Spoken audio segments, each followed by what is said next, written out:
Sessions are always a bit difficult to engage with in the beginning. All conferences have two difficult times, early in the morning and soon after lunch. So hopefully we'll not have the second challenge, but first challenge is always there. Nevertheless, all lectures are fully recorded, will be available online also for later webcasting and also simultaneously being streamed. So in this fine morning, I invite the chairpersons. So I can see two chairpersons are available. I invite Dr. P.K. Gupta and Dr. Jairam Ethel to start the proceedings of the day. And as usual, we'll stick to the time. We are a bit delayed, but we'll try to catch up.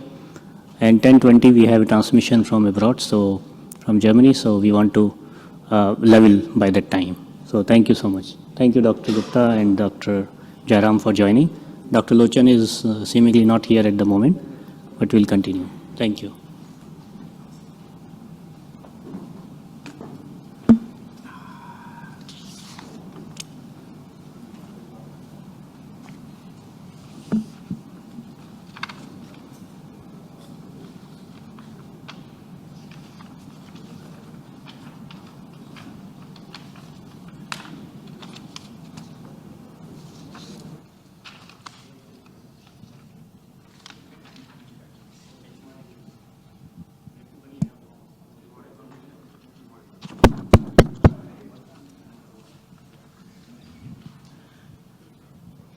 Good morning. Let me extend a very warm welcome to each and every one of you again today morning. We had very exciting sessions yesterday, and we hope they would be again very exciting today. So we would start the first session of the day, and it's my pleasure and honor to introduce Dr. Peter Ostovic, who is Professor of Medicine, Belgrade University Medical School, Serbia. And he is going to talk on ischemia with normal coronary arteries, that's the INOCA. Is it benign? Dr. Peter. Good morning to you all, esteemed chairpersons. Dr. Mittal, thank you for having me here once again. So it's been a great meeting yesterday, so I hope that we'll continue the same manner today. So we ended up yesterday's session with some very, very interesting and novel stuff like structural intervention. So we'll begin this morning with something that is less exciting, but I believe even more useful in our day-to-day work, which is ischemia with normal coronary arteries. And the title of my lecture is INOCA, is it benign? So I would just like to start my presentation. So what is generally INOCA? It is ischemia with no obstructive. Arteries, and it is defined as patients with typical symptoms or evidence of ischemia, but no obstructive coronary disease at coronary angiography. Clear enough. So INOCA is estimated to be quite prevalent in the world, with estimated prevalence of 3 to 4 million people with a female predominance. So you all know ischemia trial, which was generally designed to examine the merit of conservative versus interventional treatment with patients with stable coronary artery disease and moderate to severe angina. But as the years are passing by, so we're seeing more and more papers coming up from ischemia. And this one, which was published recently in JACC Cardiovascular Imaging, is generally trying to answer what's the prevalence of INOCA is in ischemia population. And it turned out that INOCA is quite prevalent in patients who are included in ischemia trial, suggesting that quite a few patients with moderate to severe ischemia based on exercise testing or some visualization methods actually do not have obstructive coronary artery disease. In ischemia population, INOCA was associated with female sex, younger age, and relatively less severe ischemia. It is noteworthy that women had more than fourfold higher odds for having INOCA than male population. So what is the pathophysiology? Is quite complex. I will not go into too much details. but pathophysiology generally includes epicardial and microvascular mechanisms of ischemia. Epicardial mechanisms of ischemia can be structural, such as muscular bridge or non-obstructing plaques, which can be stable or can rupture, in which case we have MINOCA, that is myocardial infarction with no obstructive coronary arteries. And generally, epicardial mechanisms can also be functional, such epicardial spasm. When we look at microvasculature, we also see that putative mechanism can include functional and structural components, and functional mechanisms include endothelial dysfunction with or without smooth muscle cell hyperreactivity. That leads to either impaired vasodilatation or enhanced vasoconstriction. When we look at the structural mechanism at microvasculature level, then we can see that there can be abnormal vasculature remodeling, luminal obstruction, vascular wall infiltration, such as in amyloidosis and Fabry diseases, which we're getting more familiar by the day as we're having available treatments. Then we have extrinsic vascular compression, such as hypertrophy seen in uncontrolled hypertension, and again, amyloidosis. After taking careful history and physical examination, we generally proceed to non-invasive workup. Non-invasive workup can include treadmill testing, which is not specific for obvious reasons, and therefore we prefer some visualization tests in evaluation of these patients, such as echo, PET, CMR, and CT scan. Obviously, we're not going into too much details with every one of these tests, but generally, if the test is positive, either by means of segmental wall motion abnormality, either by means of indices suggestive of either coronary vasospasm or microvascular dysfunction, we generally proceed with interventional workup. If coronary angiography is normal, then we can immediately proceed to some sort of vascular testing, such as testing of microvasculature or testing of vasospastic component. Of course, if we have some sort of plaques, especially if the stenosis are in the range of 50 to 70%, we will first do the FFR or IFR just to make sure that these stenosis are not significant indeed. So when we test microvasculature, we generally use the same FFR wire, and we're testing index of macrovascular resistance, which is positive if it is above 25, or coronary flow reserve, which is positive if it is below 2. Then, if normal or positive, we generally proceed with injection of intracoronary acetylcholine just to test for a vasospastic component of the whole problem. So vasospastic test is generally considered positive if acetylcholine causes more than 90% compression of the epicardial vessel. So based on these parameters, we can generally divide INOCA into 5 endotypes. The first endotype is microvascular angina, when we clearly have impaired coronary flow reserve and index of microvascular activity. Then vasospastic angina, in which we have clearly positive acetylcholine test. Then obviously we can have both microvascular and vasospastic angina when both components are positive. Then we can have patients with non-cardiac chest pain in which the whole workup is negative.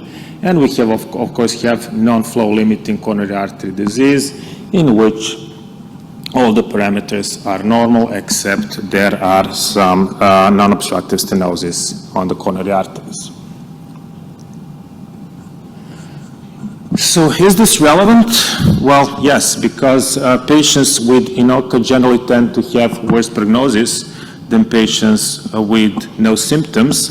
And this is a huge registry-based cohort study from the States in which we can clearly see that patients who do not have symptoms and do not have obstruction on coronary angiography generally have less hospitalization for cardiovascular causes and less repeat coronary angiographies. INOCA patients, are the line in red, are generally having more CV hospitalization and more coronary repeated angiographies than patients with normal coronary arteries and no symptoms. That definitely puts a huge burden on healthcare system. But possibly more importantly is that patients with INOCA do have worse quality of life. And this is a very nice study showing that patients with INOCA generally do have less satisfactory home life, work life, social life, sex life, mental health, and outlook on life, as well as worse partner-spouse relationships. So generally, they are really not experiencing good quality of life. To stress this out, generally the quality of life depends on the functional capacity of the specific patient. So the less that capacity is, the more impaired is physical, mental health, and ability to form recreational activities.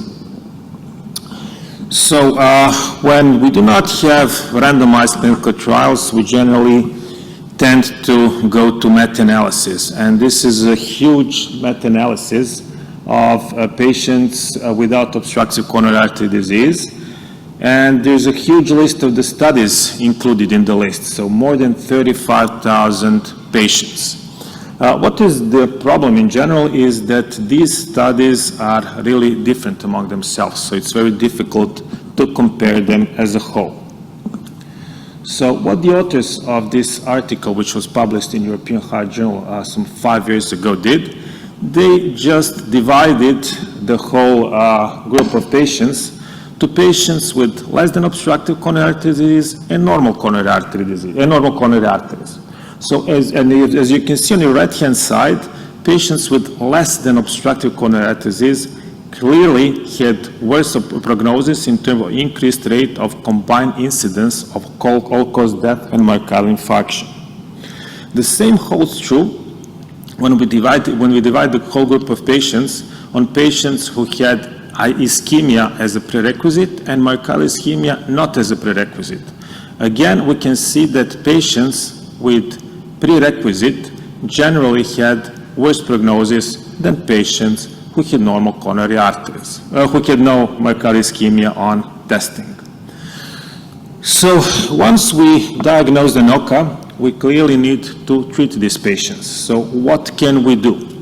Of course, as all diseases in cardiovascular medicine in these days, we generally first should address lifestyle factors. So INOCA is generally linked to traditional risk factors for coronary artery disease, but also as it is linked with some non-traditional factors such as inflammation. People with systemic illnesses such as rheumatoid arthritis tend to have more incidence of INOCA than patients who do not have this condition. So generally we should advise patients to lose weight, to exercise, to balance their diet, definitely to cease smoking if they're smoking. And what is really important is INOCA as part of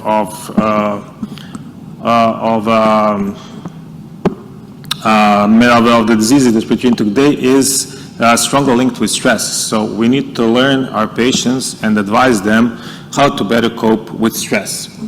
Definitely we should go for a traditional risk factor management. If the patient is hypertensive, we should treat hypertension. If dyslipidemic, treat dyslipidemia. If the patient has diabetes, we should be treating diabetes as well.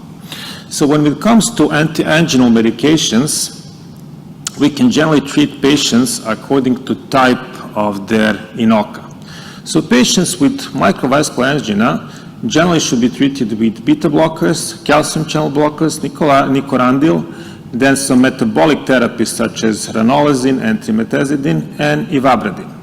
Patients with vasospastic angina, we generally treat with calcium channel blockers, long-acting nitrates, and nicorandil as well.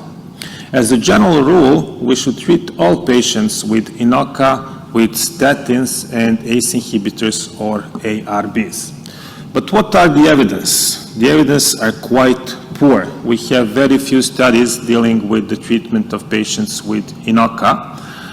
So this is a very small trial. As you can see, only some 50 patients.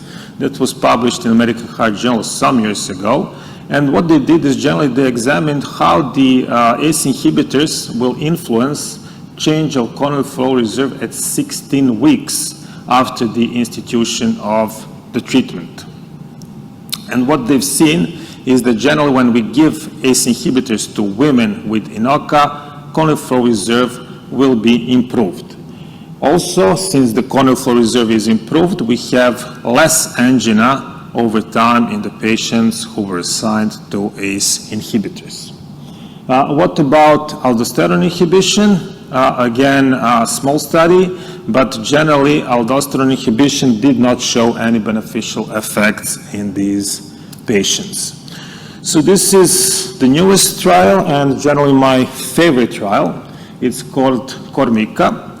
And what the investigator did is they took some 150 patients with angina and no obstructive coronary artery disease, and they divided them into control and intervention group. They performed the whole invasive workup in both groups, but generally control group did a sham procedures. So we actually didn't know what is the underlying mechanism for the angina. The intervention group had a true procedure, so we were able to delineate what's the causing mechanism for INOCA. All patients were divided into 4 endotypes of INOCA, which is non-cardiac chest pain, microvascular causes, vasospastic angina, and mixed. So what then the investigators did is what they treated control group as they liked. So generally there was no mandatory medications used in this group, and they treated intervention group as per the results of interventional testing. And what we can see that in patients with microvascular angina,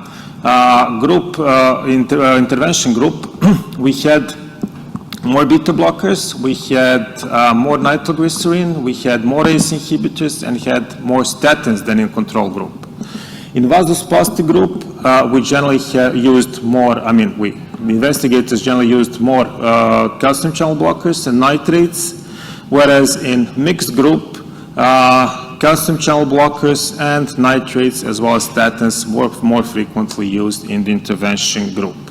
So generally we use some sort of tailored therapy in this trial, and does it pays off? Well, actually it does. So when we use tailored therapy in patients with INOCA, we generally have less angina, we had better quality of life, we had better illness perception, and generally better global treatment satisfaction in these patients. So I do believe that this study really strongly points out that we need to do all the testing which will guide our therapy in the future so we can achieve better results.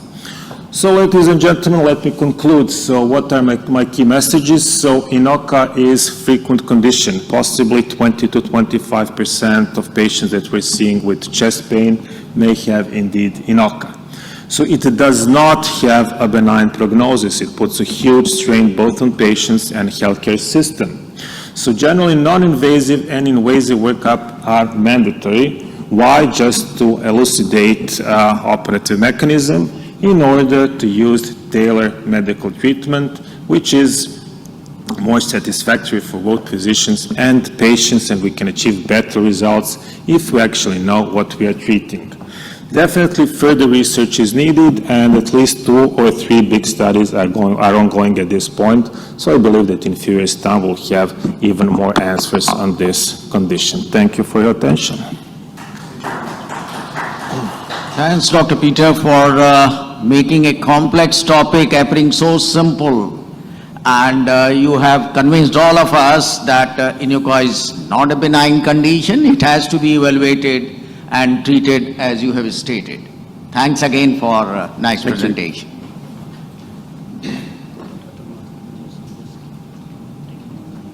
Good morning. Can I see and talk to Dr. Mathur? Dr. Atul. Hey, Brajesh, you hear me?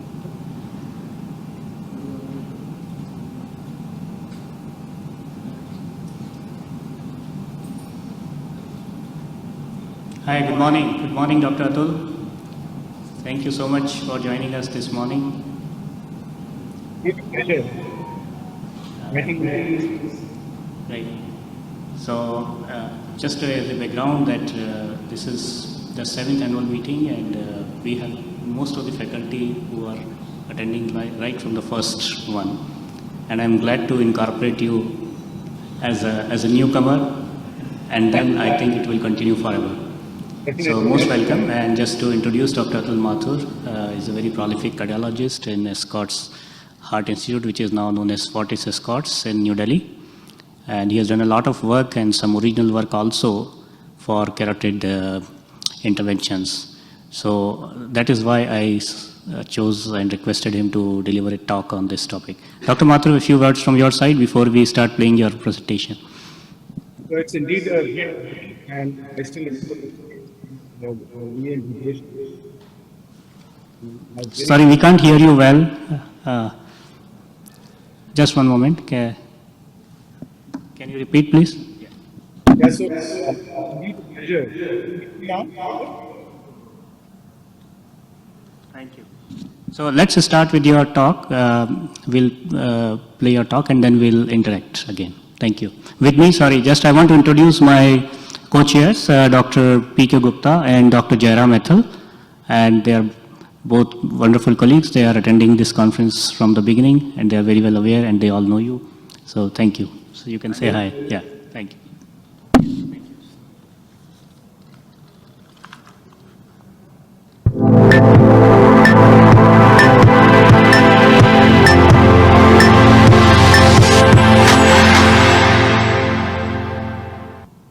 Hello everyone. Greetings from New Delhi, India. And I really thank the organizers and especially Dr. Brajesh Mittal for inviting me to speak to you on this occasion. And I hear very good things about this meeting which is being conducted every year. So I work at the Fortis Scott's Heart Institute in New Delhi, and I am the chief of the cardiac cath labs and executive director of cardiology. And one of my passions is dealing with carotid interventions. So today I'm going to talk about the carotid assessment and intervention to protect cardiovascular strokes. As we know, strokes are the third most common cause of death and the commonest cause of disability all over the world. And nearly 1/3 or slightly more than that, strokes are caused due to atherosclerotic blockages in the carotid arteries.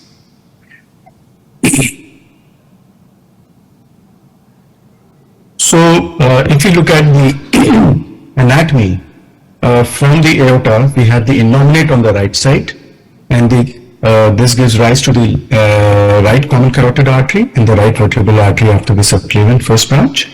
And then we get the left common carotid artery, which gives rise to the left internal carotid artery.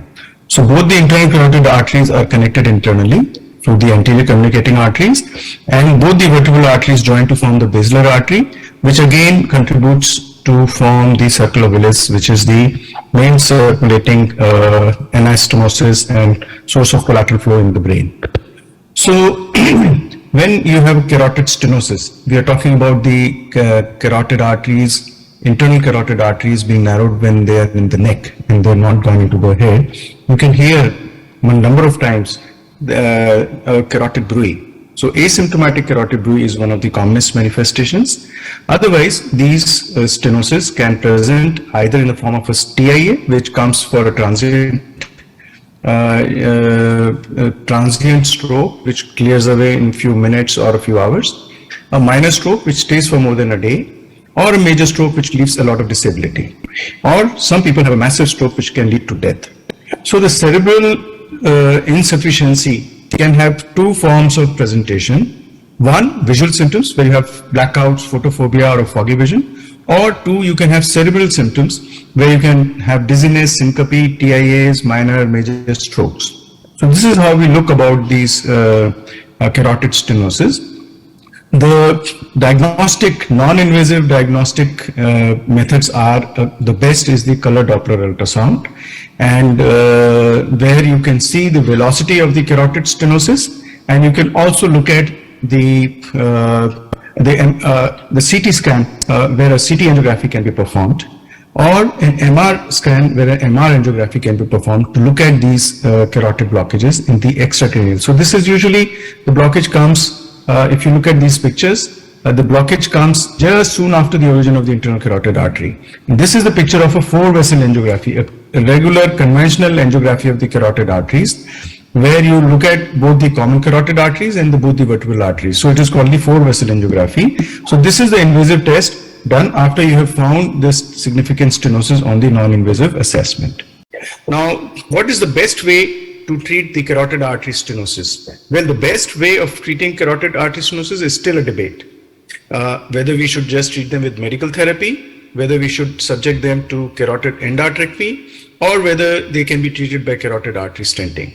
And here as we move forward, we'll have some discussions as to which form of treatment has proved better for what kind of patients.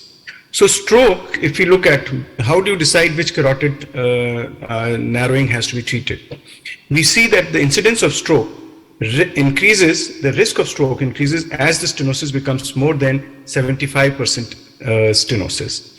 And so if you see at 75% stenosis, the risk of stroke suddenly jumps to 10%. Whereas less than 75% stenosis, the risk is around 1%. So one is the severity of the carotid stenosis, and second is the presence of symptoms or absence of symptoms. Asymptomatic carotid stenosis have a low 5-year risk of stroke of around 11%, and this can be further reduced by treating these patients with either surgical endarterectomy or carotid stenting.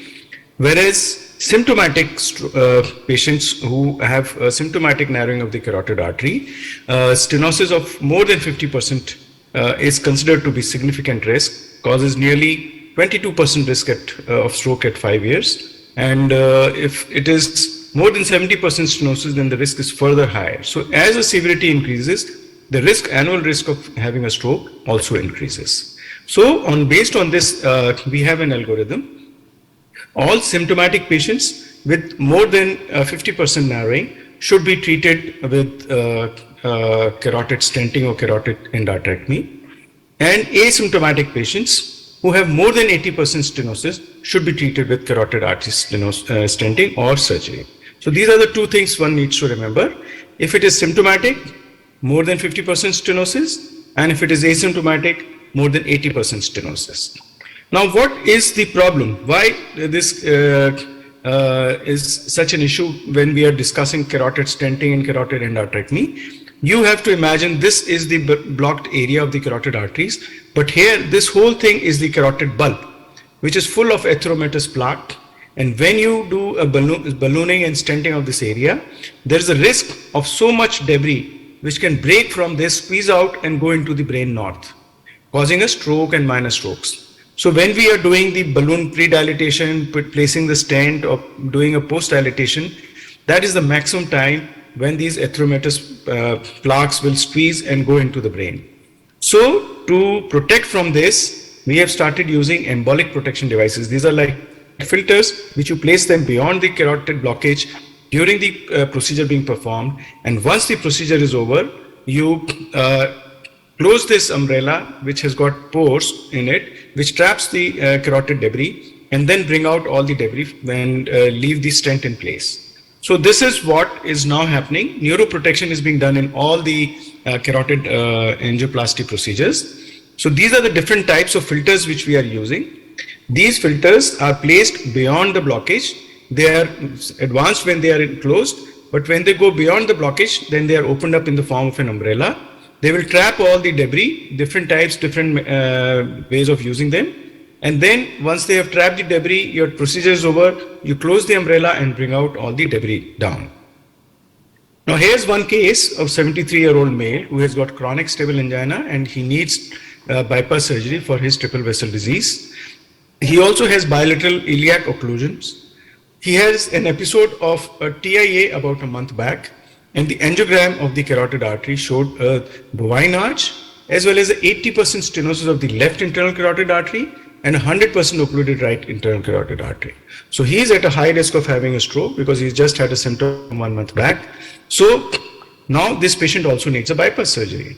So if the carotid stenosis is symptomatic, then we have to treat them before you send the patient for a bypass surgery. But if this carotid artery narrowing was not symptomatic, then we would probably do the bypass surgery first and then deal with the carotid stenosis later on. So this is how you plan when you have both combination of heart as well as the carotid blockages. Now here, this is the case where we had to go from the brachial route because the iliac arteries are blocked.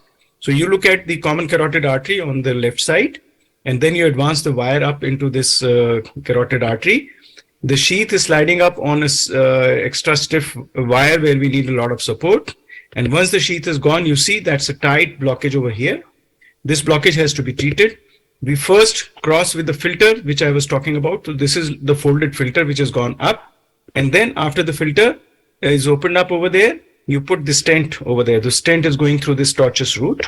Once the stent is deployed, you do a post dilatation with a balloon. And then once you've done the balloon dilatation like this is the final result. So you've got the blockage cleared and a very good flow, and then you finally bring the filter out. Now here is a case where this is another 61-year-old hypertensive patient who's also a diabetic and coronary artery disease post-CABG. He has 2 episodes of TI in the past 3 months. The carotid angiogram in this patient showed approximal 90% stenosis of the right internal carotid artery. But unfortunately, soon after the internal carotid artery stenosis, there's a loop in the internal carotid artery. So you cannot pass a filter across the lesion because there's not much space over there. The landing space is not there. So we have a different kind of a protection device where on the sheath you have one balloon inflated in the common carotid artery, another extension where the balloon goes and inflates in the external carotid artery. So there is no further flow of blood forward from the common carotid artery, or there is no reversal of flow coming from the external carotid artery. Then you go ahead and perform your angioplasty of the common carotid, of the internal carotid artery. So this is how we have these 2 filters, these 2 balloons which are inflated in the common and the external carotid artery. Here you see there is this loop, so you could not have placed a filter over here. You do your stenting over a wire, and then after the stenting has been done, you do a post dilatation, and that's your final result. Once this stent has been deployed, final result achieved, you deflate these balloons, suck out whatever has been debris has been collected so that it doesn't travel into the brain, and then you deflate these balloons and come out. So current generation of cells have advanced significantly, and we now have very special kinds of stents where the middle portion of the cell stent has got closed cells, that is, it is smaller cells which will trap all the debris which is present in the plaque, and the ends, both sides, proximal and distal ends of these stents are soft with open cells. So these are further advancements which are happening. And another new type of stent which has come is the stents on the specifically for the carotid arteries, which are covered with a mesh. So in this mesh, the whatever debris is there in the carotid bulb will not be able to squeeze out, so that even after your stenting procedure is over, during the first 1 month, there was a little risk of embolic debris going up into the brain. That can be prevented by this. So we should know what are the cases which are at high risk of having a problem with the carotid stenting, especially when you have got a very tortuous and adverse aortic arch, very angulated or tortuous common carotid artery takeoff, or a very heavily calcified or a highly thrombotic lesion. They can be avoided in carotid stenting, and rather we should offer them a carotid endarterectomy surgery. And this is the other way of treating these carotid stenosis. Is being done for over 5 decades now, where you cut open the carotid artery. After you have clamped proximally and distally, you cut open the carotid artery, remove the atheromatous plaque, and then place a patch over there. So this is how it looks like. This is the atheromatous plaque which has come out, of these patients. So there are situations where the surgery is also very high risk, like if you have got bilateral carotid stenosis, or like in the previous case I said, one artery is occluded and the other one has got a tight stenosis, or the patient has got a very high or a very low lesion or a short neck or a restenotic lesion or post-radiation where the surgery is a little high risk in these patients. So we have to find a balance then of in which case, which kind of treatment has to be performed. And here, what you will see is there are few trials which have been performed. And one trial was done in high risk cases where endarterectomy was considered to be a high risk. And what we found was that carotid stenting in these patients was as good as carotid endarterectomy. Rather, the complication rates were slightly lesser in the cases where carotid stenting was performed. This was a randomized trial, very well performed. So after that, it has been established very clearly in high-risk patients, carotid stenting is safer than carotid endarterectomy. Now we had another trial which looked at normal risk patients. Again here, we have a 10-year follow-up of the CREST study. We find that over 10 years, the incidence of neurological events and other complications of myocardial infarction and stroke are exactly similar, not very different for carotid stentings and carotid endarterectomy. So carotid stenting is a less invasive procedure, whereas carotid endarterectomy, you need a surgery and all those things, but the outcomes are very comparable. And now if you look at the asymptomatic patients, what we see is that again, stenting was found to be non-inferior to endarterectomy with regard to rate of primary endpoints at 1 year and as well as 5 years. You see, there's a straight line which is over here, and this was also published in NEJM. So finally, what are the guidelines and indications for doing a carotid stenting or carotid endarterectomy? Well, if it is a more than 50% stenosis, which is symptomatic, both stenting and endarterectomy are class 1 indications. Now, if you have to treat a high surgical risk patient, the best way to treat them is a carotid stenting procedure. But if you have an average surgical risk patient where the risk of performing a procedure is not high by surgery, here you have to look at the anatomy, you have to look at the age of the patient, you have to look at the patient preference, plus you will also have to look at the competence of the individual center, whether the angioplaster is highly competent or the surgeon is highly competent. So a take-home message is that both carotid artery stenting and carotid endarterectomy are complementary techniques. For the patients, both technical options should be considered. Asymptomatic patients should also be treated. We do not know whether just optimal medical therapy is best for them now, since medical therapy is also improved. Now we are beginning to understand in which patient you should avoid stenting and in which patient you should avoid carotid endarterectomy. But the potential of new technological advances have the potential to solve the remaining limitations which we have with carotid artery stenting, which appears to be a less invasive procedure as compared to carotid artery surgery. Thank you very much. Bye-bye.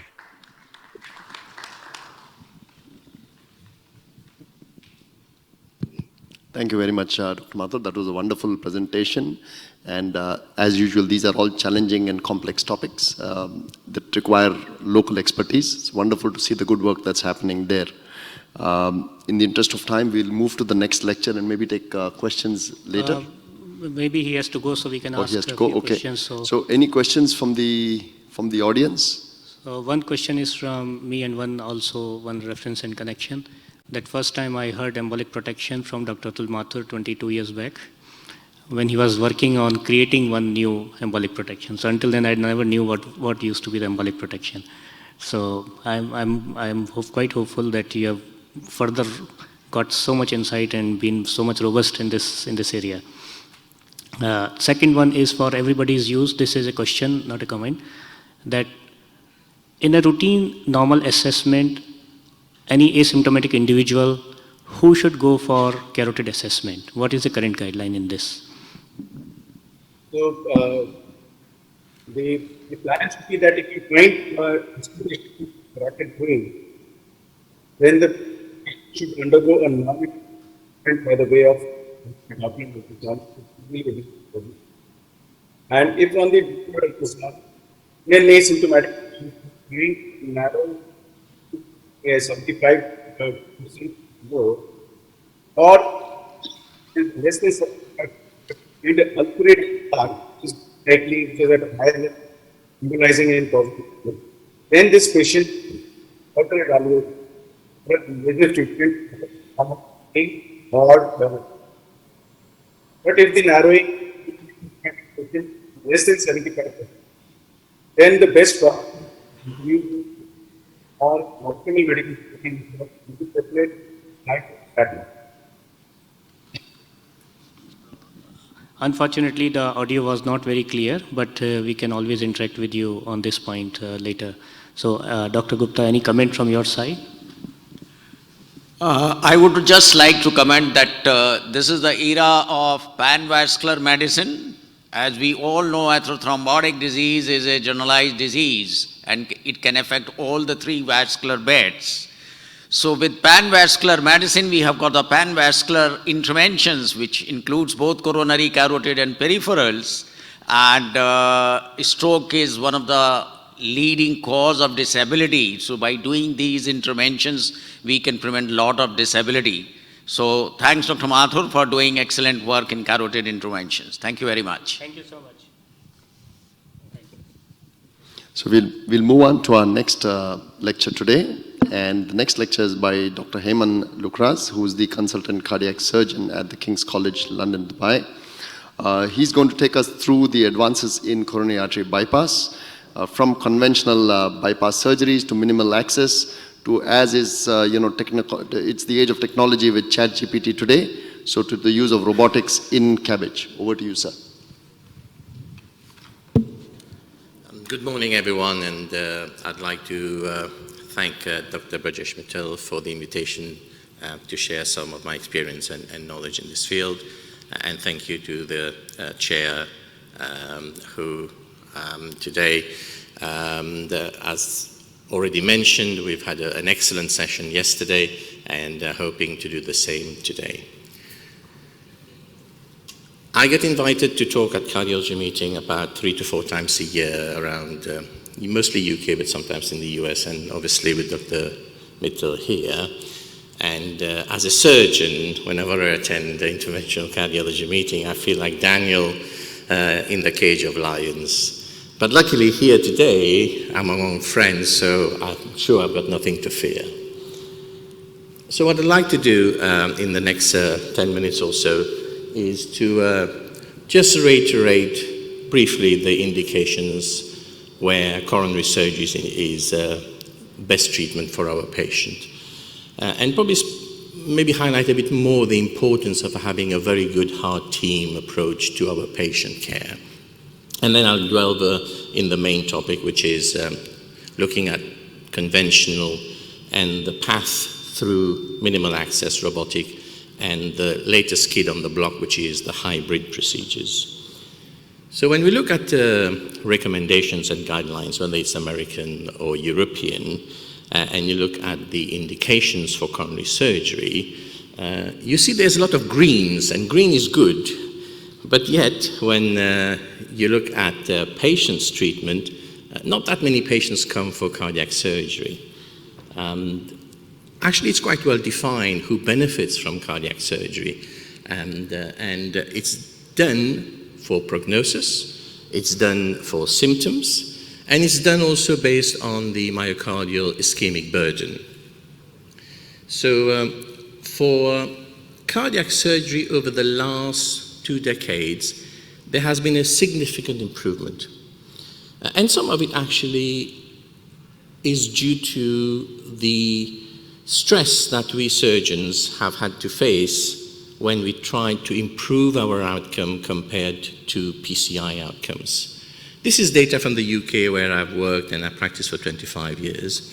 In the dotted line is the expected mortality, and in the lower 3 lines is the actual mortality. And if you think cardiac surgery, all comers, whether it's an urgent or an elective case, in the UK nowadays, all comers, any age, any complication, any comorbidity, the overall mortality is just above 1%. That's an amazing amount of data result. And this data is very well verified. It's not like me making it up. This is the society data, which is collected by the Department of Health. So cardiac surgery is actually very safe, irrespective of the risk of the patient. There's always this debate, should we go for PCI, should we go for CABG? I think there's a group of patients who definitely PCI is better. There's a group where CABG is better, and there's a group where there's equipoise, where we could have both. And in this group, of patients. Usually the patient makes the decision more than the physicians. But, just as I mentioned earlier, CABG has its role both in the acute and in the chronic coronary disease patient. So what is the heart team? I talk to a lot of people around the world, and everybody has a different view what a heart team is. I remember in my early days, a heart team meeting used to be me meeting the cardiologist in the corridor. He has just done a coronary angiography, and he said, "Oh, I've just done this. I think we're going for PCI." It's very straightforward. That used to be what heart team was some 2 decades ago. But in the UK, since 2005, especially at the institution where I work, and now it's sort of very much worldwide recognized, that heart team meeting is actually part and parcel of the service that we deliver. I know here in Dubai it's not recognized. I cannot bill for sitting in a heart team meeting, but I still do it because it's a very important part of how I deliver the treatment to our patient. Because there are many factors that needs to be taken into consideration. You, the cardiologist, you have a clearer picture of the patient, his history, his past medical history. With that information, I can work out what his risk factors are. But there are certain nuances which, as a surgeon, I know will be easy for me to do the surgery or difficult for me to do the surgery. And in those patients, when we discuss them, that's when we are able to actually come to the right decision, what would be the best treatment for our patient. So coming to the actual talk, which is looking at conventional, minimal access, robotic, and hybrid, there's a lot of terminology that you may have heard either through reading the literature or talking to your surgeons. And I've tried to clarify some of that terminology. So conventional, it basically means a sternotomy. Now, I remember the days where my interventional cardiologist and myself, we used to see the patient together, and he used to say to the patient, "What would you prefer? A tiny cut in your wrist or this big slash in your chest?" Actually, it's not a big slash in the chest. It is a cut. It is a cut through the breastbone. Of all the cuts you will have in your body, funnily enough, a median sternotomy is the least painful. And everybody said, how can that be? Because it's such a big cut. The reason for that is because it's a bone, and we cut the bone and we fix the bone at the end. If you have a cut in the tummy, whether you have laparoscopic surgery or ladies having cesarean section or a thoracoscopy, we are cutting muscle. And muscle, when it moves, and we have to breathe, so the chest, the thoracoscopic scar will move. The belly, when you're moving around, it will move. When muscle moves after surgery, that's what's painful. Actually, median sternotomy, within a week, most patients do not take much painkillers. The thing with median sternotomy is that because it's a big cut, we intuitively think that it is bad for the patient. But actually, a lot of the data that we have is based on observational report by a group of researchers and physicians. There's only one randomized controlled trial that I found in the literature. Currently, there's another one which is in progress, and I'll show you what this is all about.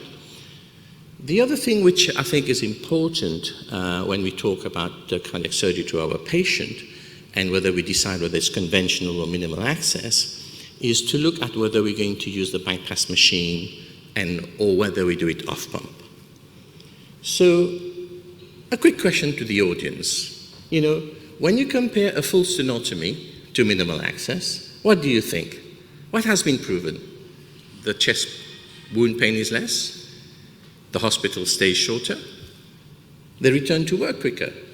Is it all of the above or none of the above? Actually, it's none of the above. Nothing is proven. So just to clarify what we're talking about, conventional is a cut in the middle of the chest. Minimal access is usually 4, 5, 6 sometimes cuts, which are much smaller in size all around the body to try to do the same procedure. These are the port access where we have to put camera ports, some working ports, cross clamp if we're doing it on pump, off pump, and some other instruments that we have to use. So the minimal access surgery, which has been around for a number of years now, was initially described in the early 1990s by somebody called McGinn in the US. And he wanted his name to be labeled as minimal access. So it used to be called the McGinn technique or the McGinn procedure. But obviously, surgeons being surgeons, we all have our own ego. Nobody wants to use somebody else's name, especially if he's still contemporaneous with us. So other people started calling it port access or port cab or minimal access mid cab. And nowadays, with being able to do the whole procedure endoscopically, we call it total endoscopic, so T-cab. And if we use a robot, we call it the RT cab because R is the robot. But we have to be careful because there are some contraindications to the minimal access surgery. And these are the ones that we have to be watchful for, is people where the chest has had some form of trauma or treatment where it will cause us trouble to get into the chest safely and to work around the various organs in the chest. So this is the only randomized controlled trial comparing sternotomy to minimal access. It's a UK study published about 10 years ago. And interestingly, when they compared the full sternotomy to the minimal access, what did they find? There was no difference in fitness to discharge. There was similar time on ICU. There was similar pain scores and similar quality of life at 3 and 12 months. The two things which were different was the minimal access group actually was extubated 1 hour earlier than the thoracotomy group, and the cost for the minimal access surgery was 10% higher than the conventional group. So it costs more to do minimal access. We as surgeons, when we don't have randomized controlled trial, we try to put a number of studies together and try and see whether we can learn from pooling studies together. And this is one way that we do it, which is called the best bets, which is the best evidence topics, where we look at everything that has been published, which is of relevance and has relevant data, and see whether we can make some conclusion. So here, in 2018, a best bet was published on this topic, with 12 manuscripts included. And what we found that, yes, we could potentially reduce intensive care stay, potentially maybe reduce length of stay, but generally there's no difference in blood transfusion, complications such as atrial fibrillation after surgery, infections, and mortality. But there's a lot of things that we trade off for these benefits that we mentioned, especially incomplete revascularization, rehospitalization, reintervention, and postoperative infarction. So this is the current study that is now recruiting. It will complete in 2026, and we hope that by the end of this decade, we will have some data. And I'll keep you updated maybe at future SHAKE meetings. So should we do on-pump or off-pump? There's a lot of debate, but unfortunately there were 2 studies, both based in the US, showing that actually off-pump does have some issues, especially when we look at long-term with the need for repeat revascularization and slightly increased mortality. So just to finish off, we'll talk about robotic cardiac surgery. Robotic cardiac surgery actually has been around for quite a long time, since the 1990s, and nowadays there are a number of different types of robots made all around the world that can be used to do coronary surgery. They all come with different arms, some 3 arms, 4 arms, 5 arms. It's a bit like our Hindu goddess, Durga Ma, a lot of arms. And each come with a different console. Some of them you sit down and you work at the console, some you stand up and you work at the console. But there are a number of things that are very important that we need to be sure that we take into consideration when we plan robotic surgery. One is the space around the chest, so that we're able to put our working ports in a triangle. We call this triangulation. The other one is to have enough space to harvest the mammary. But when we do get in the chest, the view is fantastic. And the view is fantastic not only for the surgeon, but also everybody else in the room. Be careful about intramyocardial LAD. You may end up grafting the diagonal rather than the LAD if you don't identify it properly. To finish off, hybrid CABG is becoming very popular, where we do the CABG Lima to LAD robotic, and then PCI to the remaining vessels, usually done as stage procedure. There is not much data available, but the few bit of data that's available shows that with the current technology and technique, hybrid CABG, unfortunately, is not as good as open CABG, and the need for repeat revascularization also for hybrid CABG is higher. There was a trial that was set up in the US, which was supposed to finish in 2021, but unfortunately, this was continued. So in summary, I would say that CABG remains a very good modality of revascularization for our patient. We can choose from conventional or minimal access, but we have to choose our patients correctly before we offer the technique. Be careful with off-pump surgery, because there is now data, randomized control evidence to show that it may not be as good as we thought it should be. And hybrid is something that will probably have more information and more data published in the coming few years. Thank you for your attention.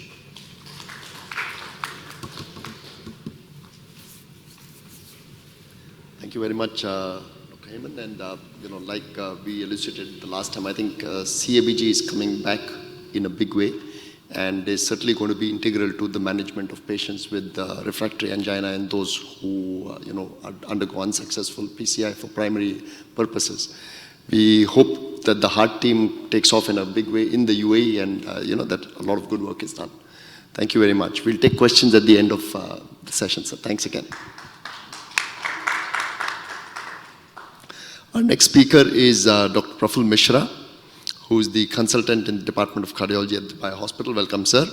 And he's going to speak on STEMI in women and what is different.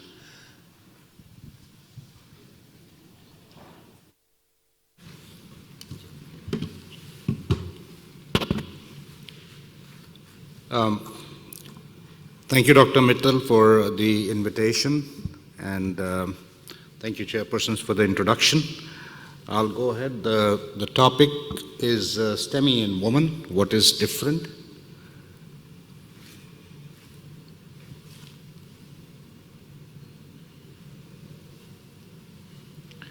So the statistics are available mostly from the Western literature, and as many as 1 in 3 women die from cardiovascular diseases every year. If we look at the prevalence of overall heart diseases, it's almost 8.6 million women dying from cardiac causes every year. But of these, about 500,000, about 435,000 American women have heart attacks annually. And 83,000 of them are under the age of 65, with an average age of about 70 years. So it's also known from the Western literature that 42% of women who have heart attacks, they die within 1 year. And this is different from men, where the mortality is actually estimated at about 24%. Under the age of 50, the women's heart attacks are twice as likely as men to be fatal. And of course, again, these numbers I have mentioned, they are still concerned about cancer deaths, but deaths from heart attacks kill almost 6 times as many women as those with breast cancer. So the burden of disease is pretty huge. 46% of women and 22% of men survivors will be disabled with heart failure within 6 years of the initial diagnosis. And in terms of treatments, the mortality with conventional treatments is also much higher in women with heart attacks. Again, these are basic statistics, everything pointing out that the overall mortality and morbidity in women is much higher as compared to men with heart attacks. And unfortunately, we have data going back to the 80s, and the thing is that there has not been much significant improvement, and the differences between men and women persist even till date. So this is a study from the National Inpatient Sample Database from 2004 to 2015 in the US, and what they found was that there was almost 7 million hospitalizations for acute myocardial infarctions. And if we look at the female patients, they were about 7 years of age more than men.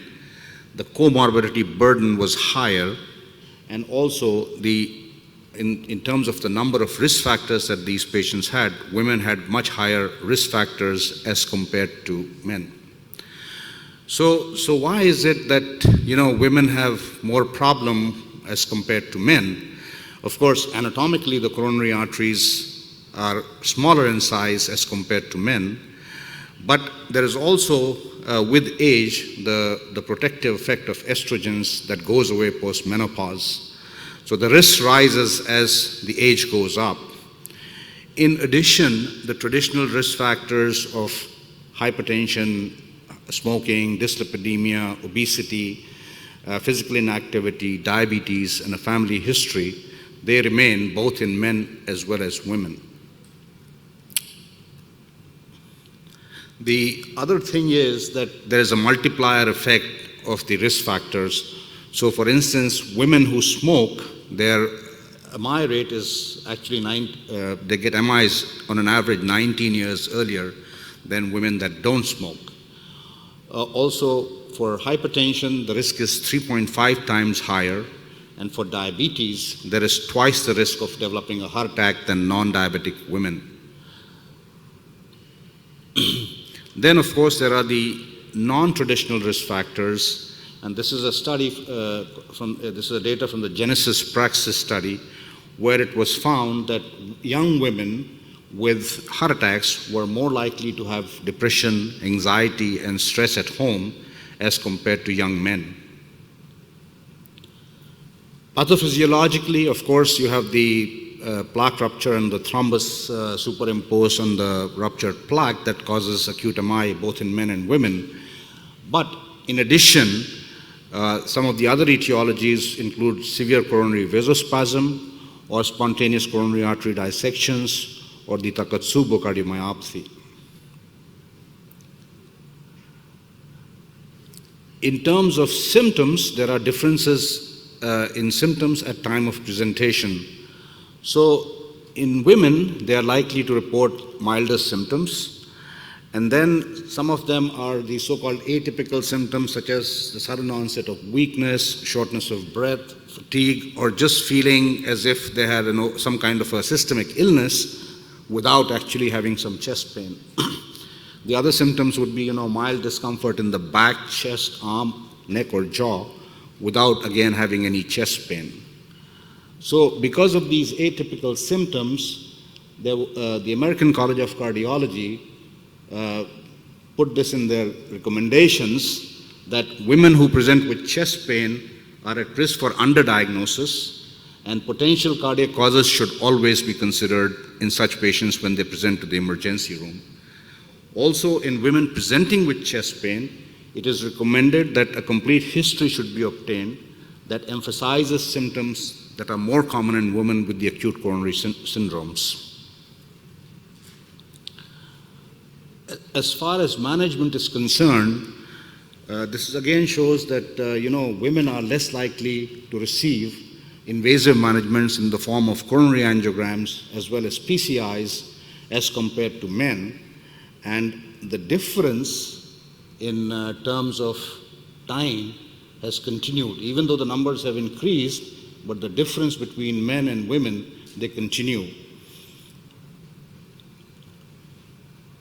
And what is also seen is that the women overall have a higher incidence of major adverse cardiac and cerebrovascular event, a higher mortality, higher risk of stroke, and more bleeding as compared to men who undergo similar procedures.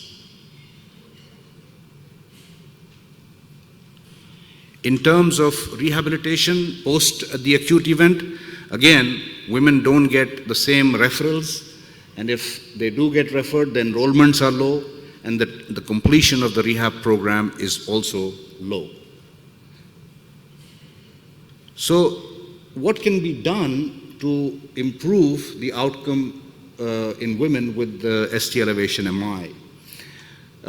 So, some of the things that were pointed out by different researchers states that there should be from the awareness point of view, there should be more maybe public forums where these things should be discussed with women and they are made aware of their symptoms. In addition, the healthcare providers should also be educated so that when women present to their doctors with some atypical symptoms, it should not be taken lightly and it should be taken seriously, and the appropriate intervention should be done.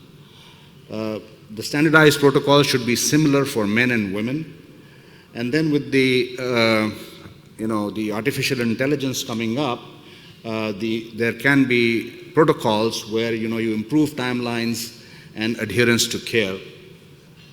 And of course, last but not least, we need to do more research to understand why there are so many disparities between the care provided to women as compared to men with ST elevation MI.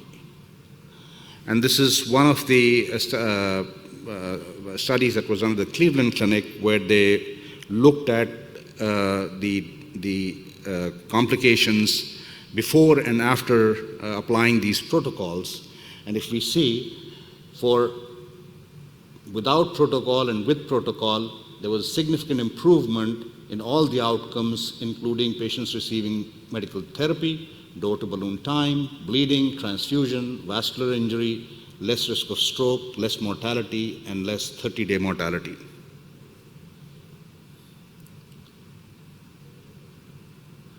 So how to lower the heart attack risks? Begin today. It's never too late to make changes. Quit smoking. And I guess this goes for both men and women, but it has to be reinforced. A healthy eating plan should be considered. Physical activity is recommended, at least for 30 minutes of moderate intensity on at least 5 days a week. Maintenance of healthy weight. Manage diabetes. To adhere to the medications prescribed. And manage stress. Now, this is all data that I have presented from the West, but how about our part of the world?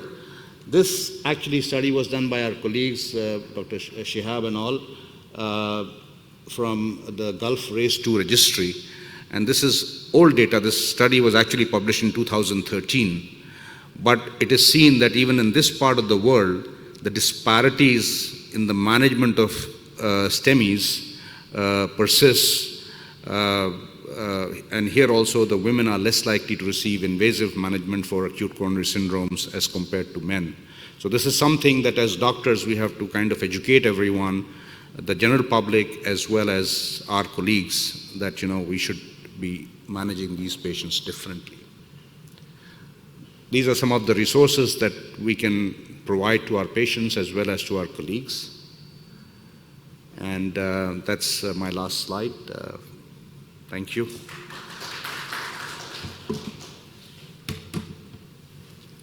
Thanks, Dr. Mishra, for presenting a very important topic and highlighting how the STEMI is different in women and what we can do to remove that disparity which exists wherever you go, any part of the world, still that disparity is lingering on. Any other comments or questions from the audience?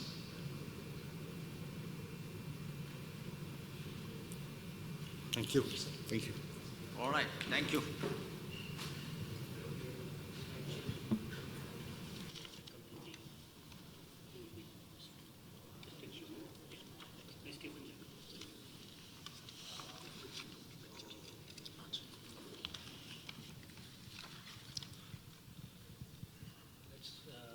Can we take him online, please?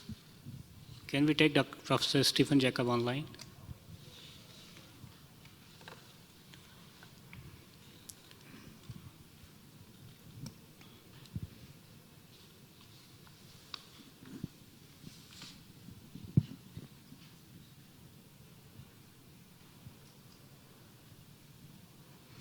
Hi, good morning hello and good morning. This is Dr. Mittal from Dubai, and welcome to this great session, and we are waiting to hear from you. So, audience, we have Professor Stephen Jacob, Dr. P.K. Gupta is my co-chair, and Dr. Jairam Ethel is another co-chair. Dr. Gupta will introduce a brief profile for you. Hi, good morning and welcome to Dubai, although online. So, it's a pleasure and honor to introduce you. Professor Stephen Jacob is an internist, endocrinologist, diabetologist, nutritional specialist, clinical hypertension specialist, SCOPE funding fellow, and cardiovascular disease prevention specialist. He is an endocrinologist, diabetologist expert in nutrition and a clinical hypertension specialist. He is teaching at University of Tübingen, Germany. He is in private practice and currently about to set up a cardiometabolic institute in which non-pharmacological and pharmacological therapy, lifestyle coaching of cardiometabolic patients in outpatient care is coordinated. He plans to establish a network with the family doctors and the clinics in his town. Furthermore, he is a SCOPE founding fellow and also a member of EASO, Collaborating Center for Obesity Management. Yeah, Professor Stephen, would you like to give some opening remarks before we start playing your lecture video? Well, thank you very much for inviting me. It's a pity that I cannot be there, but it's great with the technique that we can get together. It's a great honor to be invited to give a lecture, and for years I have been involved in the cardiometabolic field, and it's a keen interest of me because as a metabologist we have so many patients at the end suffering of cardiovascular disease, and I think now in the last couple of years there's a merging of cardio and metabolic specialists, as we say, the cardiometabolic field. And as I said, it's a great pleasure and honor to give my lecture here. Thank you. The video.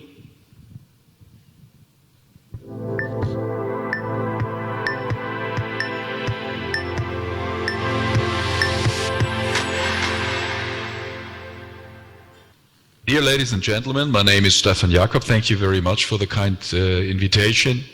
It's a great pleasure to give you this lecture to you. Unfortunately, I cannot be there in person, but still we have this possibility to exchange our thoughts about the cardiometabolic approach for type 2 diabetes and cardiovascular disease. Time to rethink responsibilities. Well, I am from Germany and I have a couple of conflicts of interest, all with cardiometabolic companies, as you see here.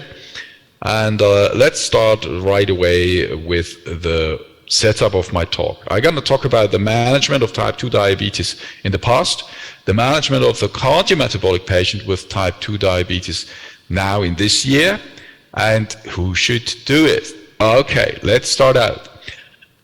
Type 2 diabetes is increasing worldwide, not only in the rich countries but also in the poor countries, and it's going to be a major problem because it's going to cripple the healthcare systems.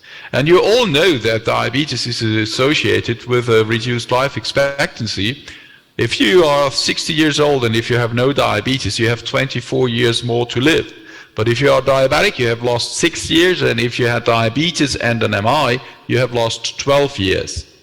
So this is really something. And if we go to the other end, if you go to the young people, we have to say, unfortunately, more and more young people are afflicted with type 2 diabetes. As in the States, more than 50% of the kids and adolescents with diabetes do have type 2 diabetes. And this is a very worrisome paper published already in 2017, where they compare type 2 diabetics and type 1 diabetics at the age of 21 years. And you very clearly see that the kids having type 1 diabetes have much less complications compared to those with type 2 diabetes. Kidney disease, retinopathy, peripheral neuropathy, arterial stiffness, and hypertension is much more frequent in kids with type 2 diabetes. Why? Because it's a totally different disease, a different type of phenotype, because it is the kid with obesity.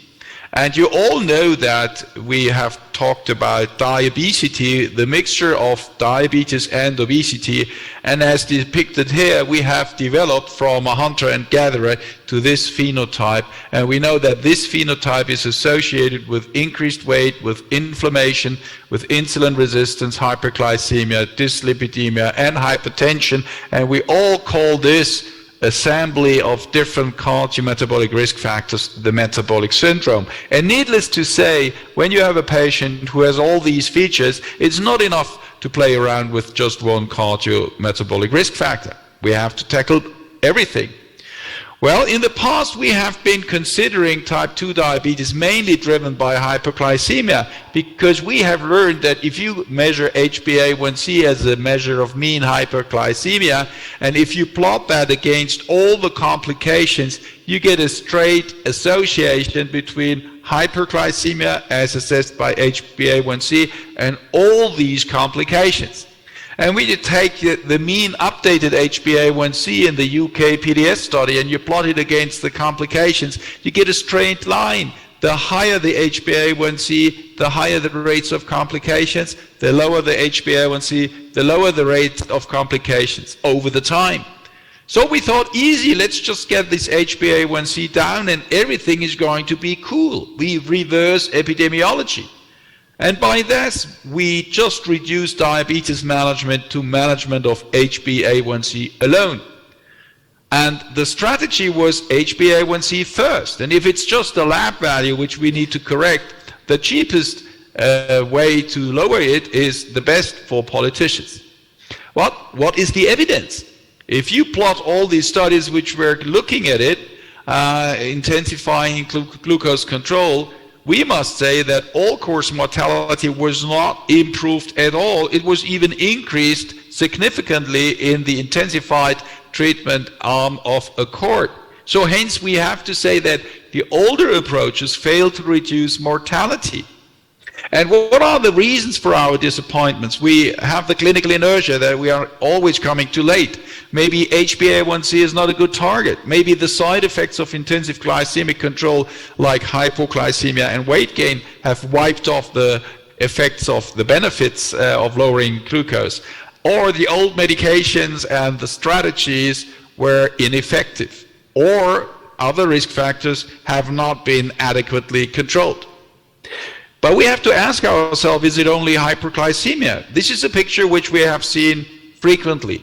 So as cardiovascular disease is the underlying cause of death in most of the patients with type 2 diabetes, and as we thought that with the onset of type 2 diagnosis, there is the development of microvascular disease, and as we have seen that the development of atherosclerotic disease must have happened much earlier, with the risk factor starting very early on, because frequently at the time of diagnosis we already have type 2, cardiovascular disease. All these atherosclerotic processes must have happened in the pre-diabetic phase, so high glucose alone cannot play the major role. And we all know that we have high BMI, high waist circumference, physical inactivity, bad lifestyle, and bad food choices, and smoking to be important. And this has been replicated by the very interesting observation in Great Britain that people who are diagnosed to be diabetic today, at that time already had microvascular disease 42%, and macrovascular disease 30%. Again, supporting that that must have happened in the pre-diabetic phase. And one of the major roles for that is the role of obesity.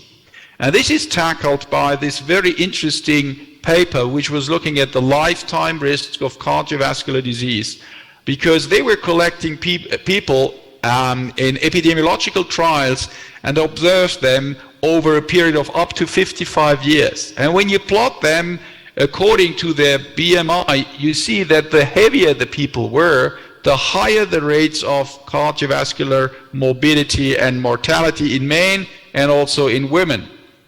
But the striking finding is when you take the 30% incidence rate in people with very severe obesity and you compare it to their normal weight, you see that this is all happening much, much earlier in these people with severe obesity. So we are talking about early vascular aging, because the multiple risk factors attacking the same end organ will cause an early vascular aging. And one of the things is that we learned that the visceral fat in particular is important and responsible with all these different mechanisms causing the development of cardiometabolic disease. So obesity is a major thing which is going to take more attention for the cardiologist, because it plays such a crucial role. And we just published that recently, that we need to prioritize obesity treatment. And even in the management of type 2 diabetes, there is a very interesting and intensive discussion that we should primarily target obesity, not HbA1c, to manage and improve cardiometabolic disease. So if we move on to the second part, the management of the cardiometabolic patient with type 2 diabetes in 2023, we can say that nowadays we have to acknowledge that the primary aim of our intervention is to reduce the complications. And we can achieve that by reducing the risk factors, but not only glucose, but also blood pressure, lipids, and the weight. And this multifactorial approach has been clearly shown to be very beneficial in the, as you know, in the study STENO2, and that was very efficacious.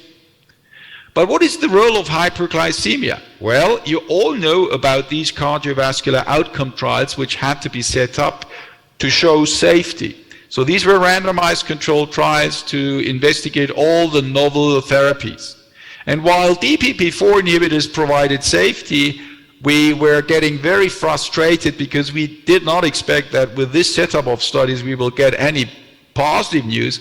We then got finally great news, because the SGLT2 inhibitors and the GLP-1 receptor agonists all started to show exciting data, namely an improvement of cardiometabolic disease, reduction in MACE, and the bad thing is that it was not the HbA1c. However, in people treated with the best available cardiometabolic medication, the SGLT2 inhibitor and the GLP-1 receptor agonist could reduce the events. And if you do a meta-analysis, you see the GLP-1 receptor agonist had a tremendous effect, 14% reduction of 3-point MACE, whereas the SGLT2 inhibitors also reduced the MACE by 10%. And when we look at the effects of GLP-1 receptor agonists, here looking at semaglutide in the SUSTAIN-6 study, you very excitingly see that in a very short period of time, in high-risk patients, you can reduce the first occurrence of cardiovascular death and MI or stroke, the 3-point MACE, by 26% in these people. And this is also reflected by a significant reduction of MI and stroke in this short period of time. Wow, this is very important, because we don't need to wait for legacy. We get these effects immediately, and even on top of best cardiometabolic and cardiovascular medication like statin, ACE inhibitors, beta blockers, and so on. And look at that, you also get a reduction in revascularization very exciting. So if we look at the individual endpoints, while mortality was not decreased, there was a decrease in non-fatal MI, in non-fatal stroke, and in the expanded composite cardiovascular outcome by 26%. Especially the reduction in stroke is regarded as very important good news for the neurologist, because we all know that in stroke there's very few remedies to really improve the outcome in these patients. So when we put this together, we see that of course it improves glucose metabolism, but semaglutide further reduces body weight, it reduces inflammation, it improves the lipid profile, very early on reduces blood pressure. This happens without the weight loss. It's not weight loss induced alone, and it has shown to have anti-atherosclerotic effects in mouse models. And as we have just discussed, it has shown in patients to reduce 3-point MACE, in particular stroke and MI. And the 3-point MACE reduction is achieved with the very low numbers needed to treat for just 2 years of 45. And there are ongoing trials for semaglutide at the moment. We have the SOUL trial with the oral semaglutide going on. We have the FLOW trial, which is the first dedicated kidney outcomes trial for GLP-1. We have the SELECT trial, which is just about to be finished in non-diabetic subjects. We are a part of it. And the REMODEL trial, which looks at mechanistic renal mode of action in once-weekly semaglutide. So very early on, everyone was excited about the data, but was asking the question, how can this happen? And very early on, we compared the SGLT2 inhibitor trial, EMPA, to LEADER with GLP-1, and these patterns are seen in basically all the trials. While you have, let's say, a little bit of time needed for the curves to deviate in the LEADER, in the GLP-1 treated subjects, you get a very early on deviation of the curves. So this is too early for changes in morphology, so it must be functional, whereas in the in the GLP-1 receptor treated people, you see it takes a little bit of time, and it is thought that this is due to an improvement in atherosclerotic processes, which would be reflected by the fact that here you basically have a reduction of atherosclerotic disease like stroke, MI, and cardiovascular death, while here you have an improvement of cardio-renal, like a reduction of heart failure hospitalization and an improvement of renal function. So with all this, there's time for a paradigm shift, because when we meet a fact which contradicts prevailing theory, as Claude Bernard said, we must abandon the fact and abandon the theory, even if the theory is still supported by great names, and even if we have had done the same thing for years and years and years. And we have lots of facts. So this happened then that we gave up targeting HbA1c as we did in the previous years. We now focus cardio-renal protection. And this is to be done by strict blood pressure, lipid control, but by glucose control with proven safety and efficacy. And this is endorsed by all the different major communities. So we move from a glucose-centric view to end organ protection. And that has been very nicely reinforced last year at the EASD with this new paper by the EASD and ADA, in which they say, if we want to prevent complications, there are 4 pillars. Glycemic management is important, but at the same level, weight management, and at the same level, cardiovascular risk factor management, and at the same level, the prescription of cardiorenal protective drugs, which we have seen GLP-1 in particular, semaglutide is able to provide, or SGLT2 inhibitors can provide. So all these 4 pillars have the same importance, and they should be really regarded when we select the proper glucose-lowering agent. So who should do it? And unfortunately, we have to state there is an inertia worldwide. For years now, we have these great data, but when you look at it, you see that the people are not really prescribing the drugs as we would like them to be prescribed, because you see a tremendous reduction in atherosclerotic cardiovascular disease with GLP-1, whereas you have a great reduction of hospitalization of heart failure and CKD with SGLT2 inhibitors. Hence, cardiologists tend to prescribe the tablet an SGLT2 inhibitor to any of the cardiovascular patients. However, if you had a patient after an MI or after a stroke or after an acute coronary syndrome, you should go for GLP-1 receptor agonist first, because there you have clear evidence that myocardial infarction or stroke is being reduced. And that's why we have to kind of urge you as cardiologists to go ahead and prescribe these medications to the proper patients. When we look worldwide in the CAPTURE-2 trial to the use of glucose-lowering agents, you see there's a very low level of prescription of the SGLT2 inhibitor and GLP-1 receptor agonist, no matter whether it's overall in CVD patients or in non-CVD patients. Look at that. If you look at overall CVD patients and non-CVD patients, if you take those on CVDs, they should 100% be treated with SGLT2 inhibitor or GLP-1 receptor agonist. But hence, very low amount of people are being prescribed this. And when we ask the question, who is going to prescribe it? Well, the endocrinologist doesn't see the patient with cardiovascular disease. It's the family physician, but it's also the cardiologist. So why don't the cardiologists get going and prescribe these drugs? If we look at the new quarterly prescriptions of GLP-1 in people with cardiovascular disease, you take endocrinologists, PCPs, and other medicine, and then the cardiologists. Look at that. Very, very, very low rate of prescription by you guys as cardiologists. So why don't you prescribe these drugs? They are so important to improve the cardiometabolic outcome. And when we look at recent data from an insurance company which was looking at 325,000 people with type 2 diabetes and with cardiovascular disease, they should all have a high intensity statin. Less than 30% had it. They should all be on ARBs or ACE inhibitors. Less than 50% were on it. They should all be on a GLP-1 receptor agonist or SGLT2 inhibitor. Less than 5% had it. We fool around with metformin and insulin. We are not using the stuff we should do. And if you look at evidence-based therapy, all the magic fours, only 4% had all the three.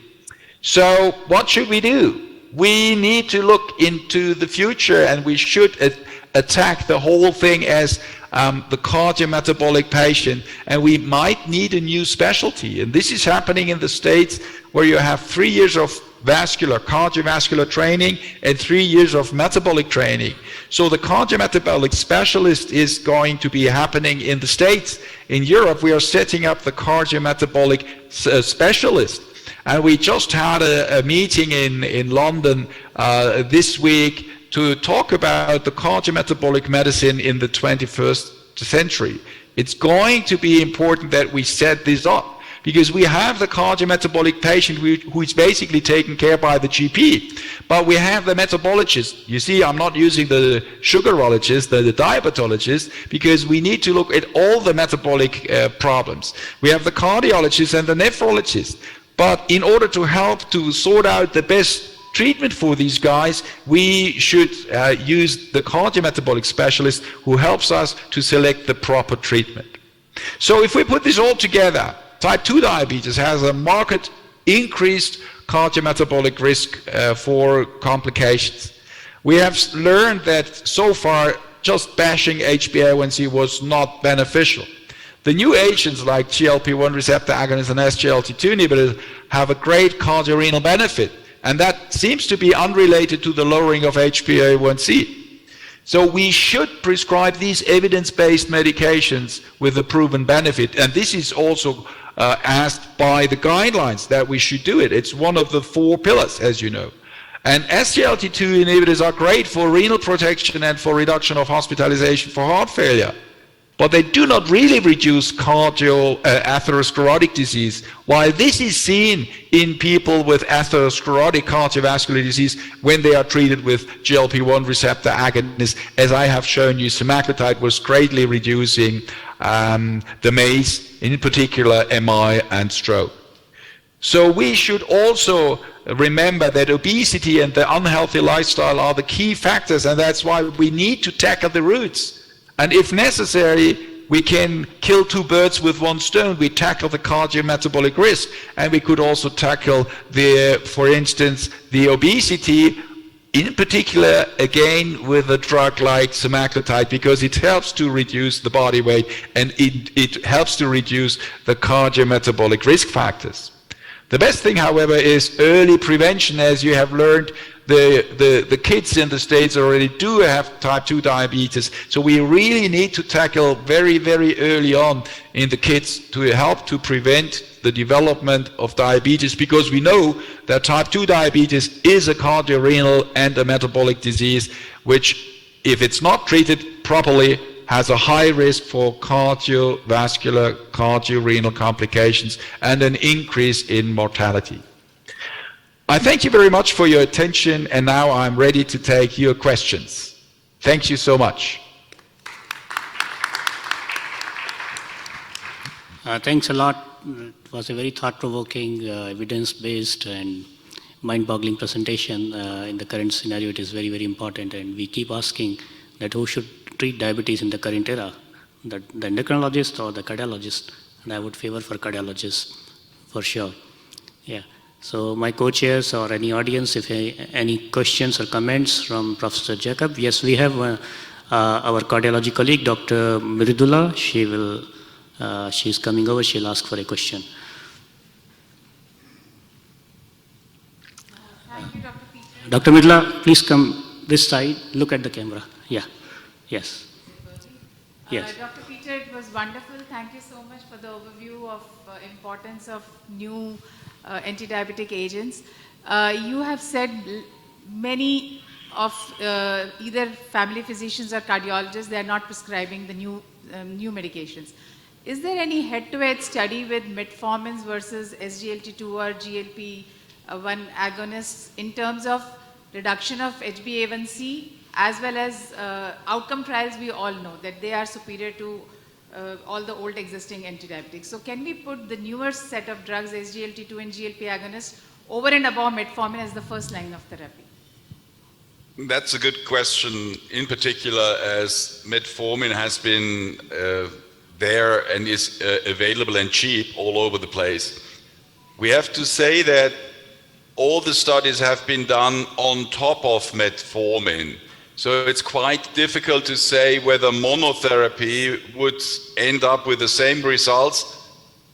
I think no one is going to finance that kind of a study.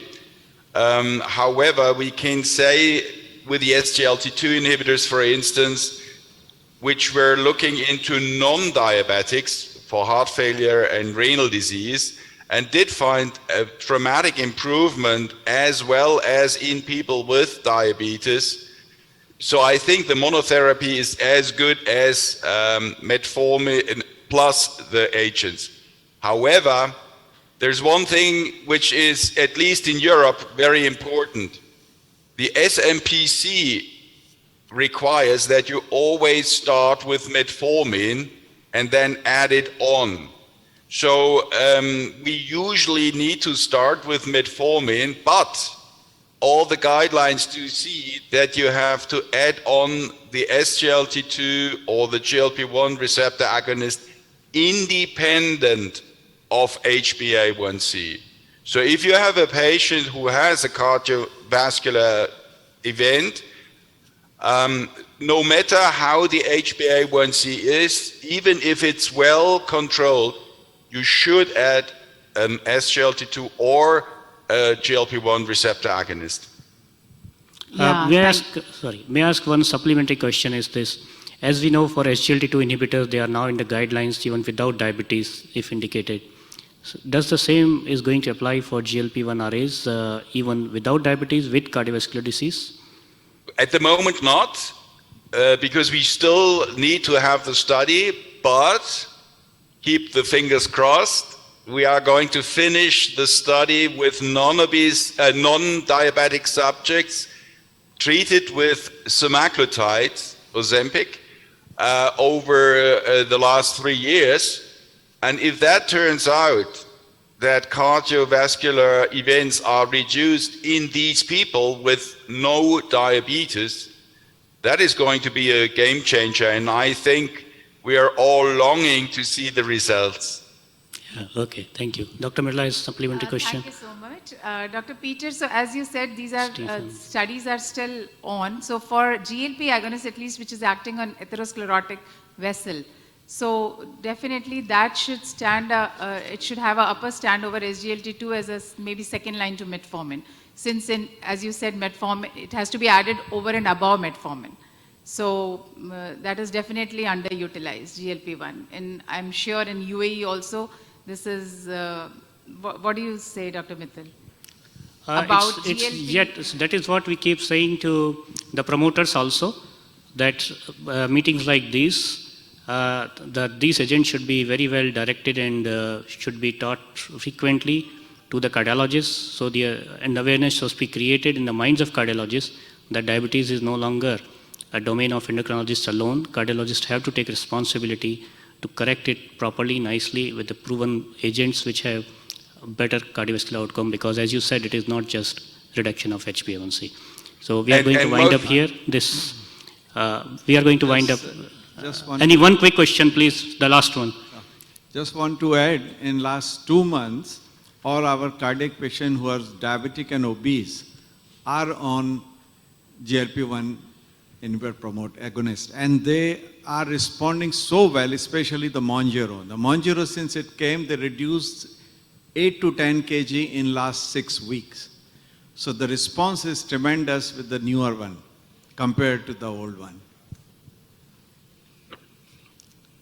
Any comment from Professor Stephen about? Yes, I would say this is great. However, at the moment, the only proven long-acting GLP-1s to reduce cardiorenal disease are dulaglutide and semaglutide. Mounjaro is still going on. We are participating in the trial, but it's going on for the next 2 years, and we will see whether this also improves outcome. But actually, you're right. We have great results with these new drugs, and the patients also are very happy, because for them, the weight loss is the most important thing. For us, cardiorenal protection is the target. Yeah, so just to add, making clear to everybody, this new medication is not yet approved for cardiovascular protection, unlike the other 2 existing agents. So with that, I think we should finish off this particular talk and with the discussion. Thank you so much for joining all the way. And hopefully next year we'll see you in person in Dubai. Yeah.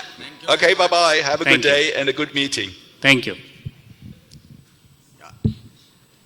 Now we would move on after this keynote lecture, and our friend and colleague Dr. Amrish Agrawal, who is a consultant cardiologist at Fujairah Hospital, is going to talk on changing concepts and recent advances in management of heart failure with preserved ejection fraction, HFpEF. Dr. Amrish. Not on the screen here, only there. All right, thank you very much. An excellent meeting. Dr. Mittal, you are there taking a picture, so thank you very much also. The meeting is, this meeting we can say is characterized by very high quality speakers, very high quality scientific content, and the breadth encompassing whole cardiovascular system. With this, move to our talk about heart failure with the preserved ejection fraction. So over these years, we cardiologists are treating the population with heart failure with reduced ejection fraction. And the therapy, the guidelines, and the clinical evidence is advanced in the area to such an area that many heart failure clinics across the Europe are run by nurses with the interference of cardiologists for those people which are in class 3 and class 4 heart failure. So the treatment is pretty standardized with practically 4 pillars of heart failure over the time, which we know are ACE inhibitors, beta blockers, and MRAs and SGLT inhibitors. However, this population of heart failure will reduce ejection fraction, as was further intensified, clarified in 2021 paper about looking the classification of heart failure, compromises of less than half of the population. So there is a big chunk of population which we are not exactly reduced ejection fraction, and this population is actually divided by this current guidelines into 2 populations, one with the preserved EF and one population with the mildly reduced ejection fraction. All the cutoffs in these areas are on the base of the ejection fraction. So the 40% is the cutoff for the reduced EF, 50% the cutoff of the preserved EF, and anything between 41 to 49% comes in the area of mildly reduced ejection fraction. So this population with the preserved EF has been actually quite puzzling, disturbing and challenging to the cardiologist over the years. The reason is that as we become older and we have multiple comorbidities, the proportion of these people with the preserved EFs are increasing over the time. As you can see in this graph, which I have shown in this diagram, where is the pointer? Yes, which I have shown in the diagram, that the population with the preserved EF is increasing over the time relative to the population of systolic heart failure. And currently the global data says that nearly 50% of population is the population with the preserved EF, which was called in the old times as diastolic heart failure or heart failure with a normal ejection fraction. There were many terminologies, but now we stick to the population with the preserved EF for him. So this population is actually characterized by a phenotype, and this phenotype is a very clear phenotype. It is characterized by a little thick ventricle with a good systolic function, which can be appreciated visually. You can actually see the preserved ejection fraction by quantification, by M mode, by volumetric analysis. And if you in fact do a longitudinal strain for this patient, this longitudinal strain in many of these patients is not normal. It is somewhat reduced, but it is certainly more than the population with a reduced EF, indicating some amount of subclinical longitudinal dysfunction which occurs. All of the radial function of the heart remains kind of stable over the time.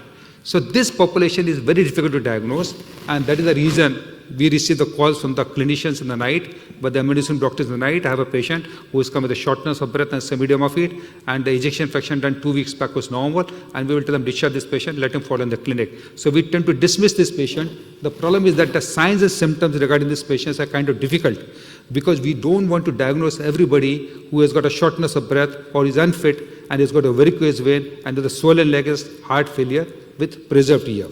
Second, overall, I can tell you the physical examination skills are challenging, and people don't even examine the patients. We have patients admitted to the hospital and they spend days without somebody even uncovering the legs and looking for the edema feet or checking for aortic murmur or some cardiac murmurs for him. So the physical signs are waning. People cannot even estimate the JVP, and hardly few people examine JVP routinely every day for the patient with heart failure. Second of all, the differential diagnosis of shortness of breath and edema is very, very wide. It ranges from cardiac condition to a number of non-cardiac conditions, including lung disease, anemia, hypothyroidism, nutrition deficiencies, and so on. So that the whole diagnostic workup diagnosis is very, very wide, and the things become more simple when the natriuretic peptides were introduced in clinical practice. So if somebody's BNP is normal, we can safely say there is no load on the heart at the level of natriuretic peptides, and this patient is not having heart failure. But there are a number of problems with natriuretic peptide over the time. For example, typically one of the common populations we have is atrial fibrillation, and in atrial fibrillation we know that the heart failure increases, or the natriuretic peptide goes up in nearly 3 times. Similarly, there are some conditions which reduce the natriuretic peptide, comes below what can be with the degree of heart failure. This is obesity. Obesity we know traditionally has been showing lower natriuretic peptide. And the black race, which some people ethnically from local population which we deal, they have a black structure, so there is origin, we don't know the origins, but they are certainly black, and we treat them as population with a black African population, and they shift the risk relationship population. So the outcome of this population is not good. So we tend to discharge this patient from the emergency room, shortness of breath, mildly elevated BNP, edema feet, and we say let him fall in the clinic. But the data, historical data over the years have shown that the outcome for the patient who is in stage C and stage D of a heart failure with preserved EF is equally bad, equally dismissal as the population with the reduced EF. So you can see in this graph that the curves are kind of a little bit original, curves are a little bit similar, and there is no difference with the population with the preserved EF and the reduced EF. So it is very, very clear that the preserved ejection fraction does not imply preserved outcome in this population. The problem we are not focusing so much in this group is that over the historically, the treatment has been found not to be useful. So the number of, it's not that the people are not studied. Over the years, every time a new drug came to cardiology, people look into reduced EF and the preserved EF, and you can see in this graph very, very clearly that the results across all this population are kind of neutral. So on the left column, you can see the population with the number of drugs. You can see the ACE inhibitor, irbesartan, carbidopa, beta blockers. On the right, the historical trials be kind of neutral. So people say, what's our prime? We're looking at these drugs. There are no drugs to be found to be beneficial. Then there are certain new drugs became in this population, For example, we have sildenafil. It has been found to be useful in pulmonary hypertension, and the people with the heart failure pre-EF, they have an unusually high degree of elevation of pulmonary artery pressures. And what was shown, that sildenafil was also neutral. No support for sildenafil in the population with heart failure pre-EF. Similarly, ivabradine, which is one of the class 2B indications for the population with EF, had no improvement with the ivabradine in any of the co-primary endpoints. And similarly, for the vericiguat, which the next talk will be, there was no actually benefit in the population with the preserved EF and no reduction in the NT-proBNP or the left atrial volume in 12 weeks. So we asked ourselves what works in the population with the preserved EF. So what might work? So we will come to that before. What do the guidelines say? So in 2012 and 2016, the guidelines have only one sentence about this set of population with a preserved EF. And what are the sentence? No treatment has been shown convincingly to reduce the mortality and morbidity in the population with the preserved EF. And this was the statement, identical statement in 2012 guidelines and 2016 guidelines. So has anything changed in the last 5 years? And the last guideline which came with the European Society came in actually 2021. So these are the 2021 guidelines which came in September 2021. And nothing new for the population of the pre-EF. There were only 2 class 1 indications, treatment guidelines recommendation by the European Society. And you can see these 2 recommendations focus on the comorbidities. So it appears that treatment of comorbidities, this is a new word nowadays, lifestyle modification and comorbidities, everybody speaks about it and nobody does anything about it. So the comorbidities is class 1 recommendation, class C for the patients with the heart failure preserved EF, and the diuretics to relieve the symptoms are also class 1 indication. Otherwise, there were no recommendations for the population till September 2021. So what might work? What might work? Obviously, comorbidity reduction might work. And what is the comorbidities we are talking about? We are talking about hypertension, diabetes, renal dysfunction, sleep apnea, and anemia. And there are clinical studies supporting each of these documents what might work.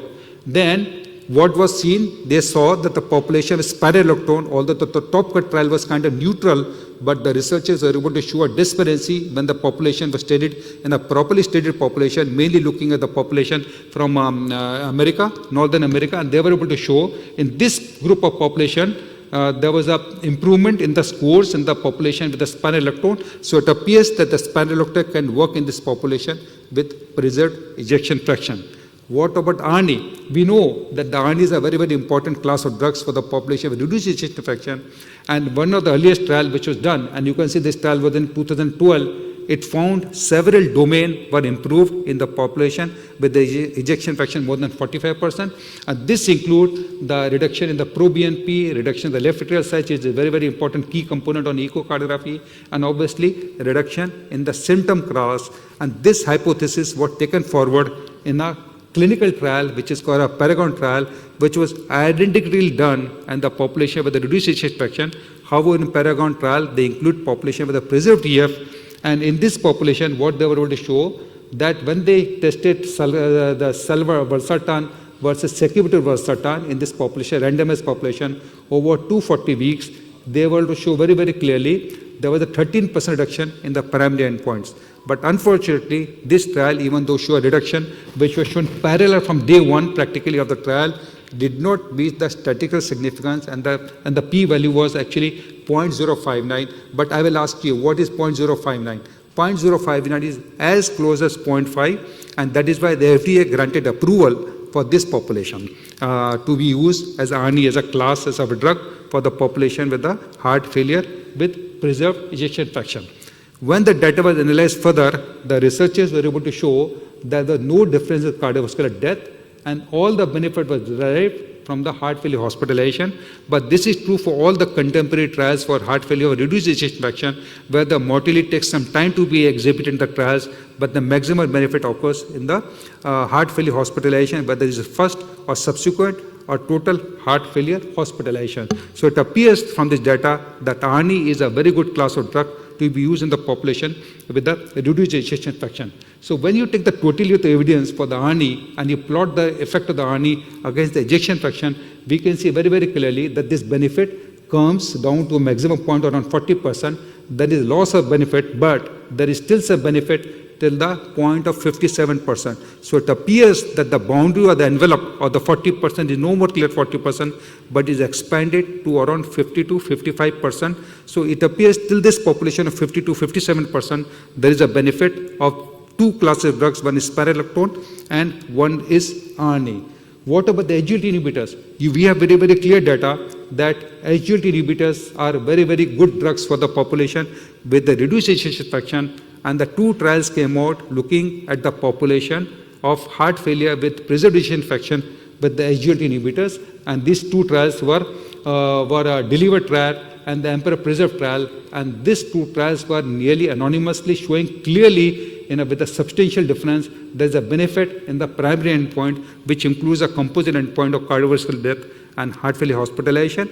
And the event was mainly driven by reduction in the heart failure hospitalization. As you can see, both the DELIVER and the Emperor Preserve trial showed nearly around 29% reduction in the heart failure hospitalization. So it appears that once again, the SGLT inhibitors like AHNI have a powerful effect in heart failure hospitalization reduction in the population with the heart failure with preserved ejection fraction.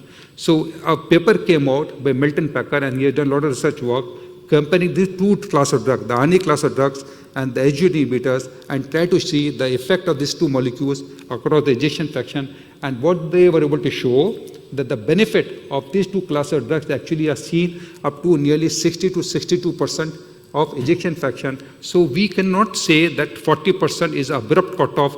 The benefit of these two classes of drugs, they extend beyond 40%, beyond 45%, 50%, and they go up to the benefit of kind of 62%.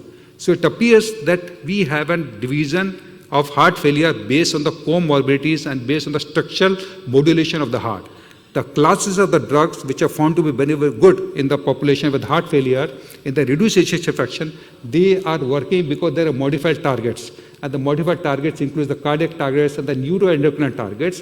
But as we advance down the line from the reduced ejection fraction, the mid-range, mildly reduced ejection fraction to preserved EF, we find that we are actually dealing with more non-modified targets. This includes the current targets we know and the comorbidities, which makes these drugs less effective in the clinical practice. But the envelope is kind of reaching up to 55%, and we have to now, it appears to change our definition.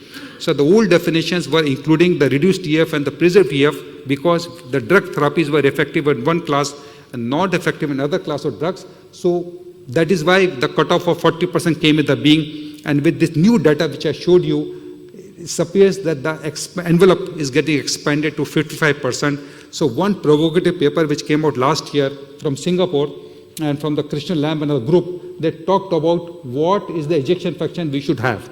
They said very clearly that we should now change our concept of ejection fraction to a different level of thinking. So we all agree less than 40% is the heart failure with reduced ejection fraction. What about other people? We have another class of people with the normal EF, no more preserved EF, normal EF. And the normal EF varies by the gender. If you are male, the normal EF starts from 55%. If you are female, the normal EF starts by 60% because the women are small size, they have a small end systolic volume and diastolic volume, so their EF is a little bit on the higher side. And anything in between becomes a population with a mid-range ejection fraction. So this is the spectrum of the ejection fraction, and this is the classes of the drug. So we have evidence, beta blockers up to 40%, ARNI up to 57%, MRA up to 55%, and the SGLT class of drugs, till now we know 62, 65%, and the DELIVER trial showed there is actually no limit where the ejection fraction cutoff is found. So it's a class 1 indication to use across. American College of Cardiology guidelines, they were actually had a very, very clear data what to use, the cutoffs, and they have improved, incorporated SGLT inhibitors as a class of drugs in their population. And the conclusion of my talk is that the current trials run by ARNI and SGLT inhibitors have expanded the indication to this population. Evidence is very, very clear across to 50 to 55%. So please don't hesitate. Whatever drugs you are using in the population less than 40%, you can use up to 50 to 55% short of beta blockers. But then beta blockers are very good drugs. It makes the patient symptomatically better. So we tend to use beta blocker also a lot in this population. And the American guidelines of 2022 also have incorporated changes. And I'm pretty sure the European meeting, which will occur in Amsterdam this year, you will find some revised guidelines in which SGLT inhibitors are also part of armamentarium for the population with the preserved EF. With this, I come to the end of the talk, and thank you very much for your attention. Thanks, Dr. Amrish, for excellent presentation and explaining the complex problem of heart failure with preserved ejection fraction. I have got one small comment. One, that the SGLT2 inhibitors are effective all across the spectrum of ejection fraction, whether the ejection fraction is 15 or it's 65. That's the number one. Number two, the another phenotype which we have missed here, the heart failure with improved ejection fraction, that was 19% population of DELIVER trial. And even SGLT2 inhibitors have the same impact in that phenotype which they have in HAPAF and HAFRAF. So that's the real drug which have got the same effect all across the ejection fraction, and that's why in HAPAF, as per ACC/AHA guidelines, this is the only drug which has got class 1A recommendation. All other class 2A, whether it's ARNI, whether it's MRA, whether it's other drugs. So that's a really good drug. With that, we would like to wrap up this session. Thanks for all the speakers. Thank you.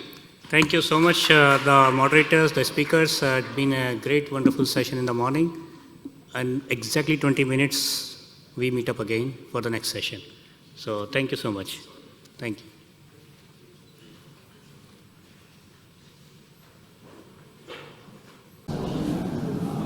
Good morning again. May I request you please be seated. We are going to start a very important session now, from now up until lunchtime. But it's a relatively small session, 3 lectures. So I have the pleasure to welcome Dr. Peter Kala. Dr. Peter Kala is the faculty of this conference since its inception. And I am so much obliged, obligated, and honored to have his partnership year after year. In last 3 years, since the COVID started, we are only doing online lectures from his side, but I'm sure next year it may be in person. So several years he has attended in person. So thank you so much for joining once again. I have 2 more members to welcome on the dais for moderating the session. Dr. Mithila, she is our colleague, cardiologist from almost for 2 decades in Dubai. And I also invite my another colleague, Dr. Amir Faur, a new kid in the block in our hospital as well as in the city. So please take on the chairs.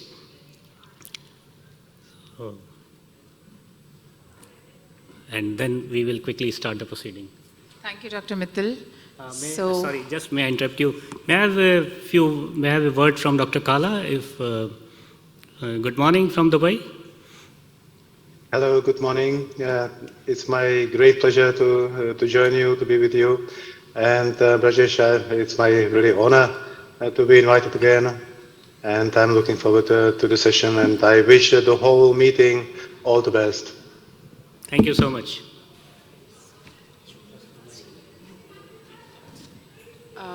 So I now welcome Dr. Mittal for the first presentation of this session. Dr. Mittal will be speaking on emerging therapies for worsening heart failure, and he'll be talking about the new drug Vericiguat, which has shown to reduce deaths and reduce hospitalization for heart failures. Dr. Mittal. Thank you so much. Good morning. May I have the color mic, please, quickly?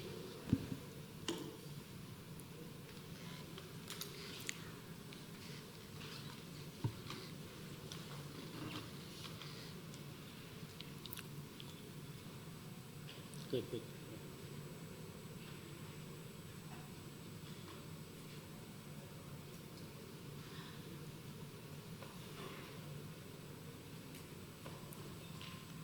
So whenever we conduct such seminars, we should include the basic science, and we should also include and incorporate the emerging therapies and the most recent advances in the field of medicine.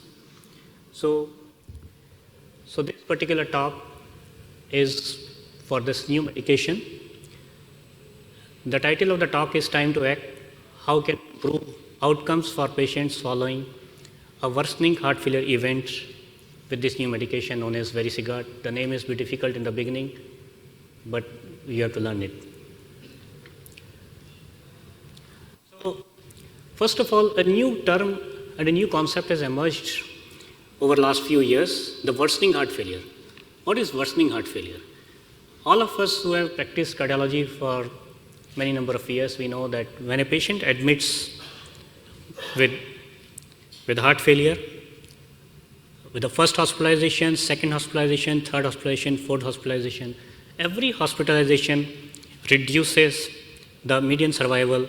So every new episode is dismal for the patient. 56% of patients are re-hospitalized within 30 days of the worsening heart failure event, and the number of heart failure hospitalizations continue to increase. So the situation continues to get worse and worse and worse as the time approaches. Heart failure markedly affects a patient's quality of life by reducing their independence and ability to carry out day-to-day activities. And it is needless to bring and remember ourselves that it carries a very bad prognosis.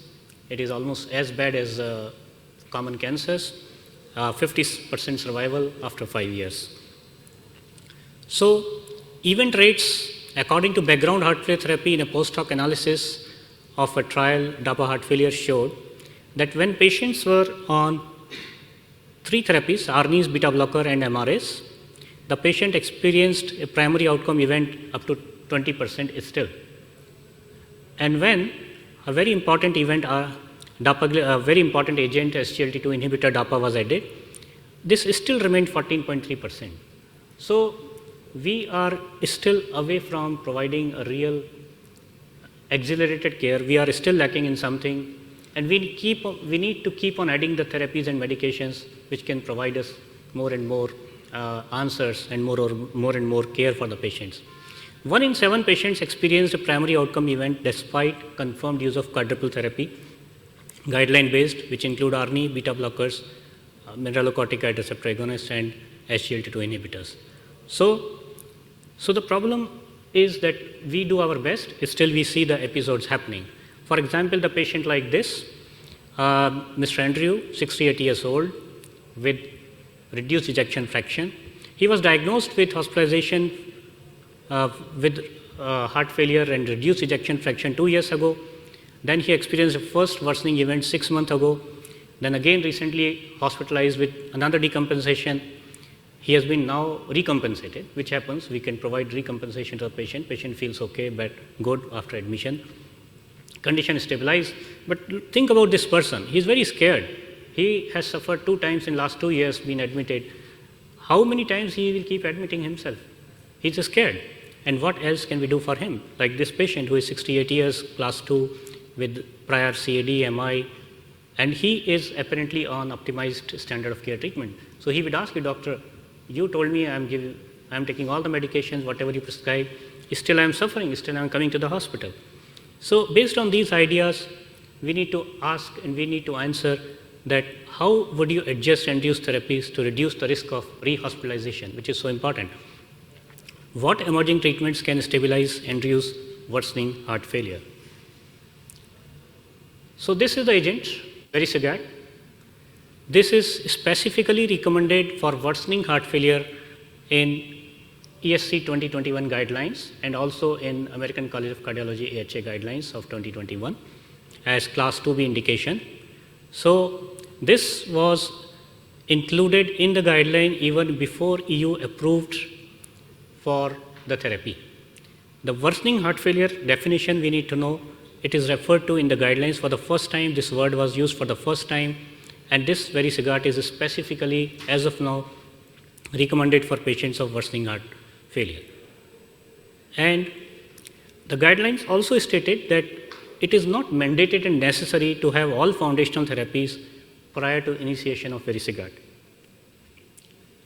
So we have seen this kind of graph already.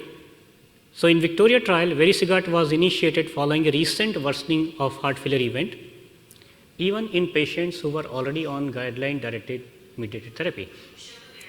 We should also know that it is much more difficult to bring a new medication on top of the existing ones because existing ones are already working and you need to provide additional benefit, unlike something for the first time coming over for some new condition.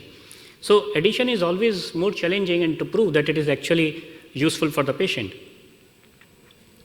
So patients like Andrew were enrolled in Victoria. There are 3 types of patients who were enrolled in Victoria trial.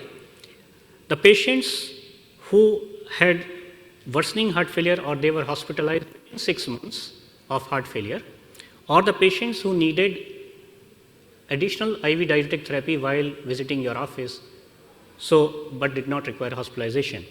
So those 16% patients were those who visited the outpatient clinic within 3 months, were partly decompensated and needed therapies with IV diuretics. And remaining patients were those who were admitted either within 3 months with the hospitalization for heart failure or between 3 to 6 months. So this medication was studied in Victoria trial and it showed a significant reduction in the annualized absolute rate of time to heart failure for hospitalization or cardiovascular death by 4.2 events per 100 patient years. What does it mean? That 1, it was highly significant. 2, the adverse events rates for Vericiguat and placebo were quite matched. The hazard ratio was in favor of giving the medication, and you needed 24 patients in a year to save 1 primary event. This was a great number. So hospitalized patients like Andrew benefited from adding Vericiguat to guideline-directed medical therapy. And in all 3 different subgroups of patients who were within 3 months of IV diuretics or who were hospitalized within 3 months or who were hospitalized between 3 to 6 months, and in all 3 groups, the Vericiguat was favorable in terms of reducing the hospitalization for heart failure mainly. This is what we discussed. So these patients were well managed. Otherwise, 60% of patients were on triple therapy at the baseline, which was quite a good number. And the patients who were on ARNI or who were not on ARNI, they did equally well. So the medication worked even if patient was on ARNI, and medication worked even if patient was not on ARNI. In both the groups, Vericiguat was favored. The incidence of adverse events, because that is all, whenever a new medication comes, we first think about what could be the side effects of the medication. Is my patient going to tolerate it? Especially it is so important in the private practice. If your patient gets any symptoms of the medication, he will blame you, he will not come to you, and he will think that doctor prescribed me a wrong medication. So we need to be careful and we need to understand if there are any real known side effects. So in this particular patient group, the symptomatic hypotension and syncope, these are the two most feared complications of any new therapy in heart failure patients. They were not significantly different, and though there was minor differences, but they was well tolerated and not significant. We see another kind of scenario here. This lady, she was diagnosed with hospitalization with heart failure and reduced ejection fraction 1 year ago, then was admitted to hospital 4 months later with cardiac decompensations, and again she was re-hospitalized after 1 month from the last admission. And it was a second worsening. The patient felt dizzy episodes on the ongoing medications. She was not able to tolerate whatever was on. And she said, since when my therapy was changed, I've been so dizzy. So there was up titration in the existing medications for this patient. So she got re-hospitalization as well as she felt dizzy with the up titration. This patient, GFR was 28, she was NYHA class 3, EF 32, age 59, arterial hypertension and CKD, and she was optimized standard of care treatment. Such is the patient also which was studied in this trial and proven to be effective. So the same kind of scenario that she fits into one of those three scenarios. And in this trial, it was shown that 32% of patients with heart failure have renal impairment, and 68% were without renal impairment. And we know that when the heart failure patients have renal impairment, it is associated with a doubling in the mortality rate. So mortality rate, crude mortality rate without renal impairment was 11%, and with renal impairment it was 16%. So such patients need more care, and they need extra therapies and extra vision, because the existing medications can increase potassium, they can increase symptomatic hypotension, they can worsen the kidney functions. So over half of patients in Victoria trial had an eGFR of less than 60. So this was an important observation here, that 10% patients had less than 30 milliliter per minute eGFR, and 43% had 30 to 60 GFR. So 50% were less than 60. And it was shown that it provided benefit in patients across all eGFR categories in terms of hospitalization for heart failure or all-cause deaths, and whatever was the starting eGFR. There was minor changes in the GFR and creatinine in the course of the trial as compared to placebo. So this is the Vericiguat arm, where you will see some decline in eGFR and you will see some rise in creatinine. But the important noteworthy thing is that at the end of 4 years, the placebo group and the Vericiguat group, they did equally same. So initial decline was later on got caught up. The incidence of symptomatic hypotension, as I already explained before, and syncope was equally matched. And similarly, one of the things which we look for is hyperkalemia. So hyperkalemia was not more in the group, because hyperkalemia is one of the problems which we face when we treat any patient with quadruple therapy with mRNAs and with ARNIs. We always are feared of hyperkalemia. The worsening function, we already discussed about it, that there was initial worsening, but then it matched equally well to the placebo subsequently. So if in my clinical practice, we have the patients like this. The patient who is in hospital and he is going to get discharged. Suppose you have seen a patient already in the ICU, patient has been recompensated well, ready to go home. At this time, we can initiate the therapy for the patient with Vericiguat. The patient who was discharged a few months before, a month before, 16 days before, 2 months before, coming back to the clinic for the optimization of the medical therapy, that is another scenario where you can start the Vericiguat. And the patient, third category, is one who has received IV diuretics in last 3 months, now sitting with you, can also be given Vericiguat. The only important thing is the patient must be stabilized and should be off diuretic at least 24 hours before. Patient should not be hypotensive. I will show you in subsequent slides. So we should know all ins and outs when we initiate a new therapy and new treatment. So the patient should be adult, heart failure and reduced ejection fraction, should be NYHA class 2 or above, should have gone through any recent worsening of heart failure as defined by admission within 6 months or use of IV diuretic therapy in last 3 months. The eGFR until 15 is fine, below 15 is not given. Systolic blood pressure should be 100 or more, and the patient's volume status and diuretics must be optimized by the time you initiate this new therapy. How to initiate therapy? You start with 2.5 milligram tablet once daily with food for first 2 weeks. Keep checking the patient's blood pressure status and keep checking the tolerability. Ensure absence of symptomatic hypotension or systolic blood pressure less than 90. After 2 weeks, if all these conditions are met, make it 5 milligram once a day. If patient is fine without any symptomatic hypotension, can increase it to 10 milligram once a day, that is the final dose. And in the Victoria trial, as many as 80% patients could reach to this goal. So it means much more tolerance was there as we could expect. And then the only contraindications are no concomitant therapy with PD5E inhibitors or other SGC stimulators which are used for pulmonary hypertension. So in conclusion, SHAKEHEART could benefit a wide range of patients following a worsening heart failure event.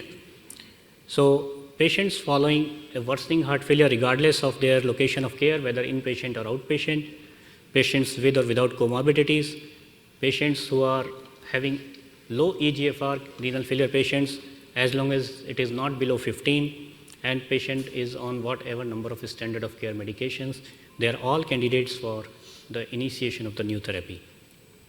So we, the physicians, we have a constant responsibility to provide longevity to our patients as well as to provide a good quality of life to our patients, and we have a responsibility to deliver the best to our patients, and to deliver the best, we should know all what is available with which we can improve our patient's life. So knowledge is essence here. Thank you so much. Thank you, Dr. Vipul.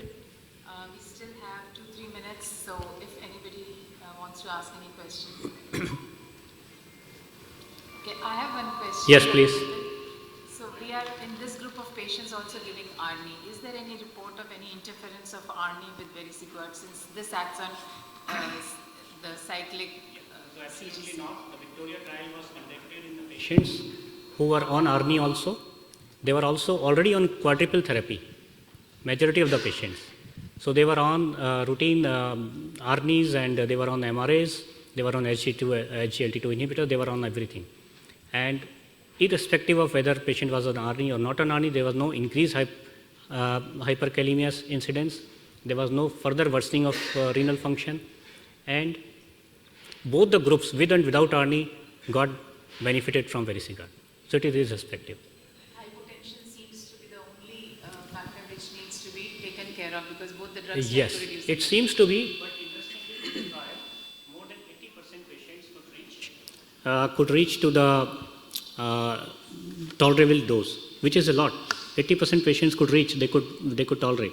So it means the intake of medication is much higher going to be. Yeah. Finally, the insurance thing over. Well, insurance will approve, because in fact for this particular medication, I had a real medical conference with the insurance providers and with the head of the insurance provider in Dubai, and we discussed all the aspects about the medication, and we convinced them that why should it be included in their portfolio and why should they allow. So if you have these conditions meeting with recent hospitalization for heart failure, you will get it. Thank you. Any quick?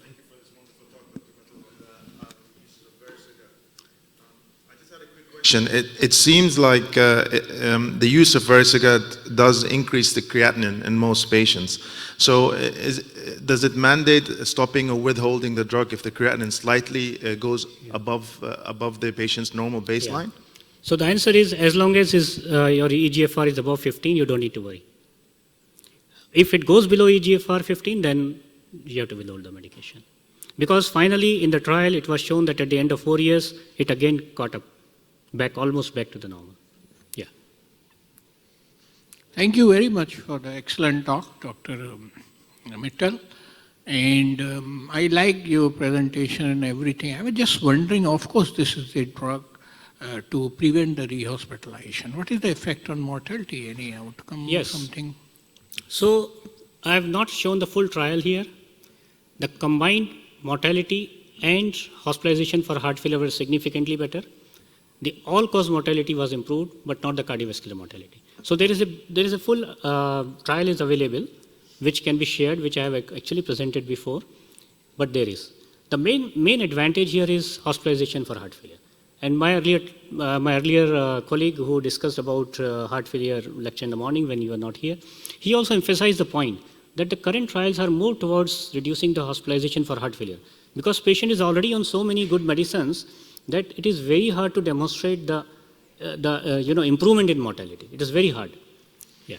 So second thing is there are other therapies which we should not forget for prevent the rehospitalization is IV iron, ferric carboxymaltose, if the patient is iron deficient, which most of the patients are when they reach this kind of a stage, particularly with that's impairment. Yeah. And what about you think about digoxin? Because that is shown to reduce the hospitalization That's used judiciously. I mean, you have to That's a use whole this. together different talk, Dr. Gupta, and this is very focused talk on the use of a new medication in the given population with existing, and you know that digoxin is not part of a standard of care medication. So it's on individual basis with the current indication is only rapid heart rate, atrial fibrillation and heart failure. If you have this, then only digoxin role is there. It's a separate talk altogether, I would think. It's a different matter. Yes, please. Thank you.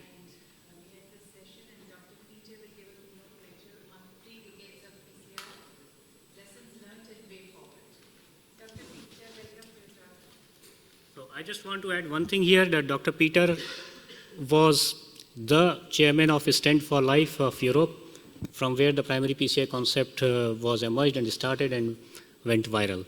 So he is the very right person to speak about this. Thank you so much.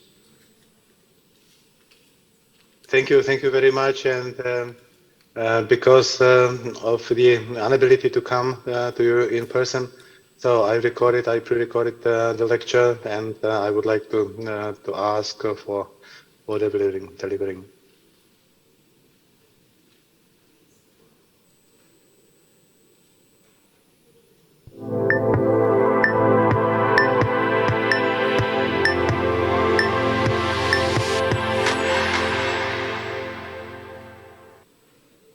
Dear ladies and gentlemen, the organizers, it's my great pleasure to be with you, and I would like to share with you my thoughts about the 3 decades of primary PCI, about the lessons we have learned, and the way forward. I am greeting you from my country, from the Czech Republic, and especially my thanks belong to Dr. Brajesh Mittal for inviting me to the SHAKEHEART Congress 2023. These are my potential disclosures. If you are talking about the primary PCI and ST elevation myocardial infarction, the underlying pathophysiology of AMI type 1 is common to all ACS patients. That means unstable plaque together with thrombosis. On the left side you can see that the situation, the plaque rupture, and on top of that the thrombus formation. This is this picture A. On picture B, it's plaque erosion, and the C means the chronic coronary syndrome patient, or histology of such plaque. Definitely, this thickness, the thickness of the cap is more than 65 microns. On the right side, of course, we don't want to see pictures like that. That means the scar and the ischemia. The story of primary PCI started really a long time ago, more than 3 decades, in fact. And you can see the first briefing from 1982 from Dr. Hatzler, and the office did several primary PCI in patients with acute myocardial infarction with very, very favorable results and patent coronary infarct-related arteries. We have very good data about primary PCI, especially in comparison with lysis, fibrinolysis, thrombolysis. The first trial was the PAMI trial, and it showed us very clearly the favorable result of primary PCI in terms of death or infarction, death itself, reinfarction or hemorrhage, stroke. After that the story continued, of course, and we have now quite a lot of randomized controlled trials, more than 20, and this is quite a famous comparison meta-analysis, and again it completely confirmed the first very good result. And what is quite important is, the fact is that also the transportation time does matter, but it's in favor of primary PCI if the patient can be transported and if the procedure, primary PCI, could be started within 2 hours of patient onset or first medical contact. So this is the impact of total ischemic time. And its combination, it's a combination of patients and system delays. And unfortunately, very often, we face very long patients' delay. And of course, it has impact on patients' therapy. So you can see the combination. This is the impact of primary PCI, of coronary intervention. Very significant impact. But after that, on top of that, additional effects of medication. Quite important to mention. And what is here to see is the time from symptom onset to treatment that predicts 1 year mortality after primary PCI. And this is especially true in patients with cardiogenic shock. So we really have to be very much focused on limiting the time delay and to get the patient in time to the cath lab or at least to the emergency medical service. If you are talking about the technologies that we use, so we are in the drug-coating stent era, and but in a STEMI situation, this story started with the examination trial, and so more than 10 years ago now, and there were very favorable results in terms of DES. At that time it was Science V, compared to bare metal stent vision, and you can see that even the stent thrombosis within 1 year was in favor of science. What was expected, of course, was decrease of in-stent restenosis rate. And now we have class 1A recommendation for drug-coating stents. If you are talking about the approach, does it have an impact? And we compare radial versus the classical one, and that means femoral access in ACS in general, but you can see that this meta-analysis was done especially in patients with STEMI. Most trials were done in randomized patients with ST elevation myocardial infarction, and it was in favor of radial approach, and in favor even if you are talking about the death rate, so decreasing mortality. And we have again class 1A indication for transradial approach. Of course, it's a little bit demanding. So the investigators, the operators have been trained, but it's safer and it seems to be more effective. If you are talking about the safety of primary PCI or interventional cardiology and PCI in general, so we have to be safe and we have to avoid thrombosis, especially on the stent thrombosis. And so we have very potent P2Y12 inhibitors now, and you very well know that we have very good data for prasugrel and ticagrelor as well. This is the list of medication that we can use, and so what is quite important now is the new drug, relatively new drug for IV administration, the cangrelor. Very potent, very fast effect, and it can be used, but if the patient is not pretreated with P2Y12 inhibitors. What is quite important also is that we can divide the patient at high risk of bleeding, and this is a relatively new topic, and our focus is quite important in this fact. On the left side, again, is the list of medication coming from the guidelines. On the right side, this is the largest randomized trial. It's a master-adapt trial, and it's about shortening the dual antiplatelet therapy versus the standard dual antiplatelet therapy. And part of the treated population was on oral anticoagulation. All patients had high bleeding risk.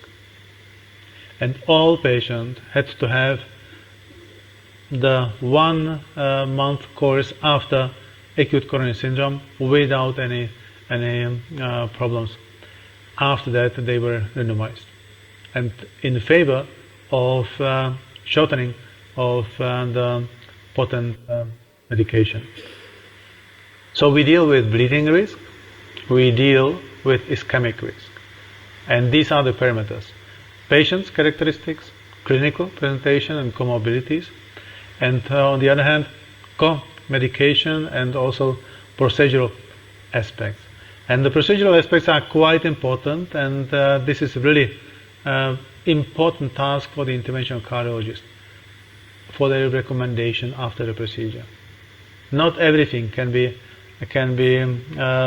evaluated properly by the non-invasive cardiology or cardiologists in general, and especially practitioners. It's nearly impossible. So we have to be very precise in our recommendation, and in our recommendation about duration of antithrombotic therapy, about its combination, etc. We have very good EAC guidelines. We have the guidelines about the time delays. It's on the patient, it's on the system delay, and we know that within 2 hours it's better to treat the patient with primary PCI. If the time interval is longer, the transportation is long, like in countries with large geographies. So we should start with thrombolysis, and after that the patient should be transported to the cath lab. On the right side, you can see from the last guidelines the situation, and I would like to focus on radial access, about the DES class 1A, radial access class 1A, and after that about complete revascularization, about maybe also thrombus management. And you can see that the thrombus management that was in the previous guidelines 2A, now we have class 3. So thrombus aspiration. We have good data, we had good data from a small TAPAS trial, but these data were not confirmed in the TASTE, larger trial, and the biggest total trial, and we very well know now that routine manual thrombus aspiration doesn't have any good impact on the clinical outcome of patients, and there is a risk of stroke, unfortunately. So I like this recommendation from the US recommendation. That means that routine aspiration thrombectomy before primary PCI is not useful. Class 3, no benefit, it can harm. But the usefulness of selective and bailout aspiration thrombectomy in patients undergoing primary PCI is not well established, but it's potential. There is potential for using that. We don't know exactly how to manage large thrombus burden.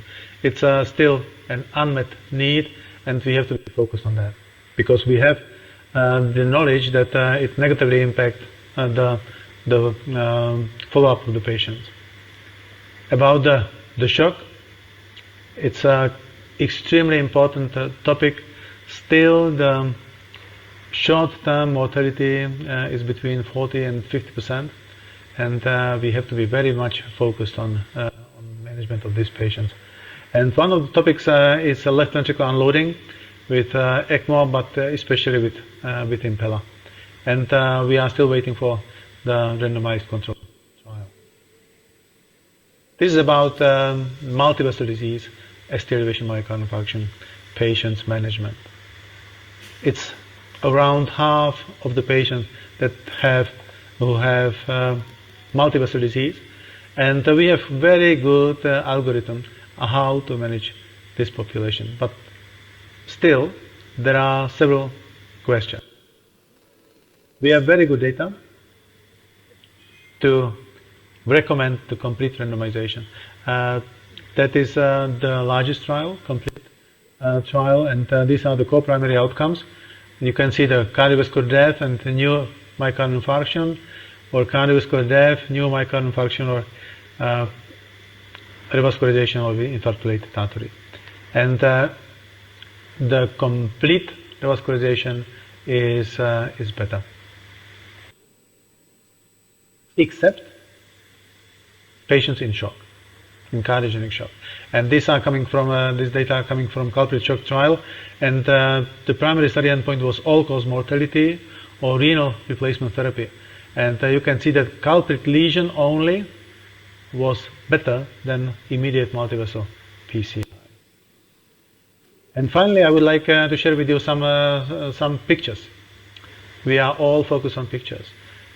This was patient with not with STEMI but NSTEMI, but high risk NSTEMI that we treat in the same way like in STEMI population. So left main 2 bifurcation lesion. Quite good therapy the patient had. And this was intravascular ultrasound and combined with near-infrared spectroscopy. So the fibrotic lesion is clearly visible in the left main, but what is in the proximal part of LAD, it's quite a lot of lipid volume. It's non-obstructive disease. Of course, it's quite nicely possible to manage with PCI, complex PCI, I have to say. And this is the final result after DES implantation from left main to LAD and kissing balloon to CIRC. And the question is what to do with the residual non-obstructive coronary artery disease. And it's quite important for me. This was done at the end, so quite nice cross-sectional area, instant area. You can see in the left main and also LAD. And we have quite good data about the PCSK9 inhibitors in acute myocardial infarction patients. This was the Pickman AMI trial, and it's not generally recommended, this therapy, in acute setting, but I'm nearly sure that this may be the future. Another patient, it's young male with anterior wall STEMI, and I didn't do the PCI. It was only angiography. Why? Why was that? Because there was non-obstructive thrombus in left main bifurcation, and I didn't see a really severe atherosclerosis. So I treated the patient with combined antithrombotics, aspirin, ticagrelor, GPI, reduced fibrinolysis intracoronary. And this is the picture after 4 days. You can see the inside the artery, and there is some fissure on at the beginning of the ostium of LAD. I think that it is for the patient is much better not to be treated with stenting, very complex stenting, in fact, in left main bifurcation. But I'm sure that this patient needs our high attention. And we have very good data for PCSK9 inhibitors from the EVOPAX trial during hospitalization. And what is quite important, that the LDL cholesterol decrease is very, very fast and very effective. So I am nearly sure that this may be a good way for us for the future. So in conclusion, ladies and gentlemen, more than 3 decades of primary PCI. What have I learned, and what I see the way forward. So, what have I learned from the long-term history of primary PCI and what I teach my fellows? I teach them that the collaboration is crucial with emergency medical service, with cath lab staff, CCU, ICU, ECO, shock, ECMO, implant, CPR teams, and other specialists. I teach them that it's not necessary to rush. And it's quite important because the time delay in the cath lab is relatively very short compared to the pre-hospital time delay. They should think at least twice, especially during difficult primary PCI course. They should use proper technique, think about the optimal antithrombotic combination. They should achieve optimal result on both epicardial and microcirculatory level. They should use intracoronary imaging if needed, and they should remember limitations of angiography. We have very good guidelines, not only ESC, but also from US, that are perfect for daily practice. But the individual demands have to be reflected, especially very elderly population, patients on oral anticoagulation, frail patients with chronic kidney disease, etc.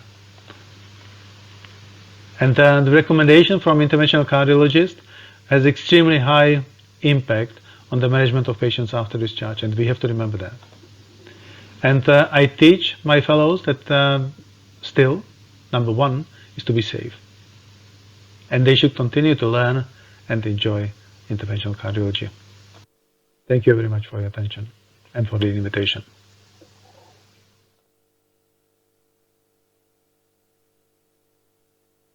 Taking us through the journey of last 3 decades and how we have evolved from decision-making techniques, new hardwares, and giving best outcomes to the patient with better results and lesser chances of restenosis and stent thrombosis mainly. So, anybody wants to ask any question? So I thank you so much once again for your wonderful presentation year after year. There have been several embedded lessons here which even not good for fellows, for everybody like us. Be safe, that is I think a crucial point. And I quite agree with your idea of very good antithrombotic therapy when there is a good amount of thrombus in the left main. So, though there is a lot of argument for and against, but I had similar experiences in the past that if you intervene, you do worse. If you just do the medical therapy, you can do better. This is one important thing and lesson which goes hand in hand. So all intervention cardiologists have to learn a proper peri-procedure and post-procedure medications more than the technique itself. The technique one can learn in one time, but medical therapy is of crucial judgment and to take forward. So this is what I take home from, once again, from your talk. If anybody else has to comment, one quick comment or one quick question. Yes, Dr. Mittal. Dr. Peter, you mentioned about the culprit only and multivessel angioplasty at the time of primary PCI. So do you also take this into consideration that those who are highly, you see with IVUS the plaque type and thrombotic nature of the non-culprit lesion. Do you take these things into account when you decide about tackling the other vessel as well? Or just on the basis of epicardial CAG that you decide that this is another culprit vessel and patient is stable and I can go ahead and do the angioplasty of the other vessel also? We have a full talk on this. Yeah. And we can have his idea, Dr. Peter's idea. Thank you. It's quite important topic because there is one half of the whole STEMI population with multivessel disease. So it's a really quite frequent situation that we face in the cath lab. And so we took part in the Compare Acute trial. And so it was functional revascularization, complete revascularization versus standard approach. And what we do in our daily practice, we really try to assess the whole coronary circulation. And number one, of course, is to achieve the optimal result in the infarct-related artery.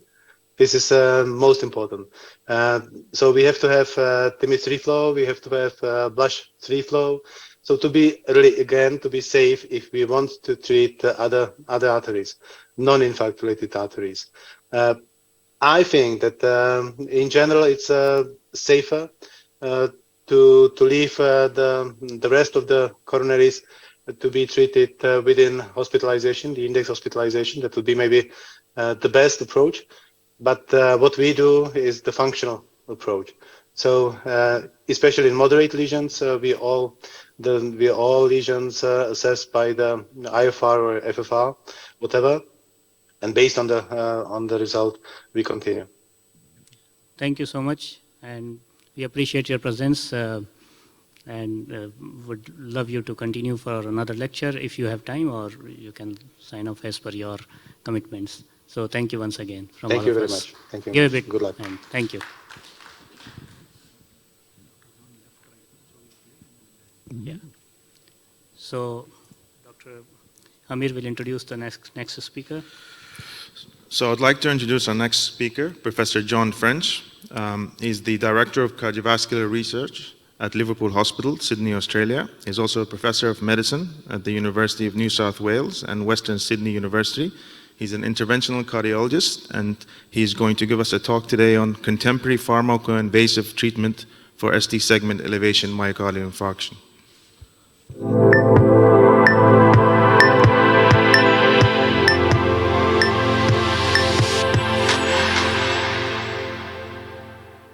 Ladies and gentlemen, thank you for asking me to contribute to this SHAKEHEART 2023 meeting.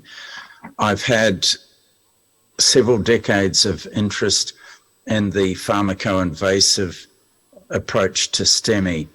This refers to a strategy of initially administering fibrolytic or thrombolytic therapy and more recently the concept of emergent transfer, so-called drip and chip, to facilitate either rescue PCI for failed reperfusion or routine early angiography if reperfusion is successful. Such a strategy is guideline recommended when timely primary PCI delivered by an experienced team is not available. And the aim of the strategy is to balance earliest possible reperfusion while minimizing bleeding, particularly intracranial hemorrhage. In terms of the background to the strategy, this curve, which was developed as a cartoon by Gersh and colleagues almost 20 years ago, aimed to take the reperfusion strategy, be it fibrolytic or primary PCI, out of the equation and just indicate whatever the strategy, the earlier the better, because the benefits in terms of mortality reduction, as you can see from starting from point D, got progressively lower with the passage of time. We modified some of this concept in our Australian guidelines, to which I contributed, published in 2016, and aimed to have a first medical contact to first device time of less than 90 minutes. But we did include where patients went to a non-PCI capable centre, a minimisation of a door-in, door-out time to less than 30 minutes, which effectively means the patient has to remain on the ambulance trolley, or else this cannot be undertaken in a timely manner, because the total time is 90 minutes, whereas some other guidelines allow a 30-minute discount for that time. Now, fibrolytic therapy reduced and primary PCI increased over the last 20 years, but in the few years prior to this analysis in 2016, there was an increase in Australia to about 40% of the total population, which serendipitously is about the proportion of patients in Australia who live more than 90 minutes away from a primary PCI centre. So one could argue, based on the figures in 2015-16, the proportion of patients getting initial fibrinolytic therapy is about right. Now, I'd like to introduce the concept of primary PCI-related delay, and this data was put together by the late Tony Gershlich based on randomized trials in patients presenting within 3 hours of symptom onset, looking at a composite clinical outcome as shown in the bottom right. Now, I'd like to draw your attention to the 50-minute time point, and that basically implies that if a delay is longer than 50 minutes from getting PCI, primary PCI, then a pharmacoinvasive strategy is preferred. What do the key trials show? STREAM2 was the largest trial, recruiting almost 2,000 patients, and had two parts to it.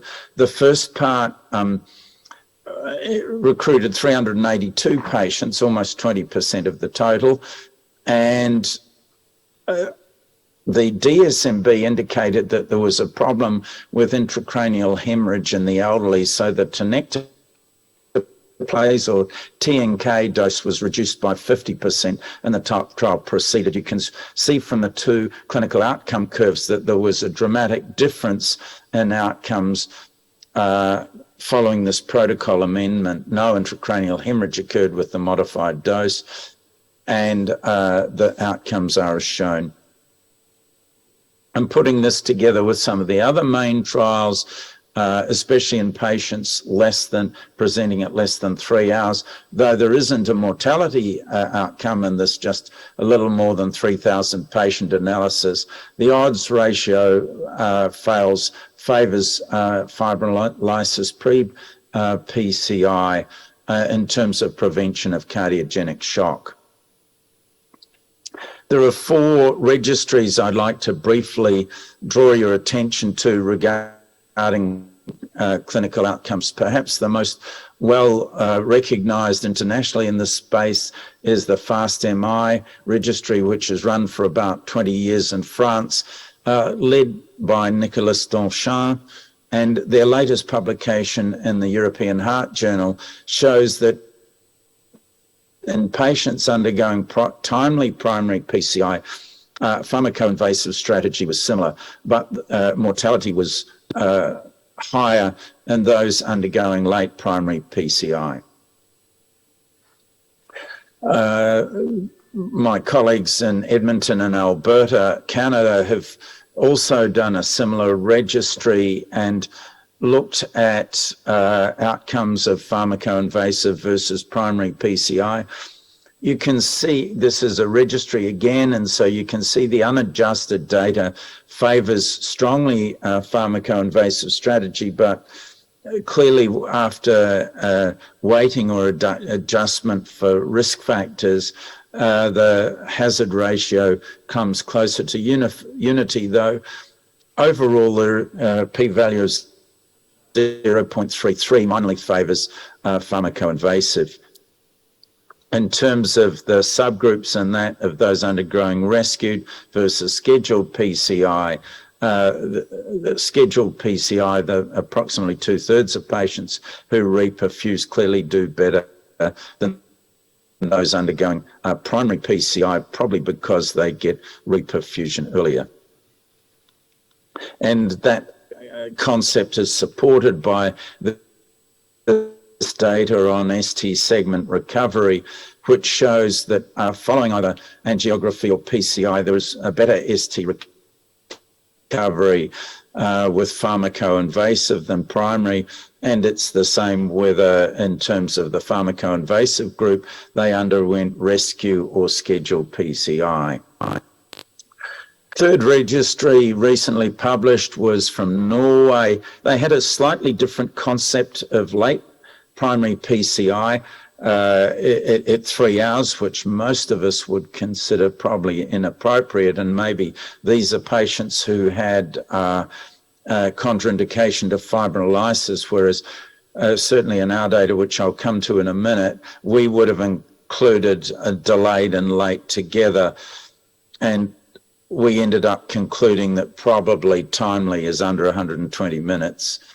And again, in the light orange actuarial curve, pharmacoinvasive ended up having the best outcomes, and obviously very late, my words, primary PCI had the worst. And this shows the odds ratios in pictorial form, both with the composite outcome and mortality, favoring even pharmacoinvasive PCI, borderline up at the top, compared to timely primary PCI, but obviously that's better than delayed or late, any procedure done later than 120 minutes. So this is our data from Liverpool. We had a bit over 2,000 patients published a few months ago in the European Heart, and it had almost equal numbers. These aren't randomized. This is registry data of pharmacoinvasive and primary, and the appropriate ratio among pharmacoinvasive is scheduled versus rescue PCI. We had a cut point here of timely as less than 120 minutes, because in data, as I didn't show you, the mortality for patients treated less than 90 minutes and those between 90 and 120 minutes was exactly the same, a mortality of about 7%. So for this curve, we're combining both of those time intervals.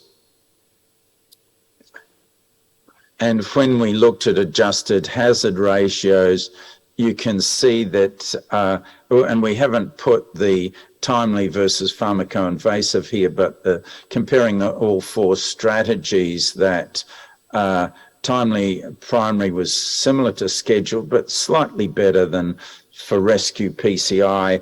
However, late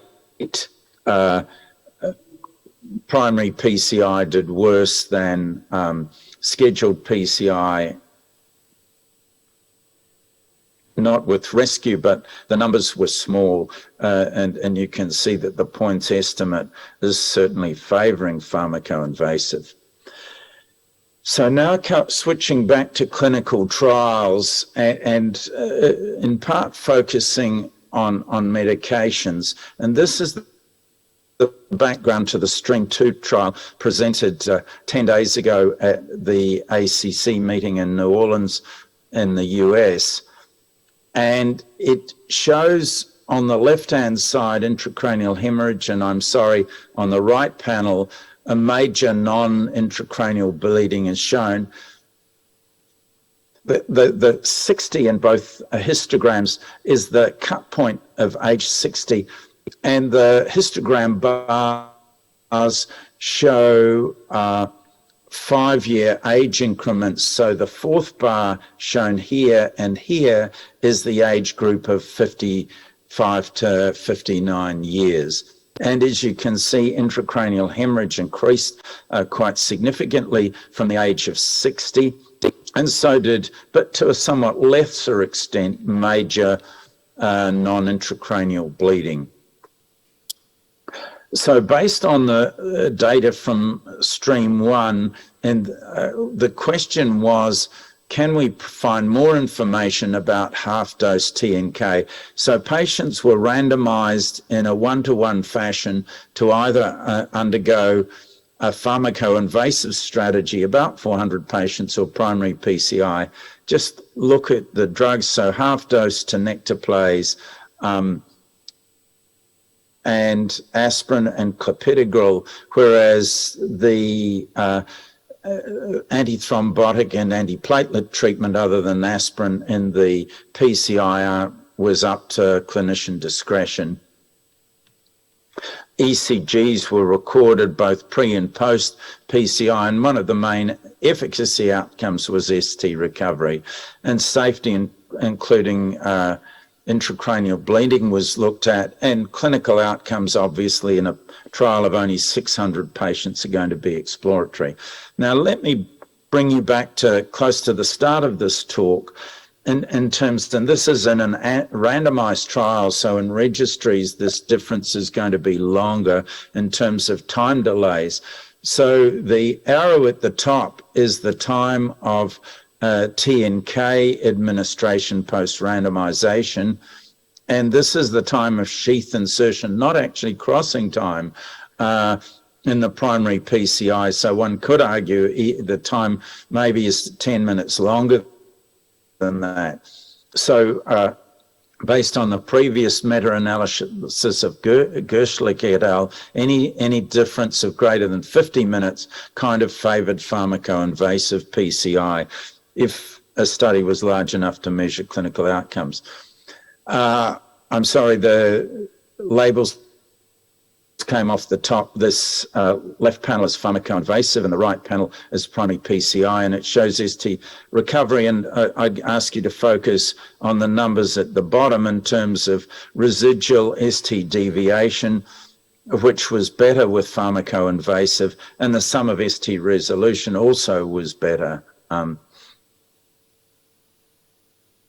The TIMI flow data is perhaps as expected because pharmacoinvasive, over half the patients one would expect to have TIMI-3 flow, and in total about 70% would have either complete or partial reperfusion.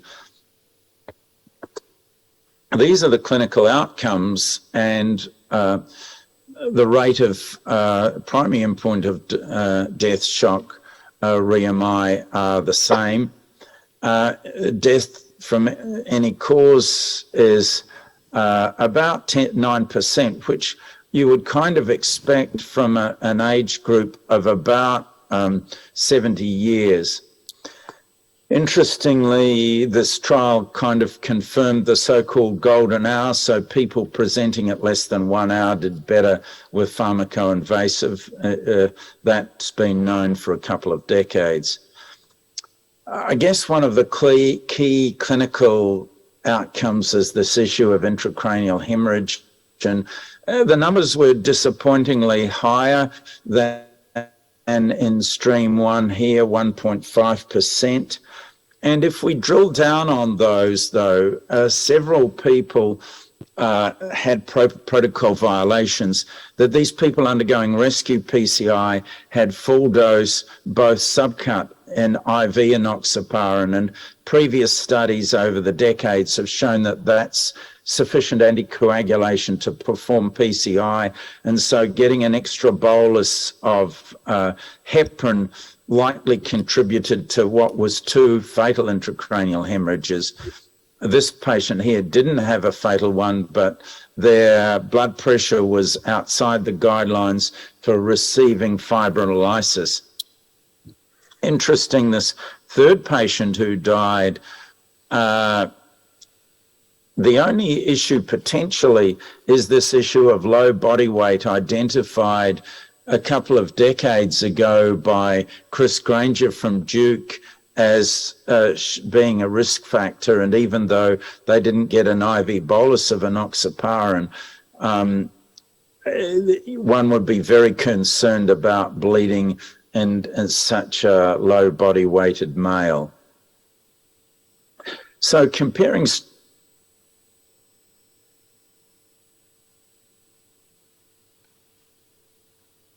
stream 1 and stream 2, the all-cause mortality, which was about 4.5% higher in stream 2, largely reflecting age, juxtaposed with rates of heart failure, which were about half that in stream 1, suggesting that the more elderly patients who may have developed heart failure ended up dying, and so then didn't develop clinical heart failure because rates of cardiogenic shock were somewhat similar.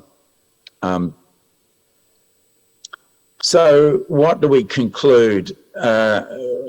Certainly in those aged over 60, which I am, so whether one consider that older or not, I'll leave to the audience. But the strategy of half-dose TNK in this age group is effective and doesn't cause worse clinical outcomes, cause basically similar outcomes to patients receiving primary PCI. Intracranial hemorrhage was higher than anticipated, but at least in part this was due to protocol deviations. And one would then argue that as long as appropriate pharmacotherapy is given in a pharmacoinvasive approach, this is both effective and safe. And whether this would extrapolate to younger patients is obviously of interest. So where are we in 2023? Well, ideally, patients should be identified in the field. We've shown 15 years ago that ED presentation adds the best part of an hour to times, and so if patients can call an ambulance rather than rocking up to the ED, that's best. Whether they should get heparin in the field, I personally favour, but various ambulance systems have to be able to do that, and we can't in Australia. If primary PCI can be done certainly within 120 minutes, and generally clinicians overestimate the speed that can be achieved, and we could discuss that in questions, that should be undertaken. But if not, fibrinolytic therapy, and the question of whether half dose for all remains unanswered, an antithrombin, either heparin or low molecular weight, and then the patient should go, if they don't reperfuse, for rescue, which is about a third of patients, and the 2/3 should go for scheduled procedures. So overall, outcomes are similar for both in both registries and trials, if primary PCI is timely.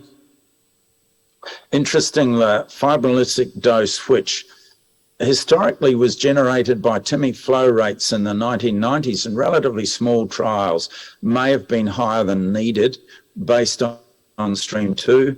That remains to be confirmed. We found no difference in terms of less than 90 versus 120, and that may have been because people were aiming for 90 minutes but ended up getting it slightly wrong, and it was slightly longer. But if it's longer than 120 minutes, that's a risk. And the guidelines slightly vary between different organisations as to what we should aim for. So when I started off in this space 3 decades ago, there was antagonism between PCI and fibrinolytics, and neither should meet, as illustrated by this cartoon. But hopefully I've illustrated that in the 2020s, these two strategies can work together. Thank you for your attention.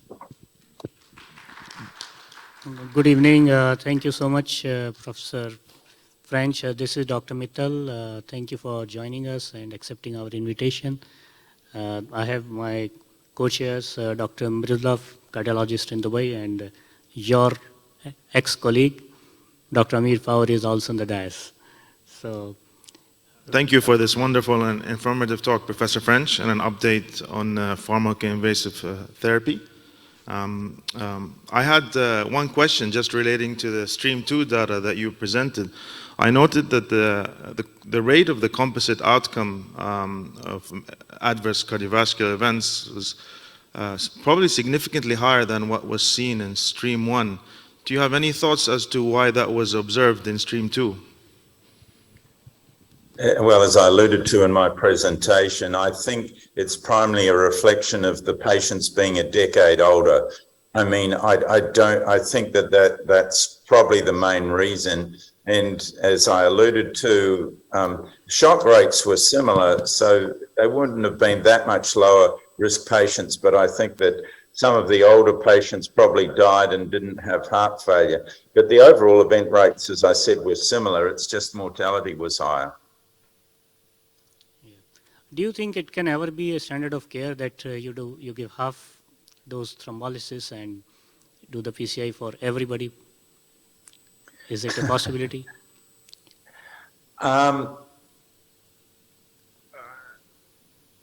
Well, in the short answer, I'd say no, because I don't think, I haven't shown the data, and it was in earlier talks of mine, and probably championed by someone slightly to the rest of Professor Carter, in Albert Schomig in Munich, who did very elegant work and showed that the time trade-off, especially after 3 hours, doesn't favour upfront fibrinolysis, and we know that the clot matures. So I think predominantly this is in patients presenting at less than 3 hours. I think it's a different discussion if patients are very remote, and I'm not really talking about the both in our country and continent and also other parts of the world, people who are many hours away. I think that's a different discussion.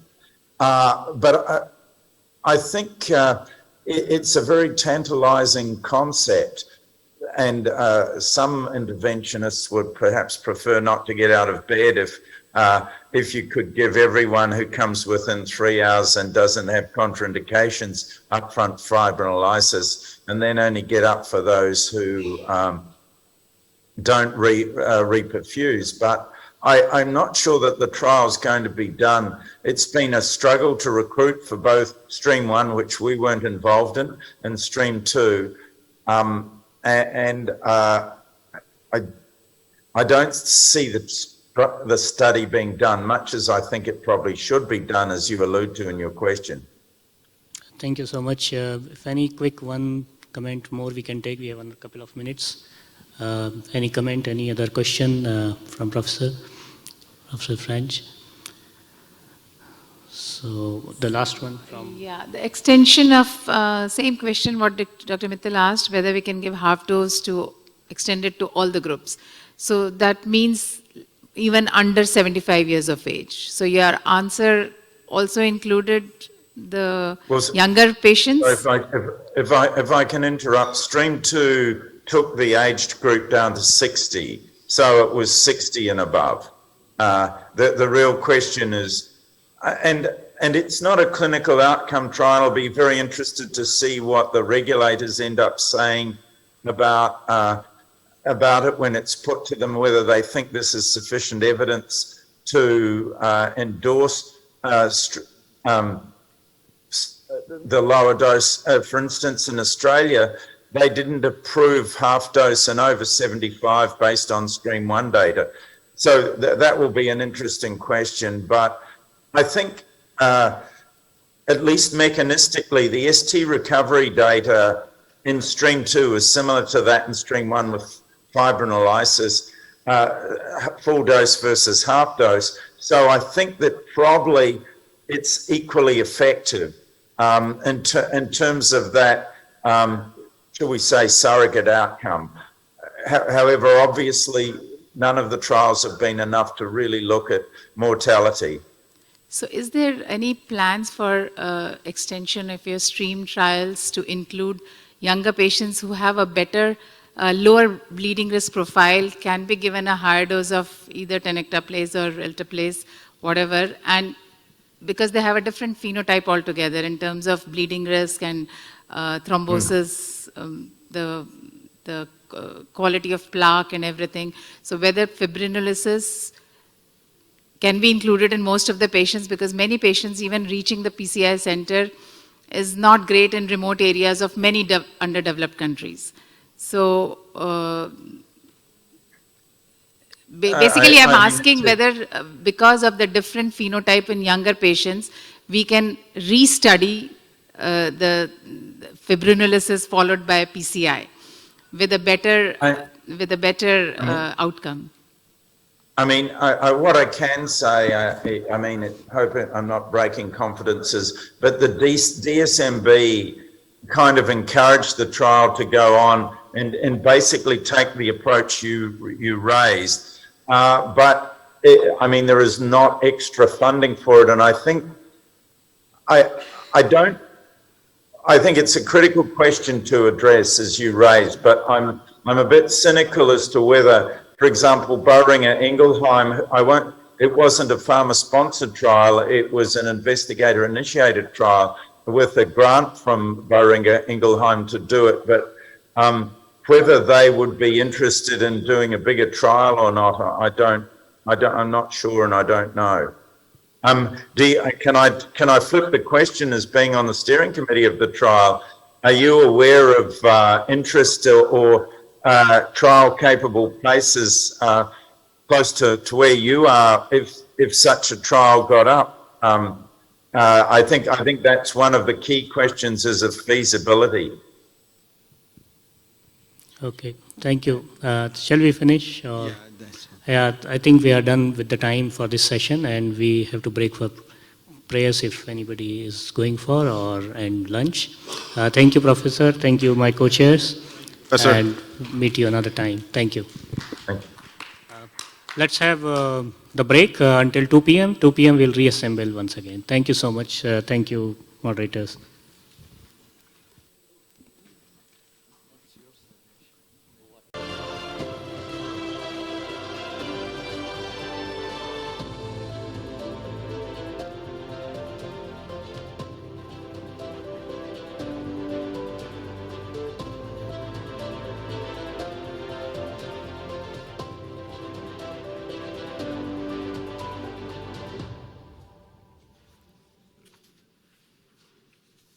Good afternoon and welcome back. So we are going to have the very last session of today's proceedings, the toughest, the most difficult task to carry it forward for this session. But I can assure you one thing, all those who are attending it, there are some great lectures and wonderful faculty as well for the last two sessions. For the moderators, we have on board Dr. Selvin George. Dr. George, I saw him here. Dr. Selvin, please come over. And I also invite Dr. Rupesh to chair this session. And you'll be supported by me and Dr. Hussain Hashmat, as mentioned in the portfolio, and Dr. Sachin, they are not available. They've excused themselves. So let's start. Please take over and start.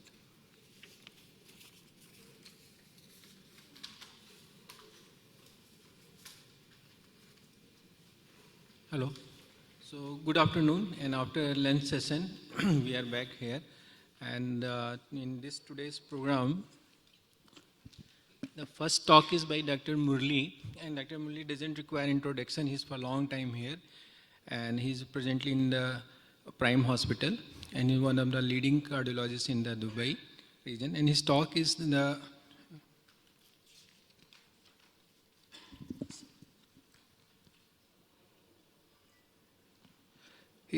regarding the aspirin versus clopidogrel for long-term prevention, because this always comes in question when patient is in a single antiplatelet, whether aspirin is superior or the clopidogrel. So this thing is going to be taken by Dr. Murli. Thank you very much. Good afternoon, everybody.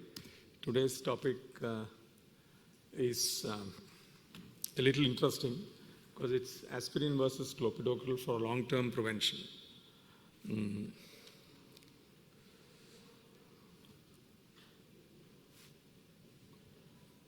How it will move? This one.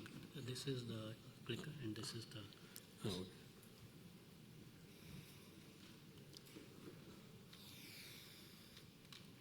As we all know, the present consensus of all guidelines is that the dual antiplatelet therapy, which includes aspirin plus one of the other P2Y12 inhibitors, it's recommended for at least 1 year post-drug-eluting stent deployment. The risk of major and minor bleeding is increased with two antiplatelets. So there is a consensus to continue one antiplatelet agent beyond 1 year to prevent further events. And the present consensus is on aspirin because that is cheap and easily available, and so you can continue aspirin for the long term. We all know that aspirin by method of action itself has GI side effects and has shown increased bleeding risk, especially in the elderly.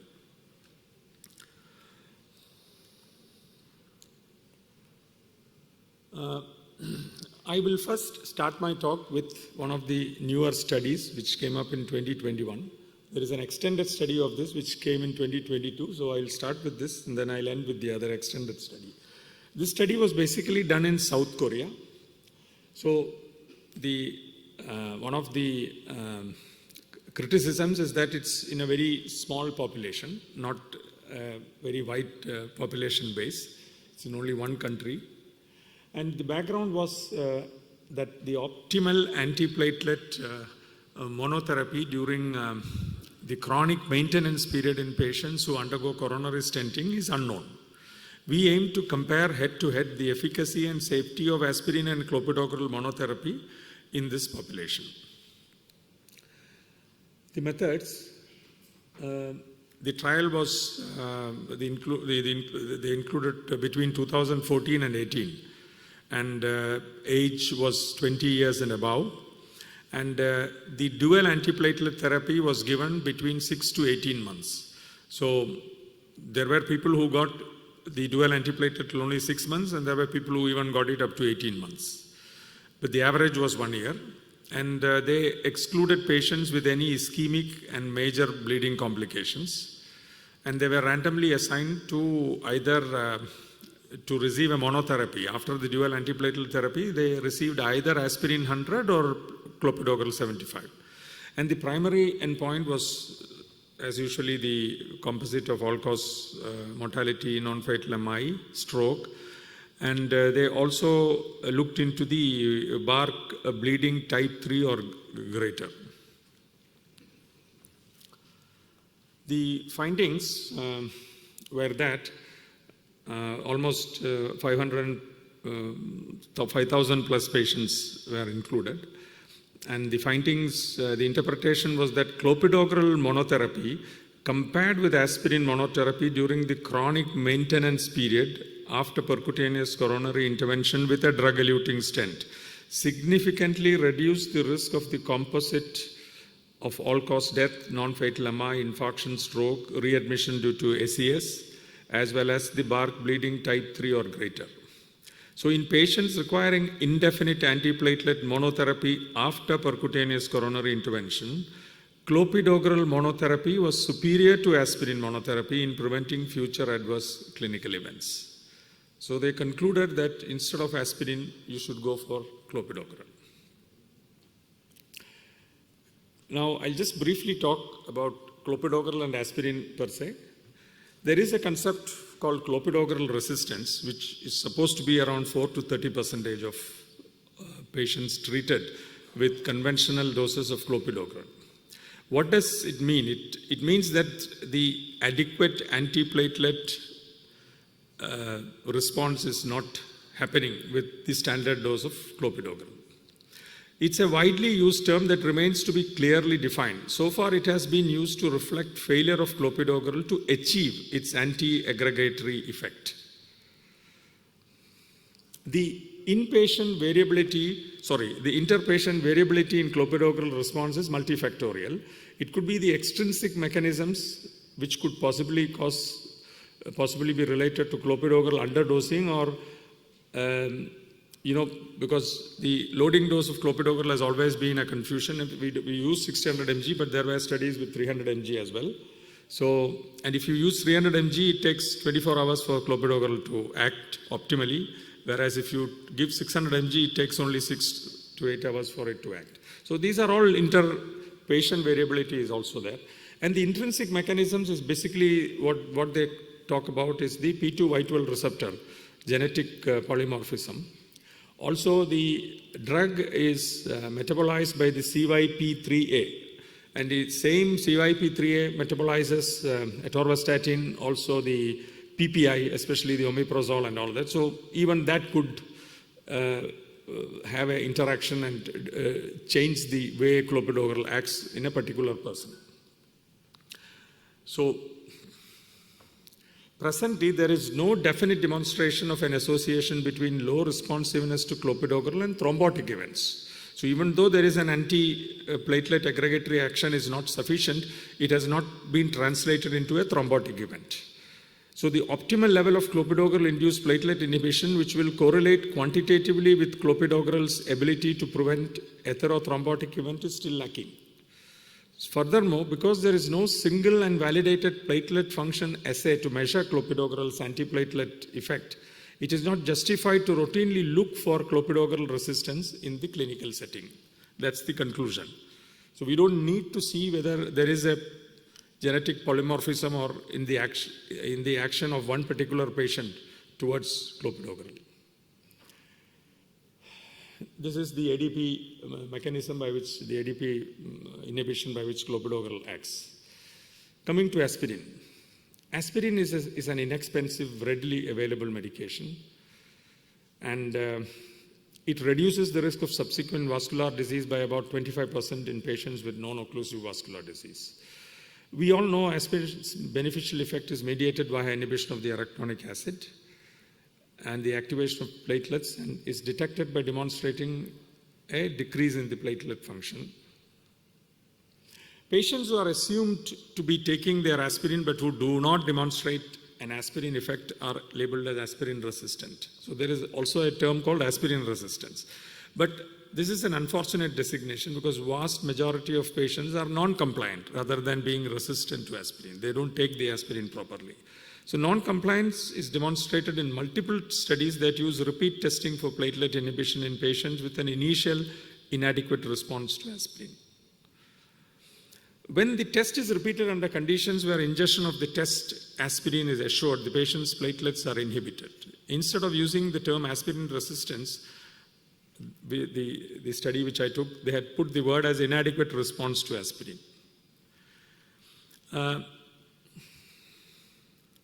So again, the thing is that there may not be aspirin resistance. But then why we are against aspirin?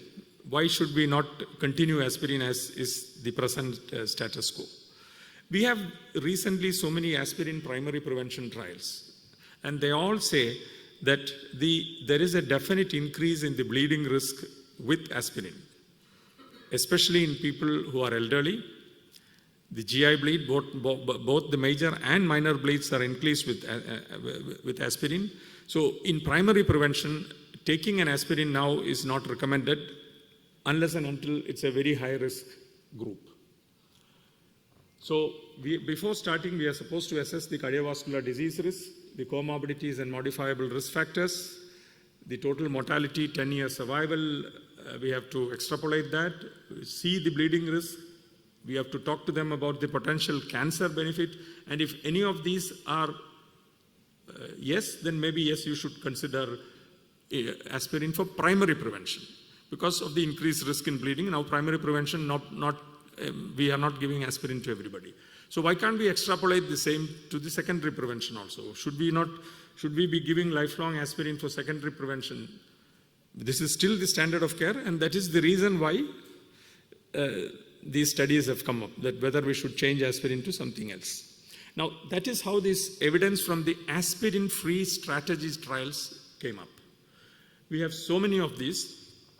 And this all happened after the new antiplatelets came into existence, like ticagrelor, prasugrel, because they are all very powerful than clopidogrel, and they found that decreasing the dual antiplatelet therapy to 1 to 3 months also was okay, and continuation with the newer antiplatelet rather than aspirin was very beneficial. So these studies, namely the global leaders with ticagrelor, they stopped DAPT2 that had clopidogrel, also the smart choice which had clopidogrel or ticagrelor and prasugrel. So these are the studies. I will take up the 2 studies which had clopidogrel. Now these trials, the STOP DAPT2 trial, evaluated 1 month of dual antiplatelet therapy.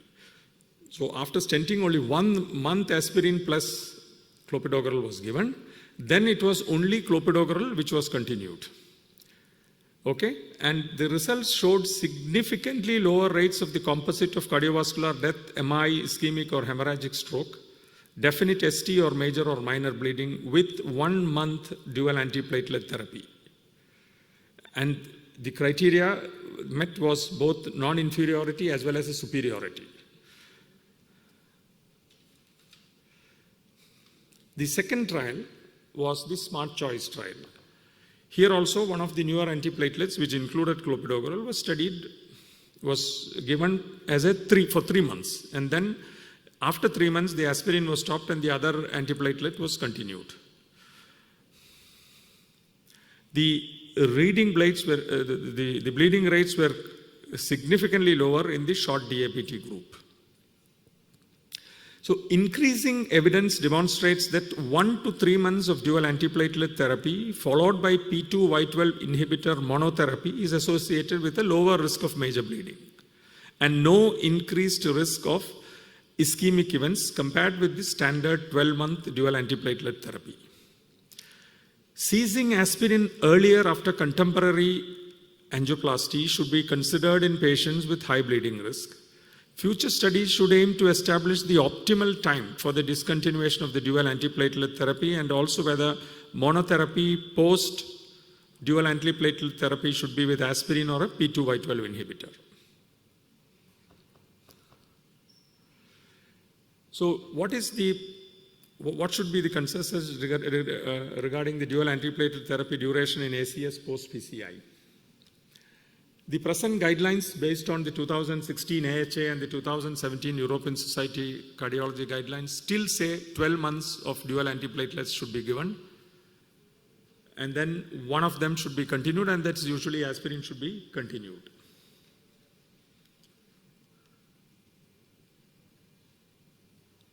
It should be noted, however, that both of these guidelines were written before the newer trials on dual antiplatelet therapy, de-escalation and P2Y12 inhibitor monotherapy in ACS patients became available.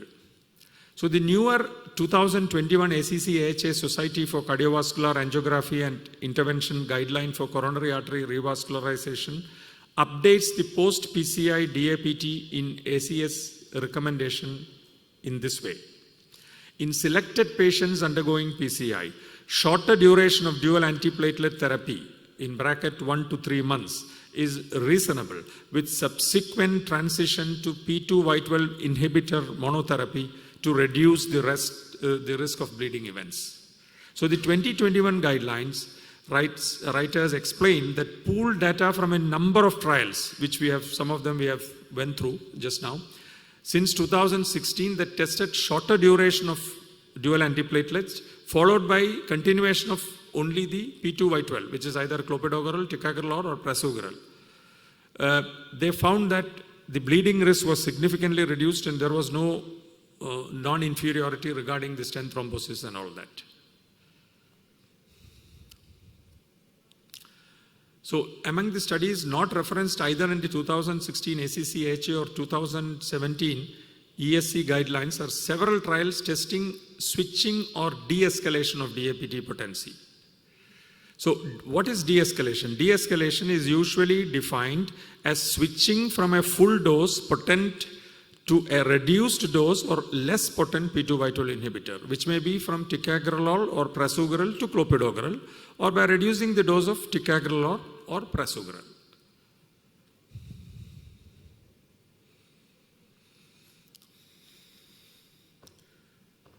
So this is again the same thing, what we have been testing. I'm just talking about the bleeding academic research consortium definitions.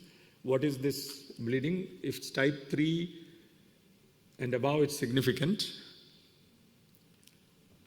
So aspirin, I'll conclude my talk with the host exam extended study, which came up just 3-4 months back. There they just followed up on the host exam main results, and they found that the landmark analysis at 2 years showed that the beneficial effect of clopidogrel was consistent throughout the follow-up period. And there was no significant difference in the incidence of the major endpoints, and there was a significant decrease in the bleeding risk. So during an extended follow-up of more than 5 years after randomization, clopidogrel monotherapy compared with aspirin monotherapy was associated with lower rates of the composite net clinical outcome in patients without clinical events for 12 plus or minus 6 months after percutaneous coronary intervention with drug-eluting stents. Thank you very much.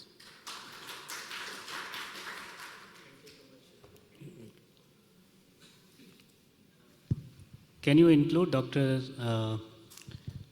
Sachin? Yes. Hello, Sachin. How are you? I know you are attending online, so welcome as a co-moderator. So I think you also heard the talk. So we can have 1 or 2 quick questions. So yes. Sachin, you are. Please unmute yourself. Maybe you are muted. Yeah, I did, sir. Now I'm we in can India, hear sir. you. Thank you very much. Yes. And congratulations for this conference. Yeah. Thank you. So any the question and why we put it is for our clinical practice. Thus, as per the guidelines, where do we stand in terms of using aspirin versus clopidogrel on long term? So we are used to using aspirin unless patient has some contraindication to aspirin. Are we into? Will we be right if we stop aspirin and start using clopidogrel? As per the present guidelines, as I told you, sir, the Society for Cardiovascular Angiography Intervention, they have come out with a guideline in 2021 saying that shorter, not even 1 year, they're saying shorter DAPT is also okay, and then continuing with clopidogrel, the other P2Y12 alone is fine. But whether we have embraced it in our practice, it's still no. It's only, we still give 1 year of dual antiplatelets, unless and until there is a major bleeding happening in between, and or if people who are intolerant to aspirin. For all the other people, we just still continue the dual antiplatelet, and still our practice is 1 year with continuation of aspirin because it's easily available and all that. But I'm sure in another 1 to 2 years, the European Society and the ACC will definitely rethink their guidelines, because there is a robust evidence showing that the bleeding risk is much less if you use only 1 antiplatelet, and that too not aspirin.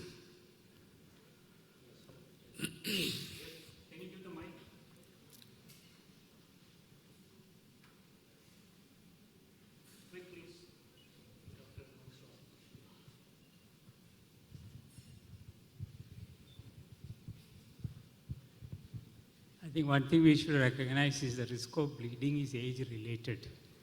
Most of our patients, most of the studies done, the patients are much older age group. And our patients are generally a younger age group. So the risk of bleeding, when you compare with the cost, aspirin becomes much favorable for our patients. Yeah, the main reason why we are continuing aspirin is the cost involved only. Not the Factor now, so more and more acceptance of clopidogrel as a long-term therapy than the aspirin. The basic problem with the aspirin is of the bleeding, right? Here, bleeding is same or less, and efficacy-wise, either same or better. Yeah, no, sir, even bleeding is less, significantly less. That's why I'm saying, in long-term SAP, if you compare the net clinical benefit, clopidogrel versus aspirin, the net clinical benefit goes in favor of clopidogrel instead of aspirin. True. So it's just a question of some time and more trials, you will find the revision of guidelines. Just to remind you. One more thing is the decrease of the dual antiplatelet therapy. Thanks to the new generation. That we have another talk here after you. Yeah.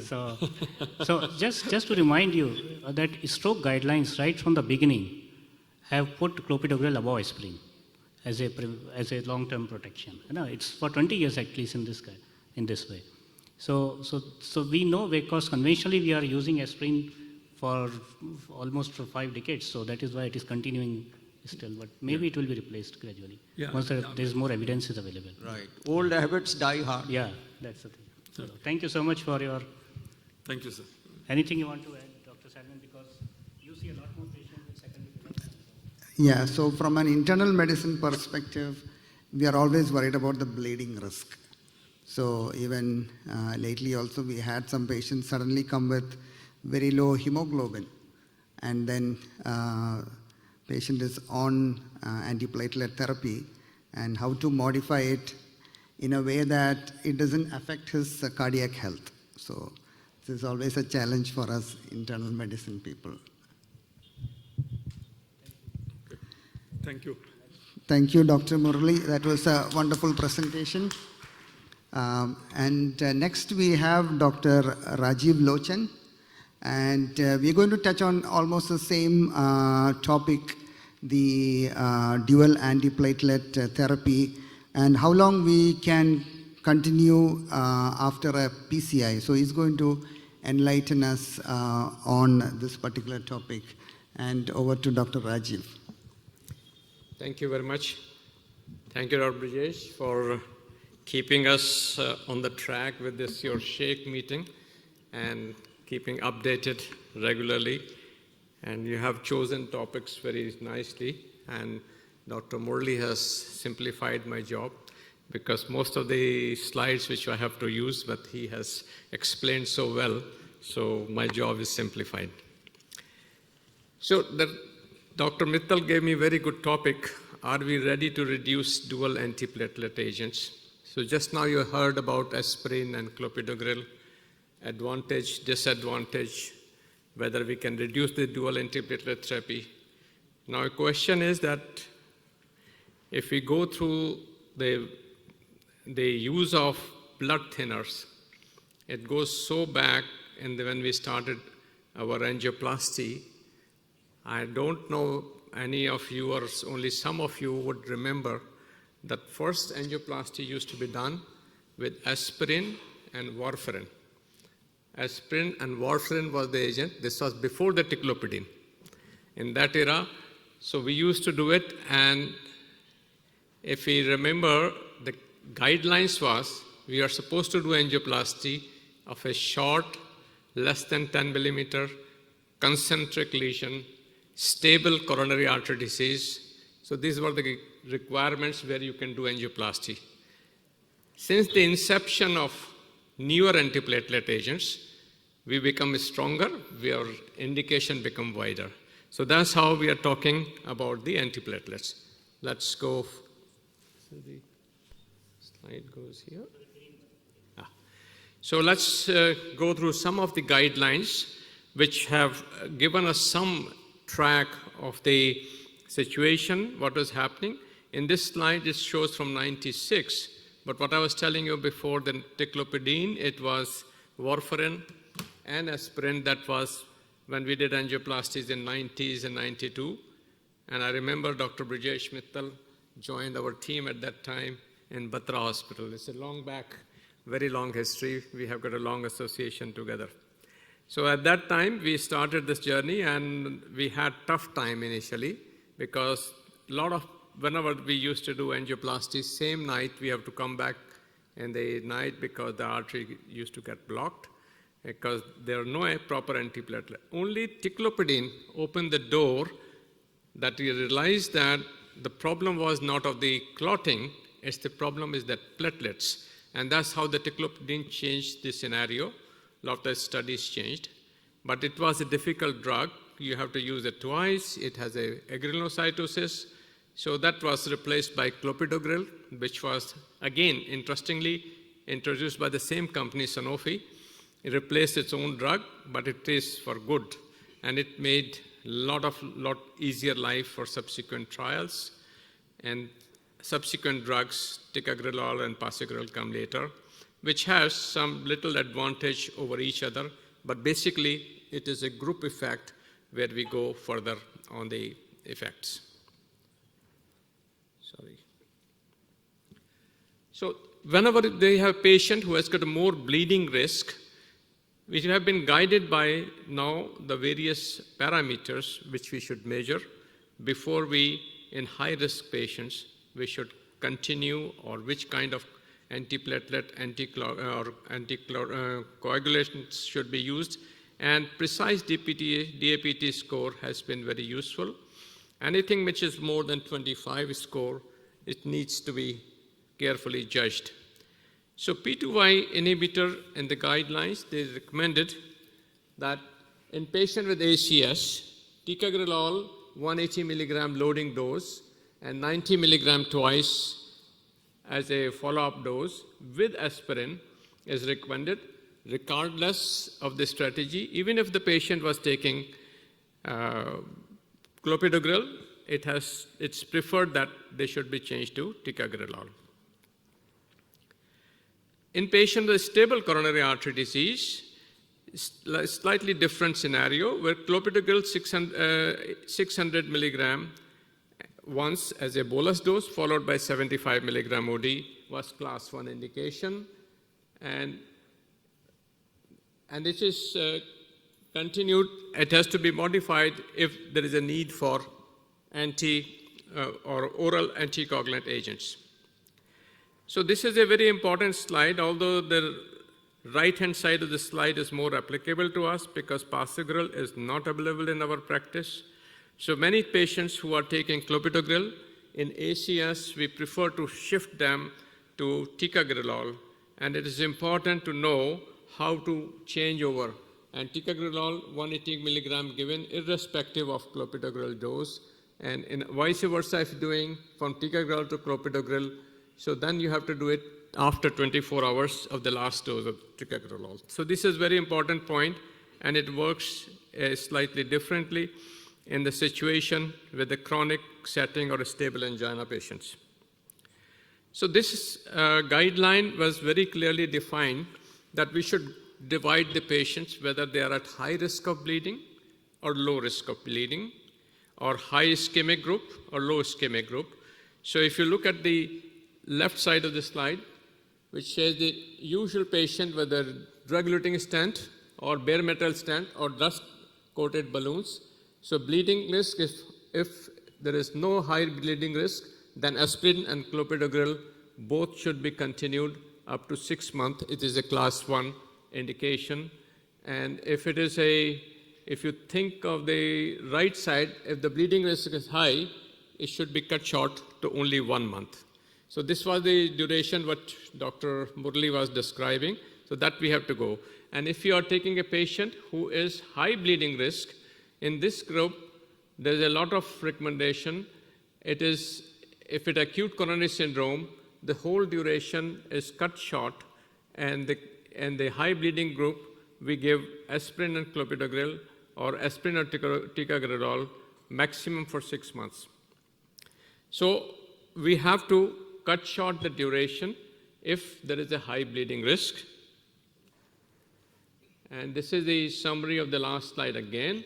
So 1 month for the aspirin and clopidogrel, and in high bleeding group and acute coronary syndrome, we continue up to the 12 month, and while 6 months we take in the case of stable coronary artery disease. So situation of the patient where there is a need for anticoagulants and they come for angioplasty, like atrial fibrillation or valve disease, they are having a anticoagulants already on the board, valve replacement patients. There, it's a strategy is very difficult, and because the patients are on anticoagulants and you want to add aspirin and Plavix, and it increases the bleeding. So that we have to decide what type of a strategy should be used, and strategies to avoid the bleeding complications in the patient who are treated with anticoagulants, and assess the ischemic bleeding risk. Use validated risk predictors like Chadwick score and modifiable risk factors we have to assess. Keep triple therapy duration as short as possible. Dual therapy after PCI, oral anticoagulant and clopidogrel to be considered instead of triple therapy. Consider the use of NOACs instead of VKA. Consider a target INR on a lower part. Consider lower dose of NOAC regimen and tested with the approved studies and apply other NOACs regimen based on the drug-specific criteria. Clopidogrel is P2Y12 inhibitor of choice in patients where there is a risk of bleeding as compared to ticagrelol or prasugrel. Use low dose aspirin. It's a low dose because in our country 100 is even better than 75, but in America they use 300. That's why they use low dose. And routine use of PPI. High risk features, stent-driven recurrent. So if there is a risk of a stent or thrombotic occlusion is not that much, but the stenotic occlusion can happen more. And these patients, we have to see the prior stent thrombosis history is there, stenting of the last remaining patent coronary artery, diffuse multivessel disease, especially in diabetic patients, chronic kidney disease, at least 3 stents in a place, or 3 lesions have been treated. Lesion length is long and complex cases. These are, or left main stem stenosis, these are the cases which are highest given ischemic risk, and they can be of higher complication. Like left main stem stenosis is one of our patients, and in this type of patient, one has to be careful for the longer ischemic risk or protection from this.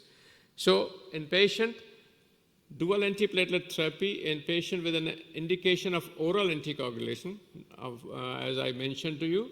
So we have got a concern of ischemia or concern of bleeding. If bleeding risk is more, we have to cut short this therapy, and triple therapy with aspirin, clopidogrel or oral anticoagulation should be 1 month. Preferably it can be given only 2 drugs, clopidogrel or oral anticoagulant should be continued.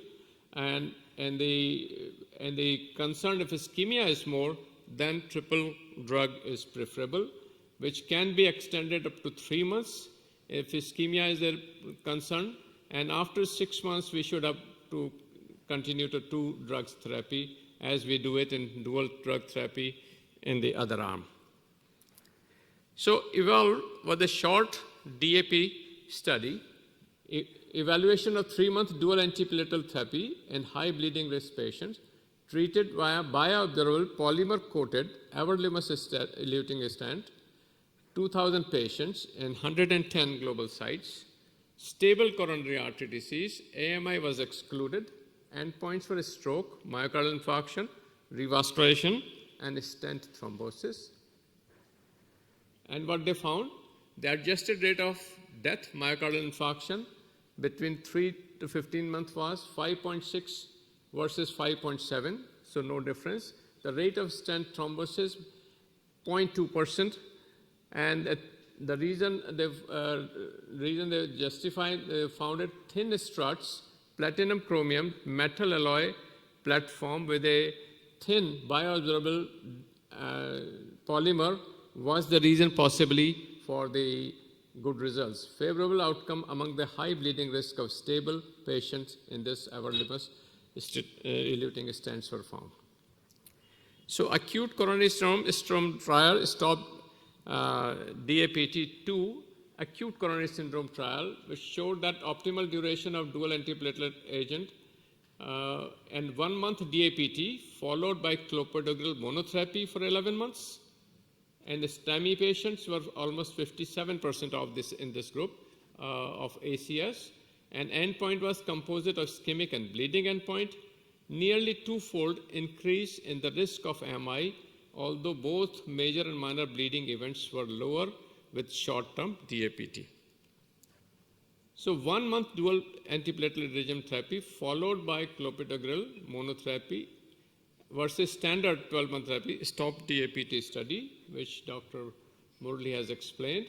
So what we found, a stable angina pectoris patient undergoing PCI, 1 month DAPT, 1,500 patient, and 12-month DAPT followed by aspirin for 5 years, and with it, cobalt chromium stent. And death, MI, stent, thrombosis, or stroke at 1 year, 2% of 1 month DAPT group, compared to 2.5% in 12-month DAPT group. For non-inferiority, p-value is 0.005. TIMI major or minor bleeding at 1 year, 0.4% of 1 DAPT, which is much less as compared to the 12 months group. So very short dual antiplatelet therapy after a new DS meta-analysis of 5 randomized controlled trials. These trials were listed in Dr. Murali's list. Trial was included global leader stars, smart choice, DAPT2, Tolite and reduce. 30,000 patients it covers. 49% was 1 to 3 months, DAPT followed by aspirin. Monotherapy after new generation of stents. I think that's the difference, new generation of stent. Shorter DAPT duration significantly reduced the rate of major bleeding, 2% versus 3.1%. No difference in mortality. This is the important point which we see. And approximately in this trial, 50% patients were including ACS.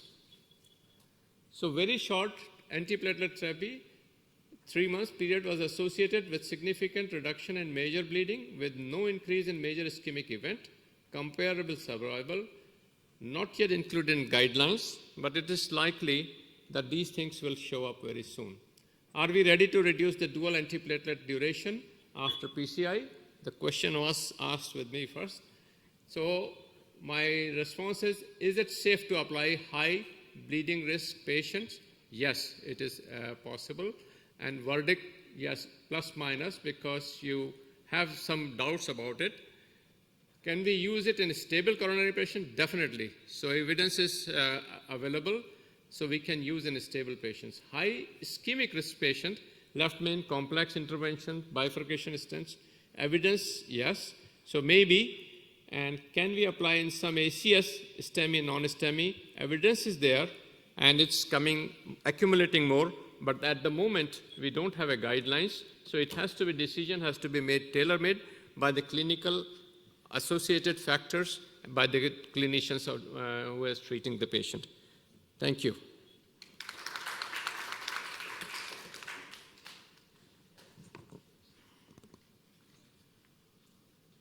Thanks for the elaborative talk. Any question from audience? Yeah, just give the mic.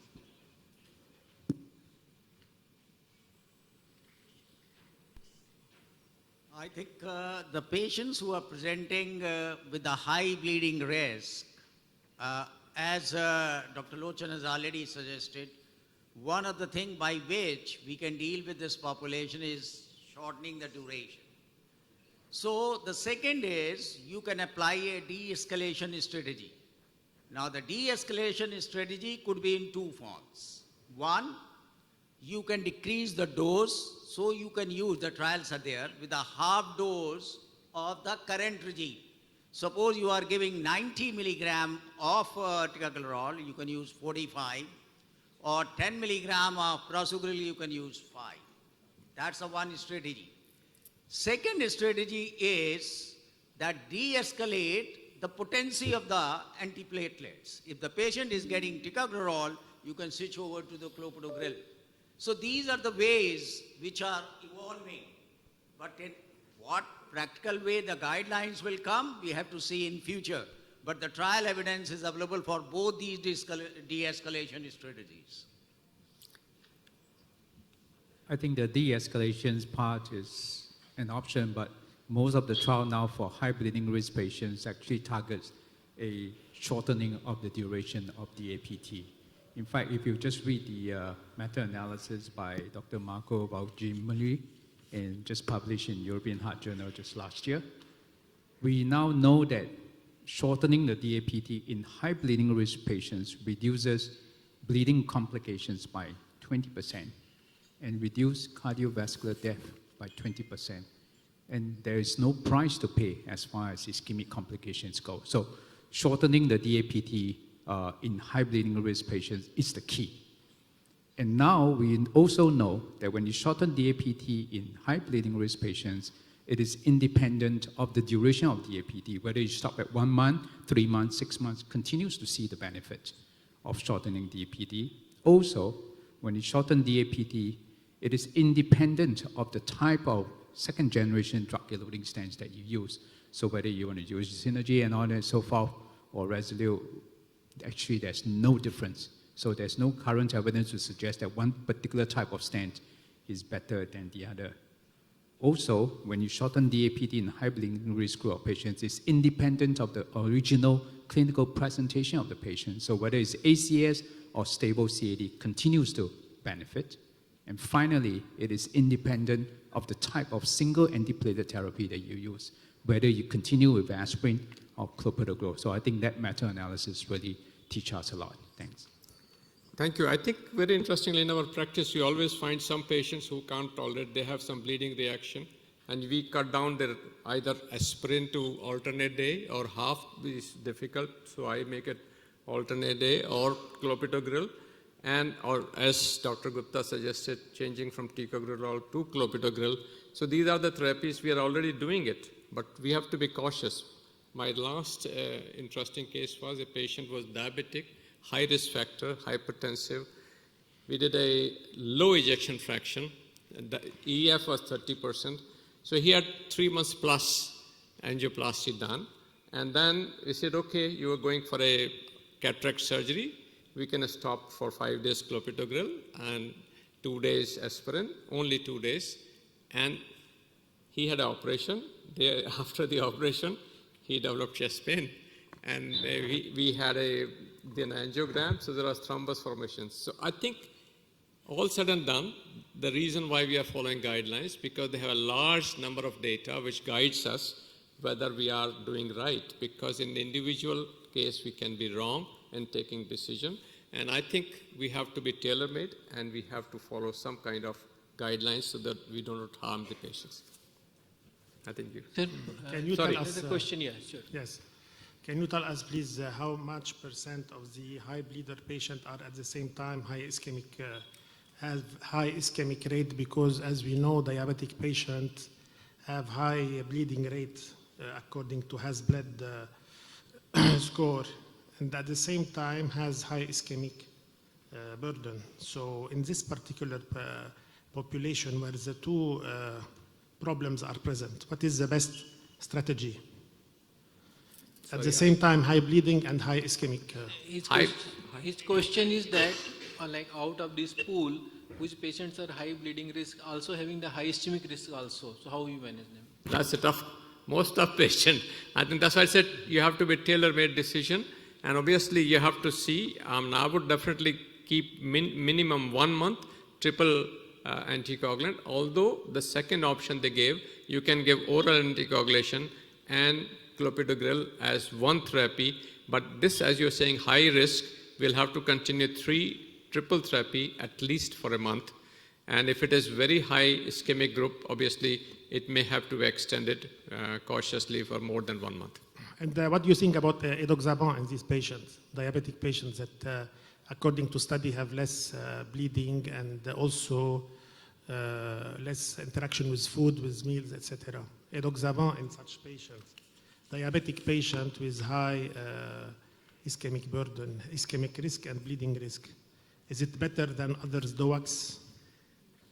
Can we, should we prefer it on other DOACs like apixaban? I mean, at the moment, more support is for the NOACs because the experience is widely obtained. So NOACs are preferable over the VKA and antagonists. And however, some of the older physicians, they still keep the very oral anticoagulant because they can monitor it. My particular problem is because there is no guidelines, but everybody is suggesting NOACs is safer and that should be continued. In addition to clopidogrel, which could be a better choice after 1 month. Sometime you can extend it up to 3 months. But all NOACs. Okay, I'm sorry to cut it short. You can ask later because we are running really short of time. Thank you. Which we don't want to. Thank you. Yeah, thank you so much. Thank you, Dr. Rajiv. That was a wonderful talk. We really had a good discussion on dual antiplatelet therapy and really helped us to open our minds on how to best manage our patients, managing both the risk of ischemia as well as bleeding. We are a little short of time, so for the next presentation, I would like to invite Dr. Rajiv Gupta. He is a consultant cardiologist at Emirates International Hospital, Alain, UAE. And he's going to give us a 15 minutes talk on atypical presentations of acute coronary syndrome, a challenge. I think it's a challenge to not only cardiologists, but also to internal medicine physicians, family physicians, because a lot of atypical presentations, and we don't really want to miss an ACS at any point. So let's look up to Dr. Rajiv Gupta to open our minds. Thank you. Thank you for inviting me, and I always appreciate such gatherings which are being championed by our colleague Dr. Brajesh Mittal. Fine. So why did I choose this topic when this topic came to my mind? Because this is quite a burning issue, and these days you are finding a lot of material in the press and even on the WhatsApp messages, oh, so-and-so celebrity died suddenly and there were no symptom and something. And even if you notice among your social circuit, you have a couple of cases who have passed away untimely and without any warning symptoms. And therefore, this topic assumes importance. This year, European Heart Journal, they have clinical practice journal online only. And in this clinical practice online journal only, they write small articles, for review, the invitation. So I was invited to write for it. They solicited me. And I wrote this article last month. And this article is Diabetes and the Heart, the Coronary Artery Disease. And it's basically talking dominantly on the atypical presentations. And this is painful ACS when you call that there is a pain, but the pain is not typical what we usually describe or understand, at least laymen, crushing pain, severe chest pain, this then there, radiating to the left arm with sweating, with dyspnea or with syncope. These are symptoms are conspicuously absent. In fact, the atypical symptoms are more than the typical symptoms. And what we taught in undergraduate days is a misconception. Otherwise, we'll miss a lot of myocardial infarctions.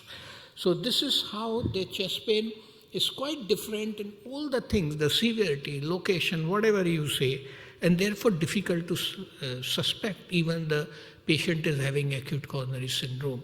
I remember one of my prominent, and most of us have read his textbooks, so I don't want to name him. He died of acute coronary syndrome, slowly slipped into the cardiogenic shock because he presented with chest pain in the back. And he thought back pain, but basically upper part of back is also a part of the chest, anteriorly, posteriorly, sideways. So this is how sometimes the perception changes, or when you suffer illness, your intellect becomes different, you are not able to diagnose or suspect it yourself, so be careful about it. Another presentation which is seen dominantly in Asian population, people say, is a presentation with a gastric upset, so be very, very careful about it. And then the symptomatic but painless myocardial infarction. So this is basically, pain is conspicuous by the absence. You have other symptoms like shortness of breath, syncope, palpitation, only sweating, extreme weakness, any atypical presentation you can have it. Please suspect it and do it. And I'll show you the data in the following slides that how even the seasoned doctors, including cardiologists, misses. And I'm sure I have missed myocardial infarctions of my life, even though not brought to my notice and attention, but I have definitely missed it. I am 100% sure about it, leading to the life-threatening consequences. So this is the basically studies, what you think is the chest pain, suggest. And in the female, when you say that, there is a female or male basis also. I'll show you next time. More common in men, more common in women. So pain in between the shoulder blades, this is more common in the women when they present with the acute coronary syndrome. Neck pain, palpitation, jaw pain, fatigue, nausea, indigestion, they are more common in the women. So there is a gender presentation difference also, which of course already I am sure somebody must have talked about it. It's sensational these days, not only these days, for last a decade, that this is what the picture is evolving and we are seeing. And this is another presentation which I will, Dr. Abdullah Shahab is there in the gathering, I can see, which was published, our own Middle East data. This is the Gulf Face registry which was done 15 years ago. I was one of the part of it. And this is the data which has come out of it. And you will find that the percentage of patient, when you see the percentage of patient, this is the geriatric patient I am talking, they present more with the syncope and the acute confusional state. The presentation is more in this patient. So age-wise, gender-wise, you have entirely different presentation of acute coronary syndrome. Be mindful about you in the clinical practice, because this is something very sensitive issue. And this is occurrence of the unrecognized myocardial infarctions in subject is 45 to 65 years, rather younger population I consider. And this journal, I like it, American Journal of Cardiology, this published it. And 20% were unrecognized. And with largely it is African American having this slightly higher percentage than the white population, the American data. So 20%, 1 in 5 myocardial infarctions, you can miss it very easily, or doctors can miss it very easily. Of course, life has become more comfortable with high sensitivity troponins, which we commonly use from day one. Even in America, it's not that popular till today, so maybe that may be one of the factors, but still be careful about it. And many times the symptoms are so atypical and vague, mild or short lasting that patient may either not seek medical attention or may relegate the symptoms to pre-existing disease, like most of us, many of them may have GERD or chronic supine spondylosis or shoulder arthritis or fatigue due to exertion, and even shortness of breath, COPD or whatever it is. And they may not seek even the attention. And even if the attention is sought, their doctor may tend to relegate the symptom to the pre-existing disease. That, oh, you have got a GERD and this is the GERD pattern, maybe a little different at this time. Or you have COPD, so shortness of breath is expected. So be very, very mindful, have a thorough assessment, because you are the last court of appeal for the patient. So never neglect the patient, or never suspect it commonly. You don't lose anything in suspicion. Troponin high is now cheaper rather. ECG is obviously a cheap investigation. Most of people are insured now, so that we have no excuse to miss such a condition, particularly acute coronary syndrome in any set of circumstances. And people, those who have comorbidity like cervical spondylosis, they have more likelihood to develop acute coronary syndrome. They are not immune at all. So be very, very careful about it. And in another study I shall share with you, the prevalence of silent myocardial infarction, totally silent, was 28.5% in diabetics and 21.5% in non-diabetics, with a mean infarct size of above 10%, 12% mean infarct size of LV. So this is what happened, and this is usually population, geriatric population, this is much more of a challenge. So you may get an acute coronary syndrome, I mean a patient who may not look like at all with the acute coronary syndrome, and I have experienced, I have ignored or I have misdiagnosed such patients. I remember commonly, including one of my colleagues who underwent later on angioplasty.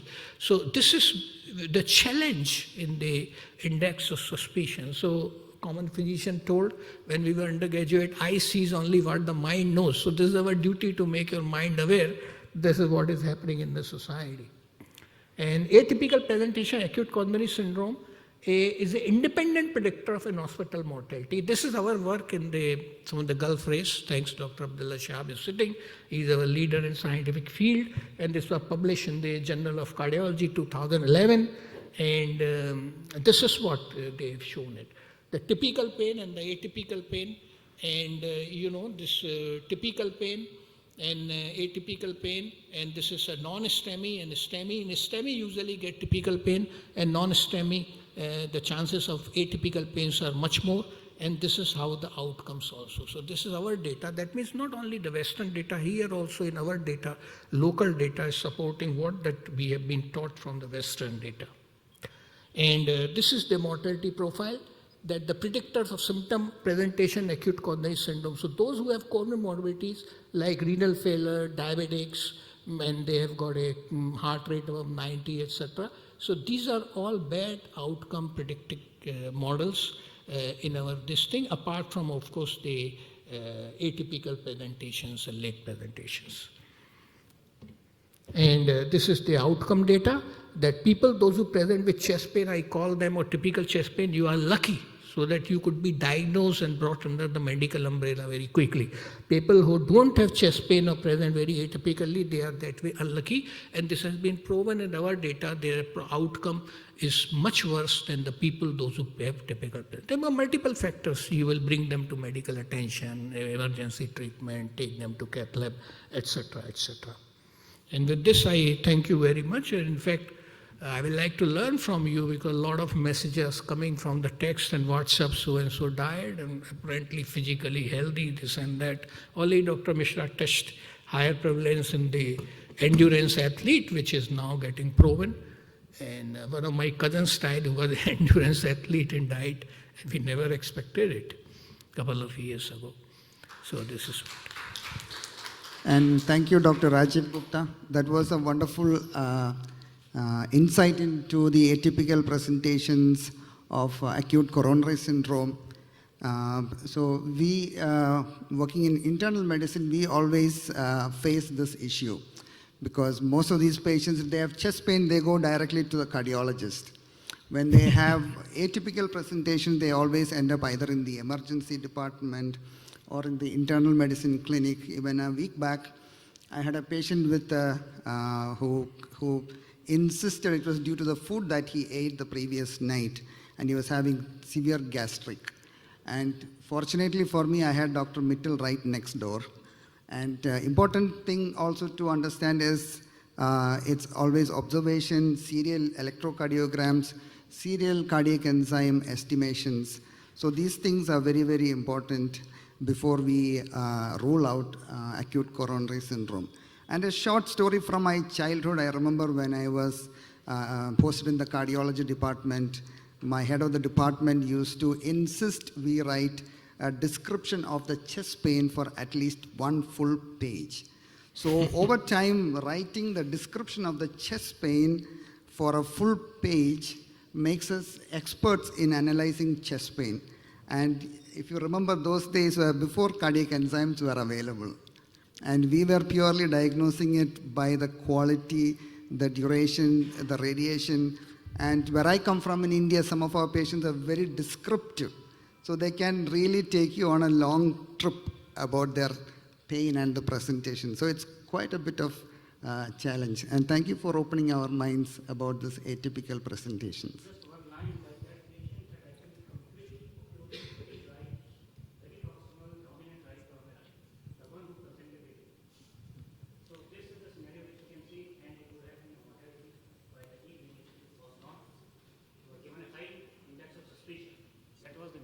High index of suspicion given by Dr. Salvin.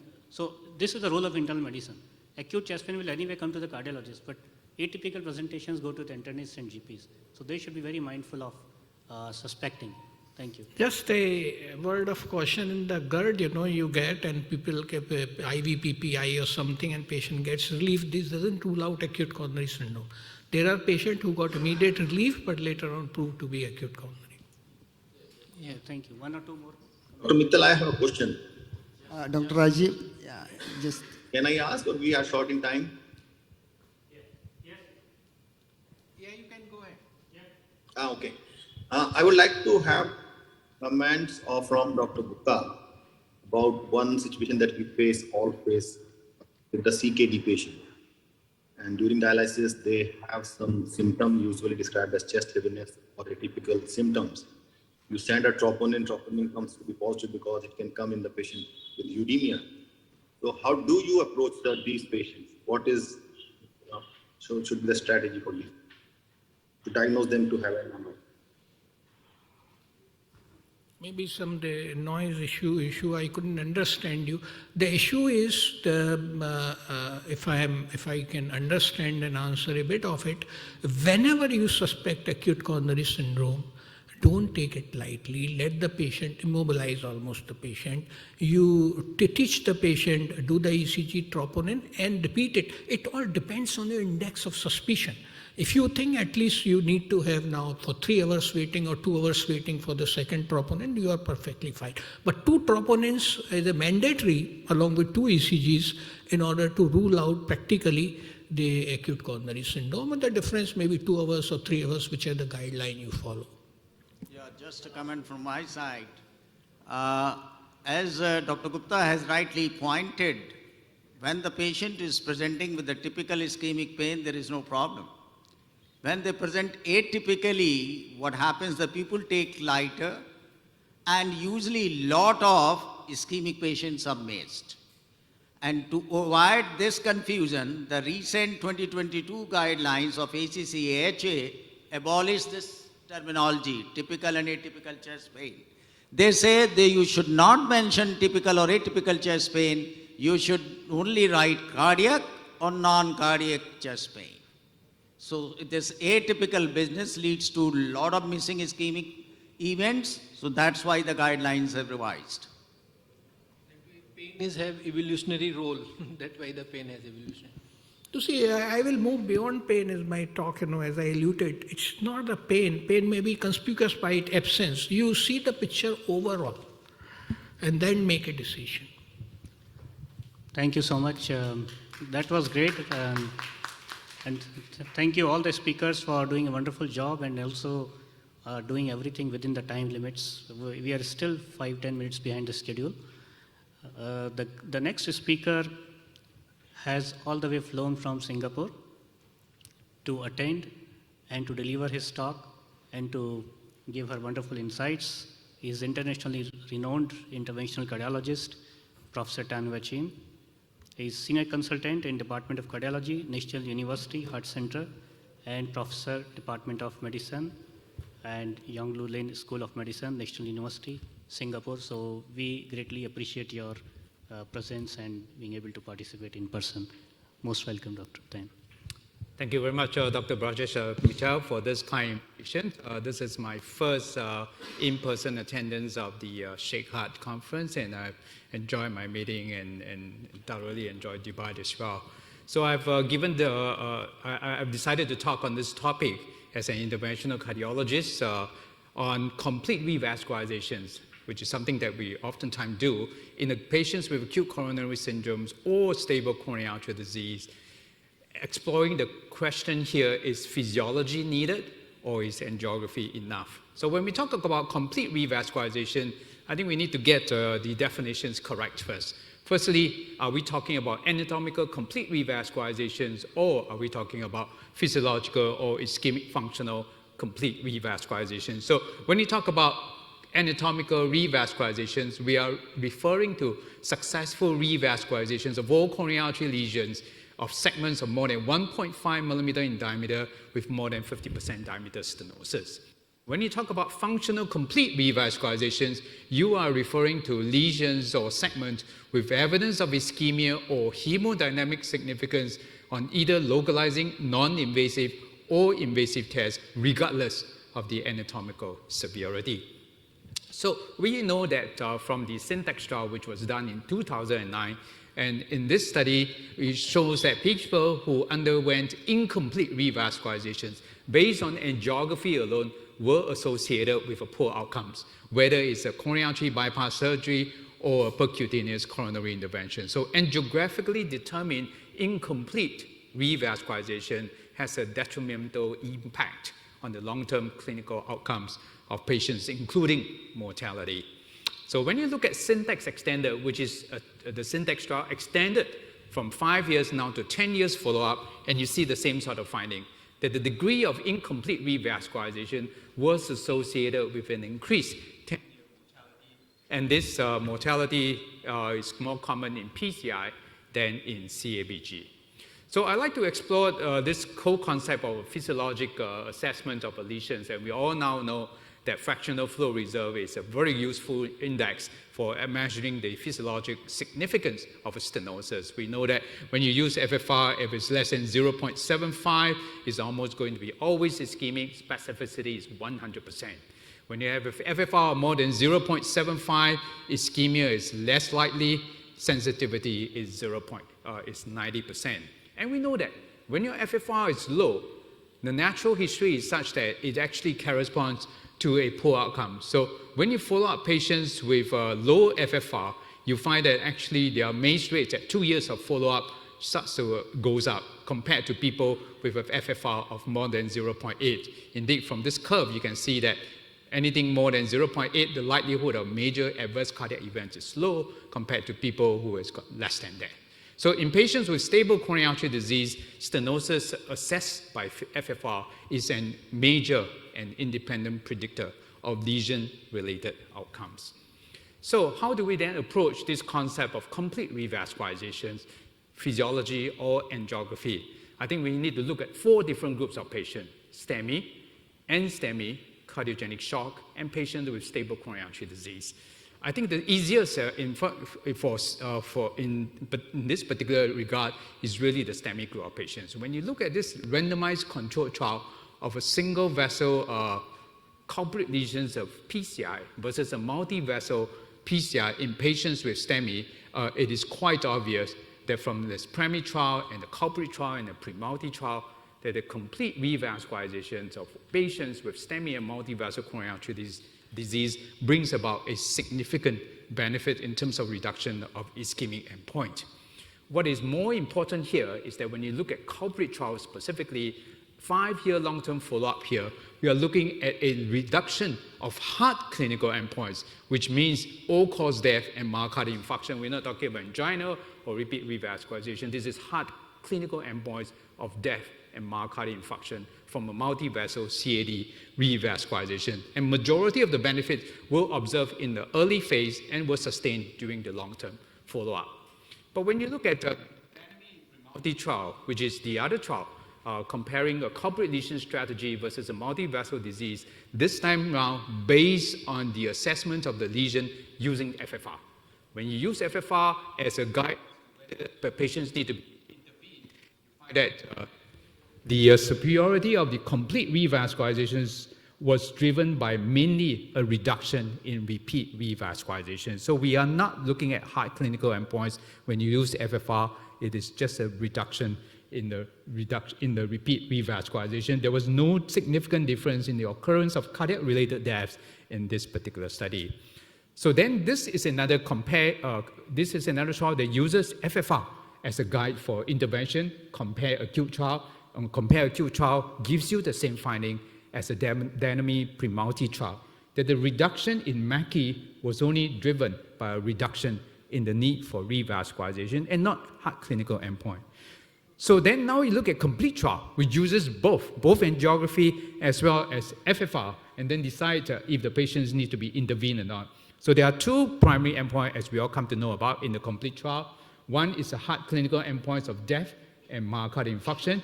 The other one includes the ischemia-driven revascularization, and both of which shows that there was actually a benefit with complete revascularization, whether it's angiography guided or whether it is FFR guided. So when you put together all these trials of strategy of complete versus multi-vessel coronary artery disease, what we now know is that if you have a patient with STEMI and multi-vessel coronary artery disease, and you do a multi-vessel PCI, then it is associated with no significant difference in all-cause mortality, but there was a lower risk of reinfarction, cardiovascular mortality, and repeat revascularizations. There was no difference in major bleeding, stroke, and contrast-induced nephropathy. But this meta-analysis does not tell us when is the perfect optimal timing for performing a multi-vessel PCI. But again, when you start comparing FFR-guided PCI trial versus an angiography-guided PCI trial on cardiovascular mortality in patients with STEMI, you find that in this meta-analysis, complete revascularization certainly reigns supreme compared to patients with culprit vessel PCI only, but there was no difference when you use an FFR-guided approach or an angiography-guided approach with regard to a reduction in major cardiovascular outcomes. So this is another meta-analysis comparing again the FFR-guided trials versus the angiography-guided trials, again giving you the same sort of messaging that the FFR-guided complete revascularization was not superior to the good old visual assessment of the non-corporate lesions in deciding whether to do an intervention or not.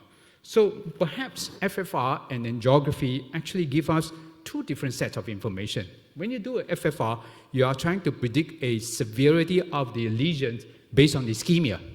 But when you use angiography to guide your intervention, you are actually looking at the complexity and perhaps the vulnerability of the plaques anatomically. So perhaps this gives two different sets of information. So this is the trial, really randomized trial comparing FFR versus angiography, and this one really says that in the FLOWER AMI trial, there was no difference between the FFR-guided treatment strategy versus the angiography-guided treatment strategy. So at this point in time, we just have to wait for complete tool to finally answer the questions of whether we should be using FFR for all the non-corporate lesions assessment, or can we just rely on angiography for our decisions as far as revascularization go. So that is for patients with STEMI. But what about NSTEMI? The NSTEMI part is actually less obvious. This is the only trial that I can dig up from, called the ACUITY trial of patients with ACS and mainly NSTEMI. And in this particular study, you will find that in patients with NSTEMI, incomplete revascularization was actually quite prevalent in about 17 to 75% of patients. Incomplete revascularization was associated with poorer outcomes in these patients with NSTEMI of up to about nearly 3,000 patients. But mind you, this is a retrospective study and is actually very consistent with all the studies of NSTEMI patients comparing corporate lesions versus multivessel revascularization strategy. So we don't have an answer as far as NSTEMI at this point in concern compared to a STEMI patients. Now, what about patients with cardiogenic shock? Do you do corporate lesion or you do multivessel PCI based on angiography or FFR? So we only have this trial called the corporate shock trial. Corporate shock trial tell us that a corporate lesion strategy is superior to a multivessel PCI strategy in patients with cardiogenic shock. However, this benefit is driven by a reduction in 30-day mortality and the reduction in the incidence of contrast-induced nephropathy and chronic renal impairment. So the message from the corporate shock trial is that there is an increased risk of death and the need for renal replacement therapy with immediate non-corporate artery PCI. So I think most of us will stay away from doing a non-corporate lesions PCI in a cardiogenic shock setting. But there's one caveat here in this particular trial. Corporate shock trial was performed in the absence of the use of mechanical circulatory support. When impeller now is actually used in many of the cardiogenic shock center, this trial is not quite contemporary in terms of its performance. So finally, we come to physiology versus angiography guidance in complete revascularizations for patients with stable coronary artery disease. Now we start off with the ischemia trial. So ischemia trial is something that we are very familiar with. Patients with asymptomatic or mildly symptomatic stable coronary artery disease with significant ischemia or non-invasive TAP, excluding left main disease, a strategy of revascularization was not superior to medical therapy. That was ischemia trial.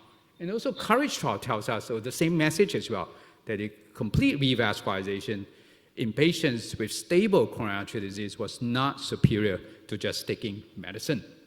And REVIVE BCIS2 take us one step further, that even if your patient has got left ventricular systolic dysfunction, a revascularization strategy did not result in an improvement in terms of a patient's left ventricular function. So compared to medical therapy, this is even so in the latest ACC trial, looking at a subset of patients with viable myocardium. Again, the same message is the same message still shows up, that revascularization was not superior to medical therapy in patients with left ventricular systolic dysfunction.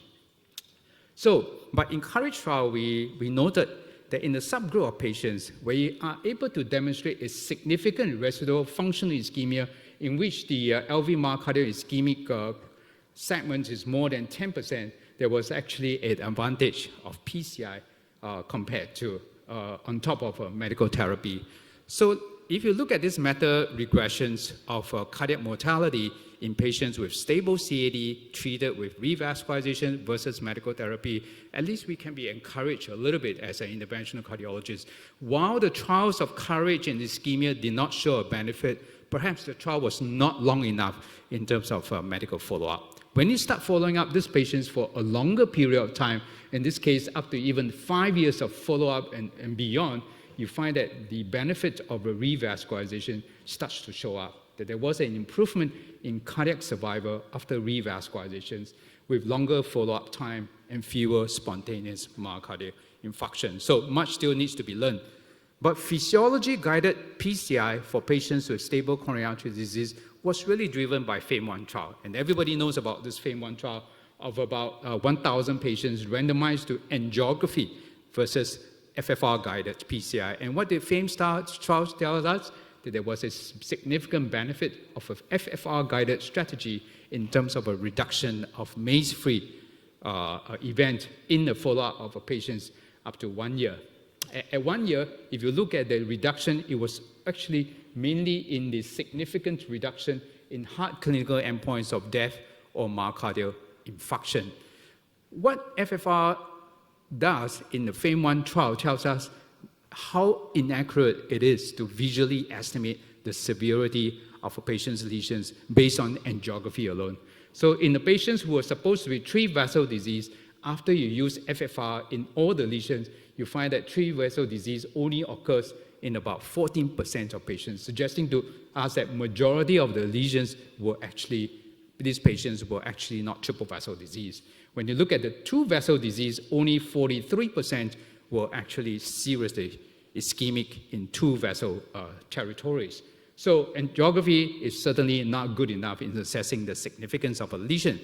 FAME-1 trial also tells us that visually, if you estimate a lesions to be 50 to 70%, only 65%, well, up to 65% of lesions were actually not hemodynamically significant.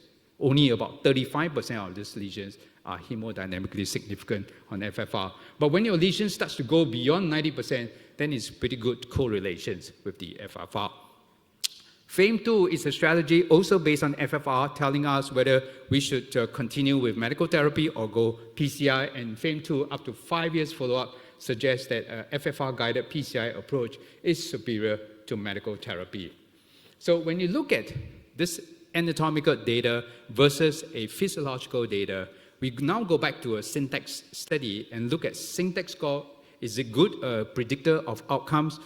Or look at functional syntax score, where you now put in your assessment of the individual lesions with FFR, and it will appear that if you do a physiologic assessment, the predictability of a subsequent cardiac event is much better with a functional syntax score compared to a classic syntax score, which is based on anatomy. So VA CARDS trial also teach us one important lesson. The trouble with syntax score is that each person who reads the syntax score of a patient's angiogram sometimes come up with different scores altogether, so suggesting that there is significant inter-individual variability in the way we calculate a syntax score. But when you use a VA CARDS score, which is a computer AI-generated assessment of the syntax score, then you take away this individual variability here. So VA CARDS trial tells us that when you have a syntax score that is computer predicted, you find that it actually correlates very well. So the major adverse cardiac event at 1 year and 3 years were higher in those with a very complex triple vessel coronary artery disease. So but all this are retrospective study, and a lot of which are not direct comparison. Future trial is the only trial in stable coronary artery disease where you directly compare FFR versus an angiography-guided strategy in patients with stable coronary artery disease. This is performed in France, and what did the study show? There was actually no difference whether you use FFR or you use angiography. But what is also interesting here is that the trial was actually stopped earlier by the Data Safety Monitoring Board because the FFR strategy was associated with a higher mortality in patients with complex coronary artery disease, defined as index score of more than 32. So what does all this mean in terms of translating into actual clinical practice? If you just look at the 2019 ESC guidelines for the treatment of patients with stable coronary artery disease, there was actually a little bit of mentioning of the use of FFR in patients whom you are considering treatment, in whom the revascularizations may improve prognosis. So just one statement of physiologic assessment in patients with stable coronary artery disease. So in conclusion, Mr. Chairman, ladies and gentlemen, I think complete revascularizations anatomically improves the clinical outcomes long-term for patients, especially those with ST elevations, myocardial infarction.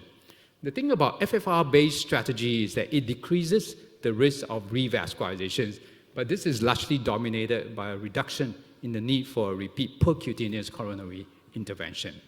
Currently, it would appear that a treatment decision based on FFR have not shown any improvement in clinical outcomes of patients compared to angiography-guided strategy, which is still the standard of care for both ACS patients and stable coronary artery disease.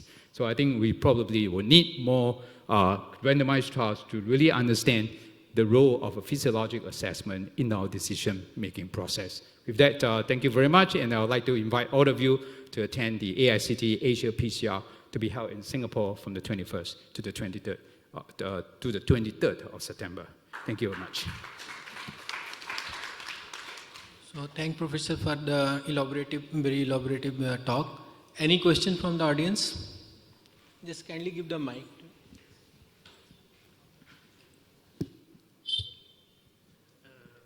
Thank you for your presentation.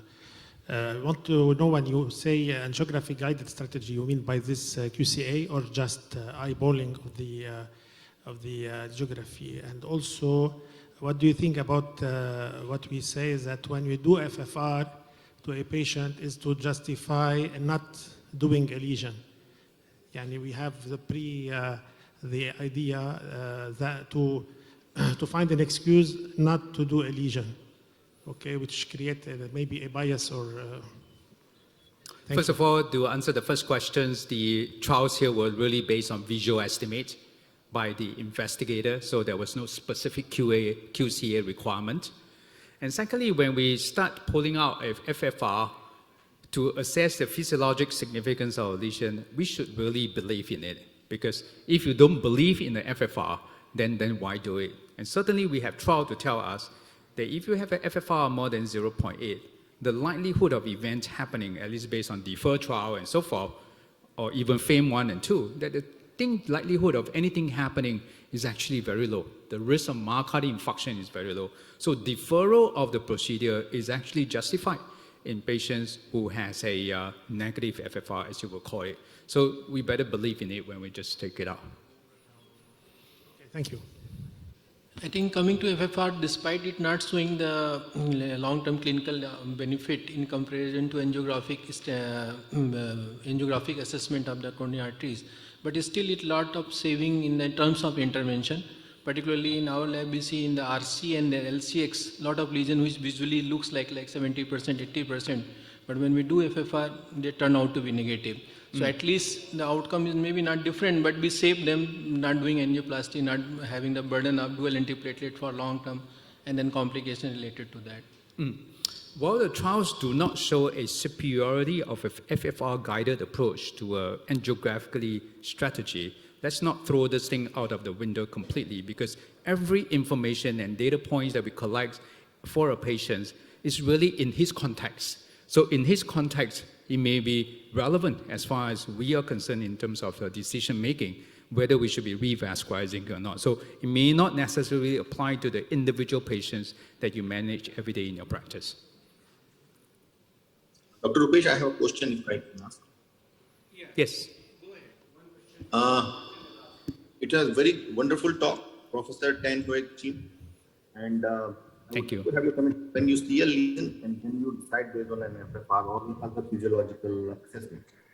But it's not uncommon for us to see the MINOCA, the myocardial infarction, non-obstructive coronary artery disease. So what role do you see for the physiological assessment of coronary arteries in the patients with MINOCA?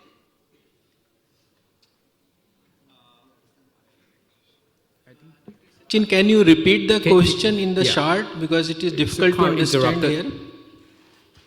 So my question was, what role do you see for the physiological assessment of the coronary arteries in the patients with MINOCA? Myocardial infarction in the coronary artery. Asking the role of FFR in MINOCA. In the MINOCA. So MINOCA oftentimes is patients without any significant obvious epicardial coronary stenosis. So I think FFR has got no role here. So FFR role is really to look for patients with epicardial stenosis where you try to assess the physiologic significance.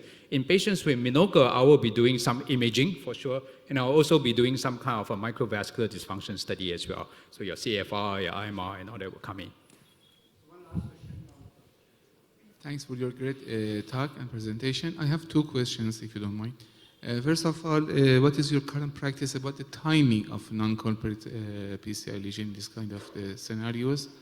And second one, do you also believe in the CT-FFR for that kind of lesions, to use the CT-FFR as a non-invasive? So right now we don't have a CT-FFR. We are still evaluating a number of vendors' algorithm and software. So it is not the current practice to base our decisions on CT-FFR at this point in time. It still remains very much a research tool and an experimental thing. Insofar as timing of revascularizations of a non-culprit lesion, this is a question that none of the trials actually help to answer us. In fact, many of these trials do not help us understand what sort of extent of residual lesion ischemia are we looking at in the patients with non-culprit lesions. For example, it also doesn't tell us about the complexity of the residual disease that we need to deal with. Is it CTO or is it left main and so on and so forth. So there are actually a lot of questions that still have not been answered with the current trial. But in our daily practice, at least based on the complete trial, that anything revascularization up to 45 days of a patient's index event continue to show the benefit of a multi-vessel strategy. So in our local practice, we oftentimes will send the patients home first after the index PCI and then come back in 2 weeks' time to finish out the job. However, if you have a non-culprit lesion that looks like a thrombotic occlusion, suggesting to you that there may be a simultaneous occlusion of a non-culprit artery, or you have a flow-limiting non-complete lesion, I would suggest you go ahead and fix it on the same, at the same index procedure. Thank you, Professor, for your kindness. Thank you very much.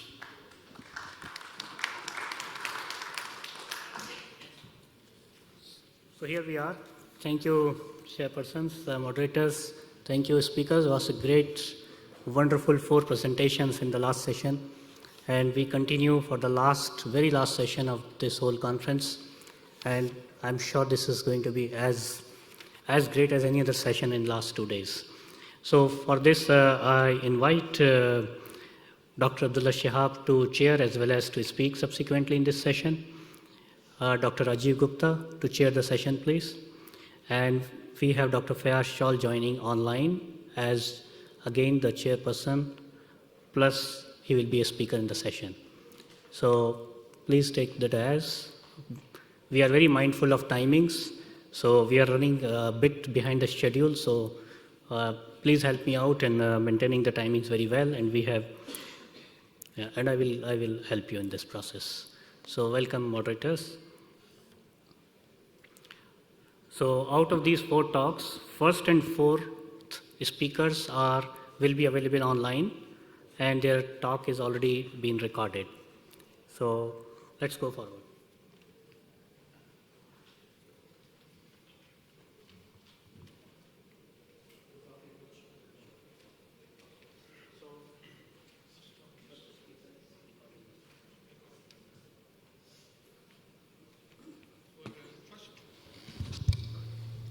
Sorry, in between, may I just ask you if Dr. Fayaz Shaul also, so just take him online, yeah, thank you. Please. Our first speaker is Dr. Andres Goth. He is from Germany, St. Vincent Hospital, and he talks about the early diagnosis and better rhythm management to improve outcomes in patients with atrial fibrillation. This is an online talk, and now you will listen to him. So just to add that Professor Goethe has a very thick experience in this field of atrial fibrillation. He's an electrophysiologist and he's an authority in the field. Thank you.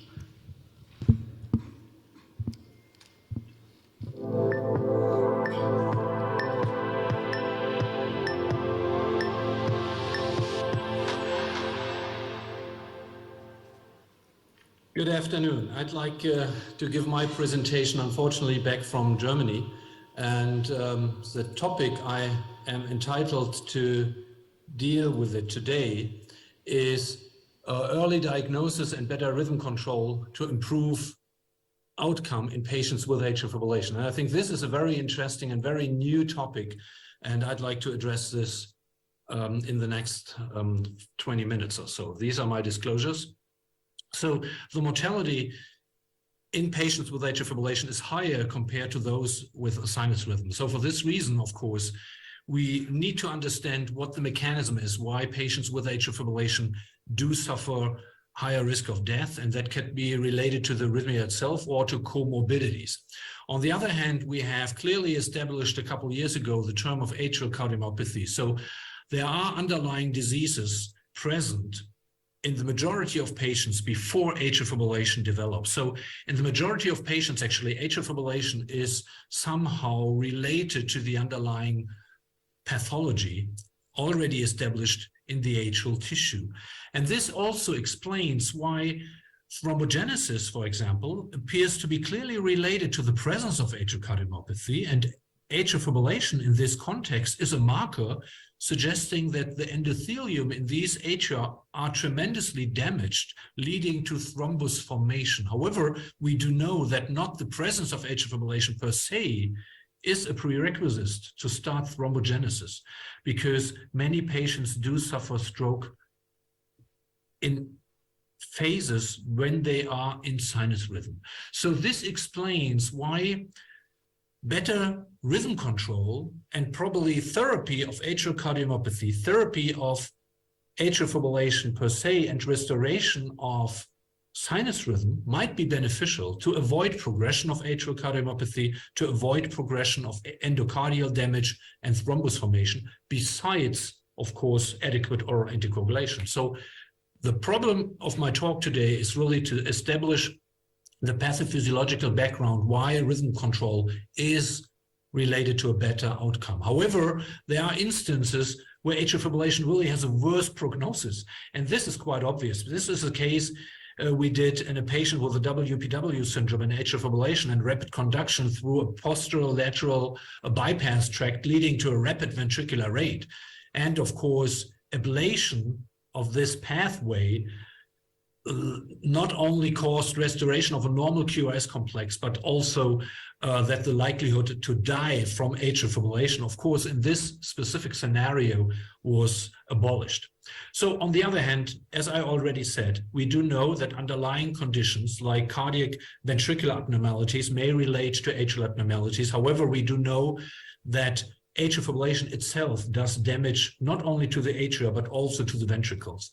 And one important aspect, and this also underscores why it's important to restore sinus rhythm, is that coronary perfusion is impaired, not within the epicardial large coronary arteries, but within the microcirculatory system. So to have the CFR measurement can actually predict what's going on in the ventricle at the microcirculatory level in patients with atrial fibrillation. And we did this in an animal experiment, and you could see that atrial pacing inducing atrial fibrillation causes at the ventricular level a tremendous impairment of microcirculatory flow. And that leads to moderate ventricular ischemia, to elevation of troponin T or I levels, causing a MINOCA, so a myocardial infarction without obstructive coronary arteries. So this is a whole clinical picture, but also this establishes why restoration of sinus rhythm is important to rule out this low-grade ischemia in the ventricle. So this is one aspect. On the other hand, we do know that in patients with atrial fibrillation, we have structural changes in the atria causing atrial dilation. And one of the molecular mechanisms is shown here, that we have an activation of a disintegrin and metalloprotease called ADAM10 and ADAM15. And these enzymes cause slippage of cells within extracellular matrix collagen molecules. And this is one molecular mechanism calling dilation of the atria. And indeed, we do know that a dilated atrium causes a functional mitral valve insufficiency due to movement of the mitral valve apparatus and the non-adherence of the leaflets anymore. So this has been shown, this is very nice, that the emptying function as well as the degree of atrial functional mitral regurgitation is clearly related to death in patients with atrial fibrillation. So this is actually a background why you have direct cardiac alterations related to atrial fibrillation, to the arrhythmia itself. And these alterations should be changed and influenced if you restore sinus rhythm. On the other hand, we do know that the alteration of RR intervals during atrial fibrillation cause abnormalities in the brain, in particular cognitive decline, because perfusion in certain areas of the brain are impaired. And the same occurs also in the kidneys, where we do have a type of fibrillatory kidney disease with a rapid or more rapid decline of creatinine clearance in patients with atrial fibrillation. So taken together, these are all aspects why restoration of sinus rhythm pathophysiologically are relevant. On the other hand, we did have the results of the AFFIRM trial from 2002. And this trial suggested that indeed there is no difference between rhythm control and rate control. However, most of these results were actually related to the lack of oral anticoagulation in the rhythm control arm, because anticoagulation was stopped in these patients cohorts. So this is a main difference. However, within our AFNet in Germany, we performed the early rhythm control therapy in patients with atrial fibrillation, the EAST trial. And the EAST trial was published 2 years ago in the New England Journal of Medicine.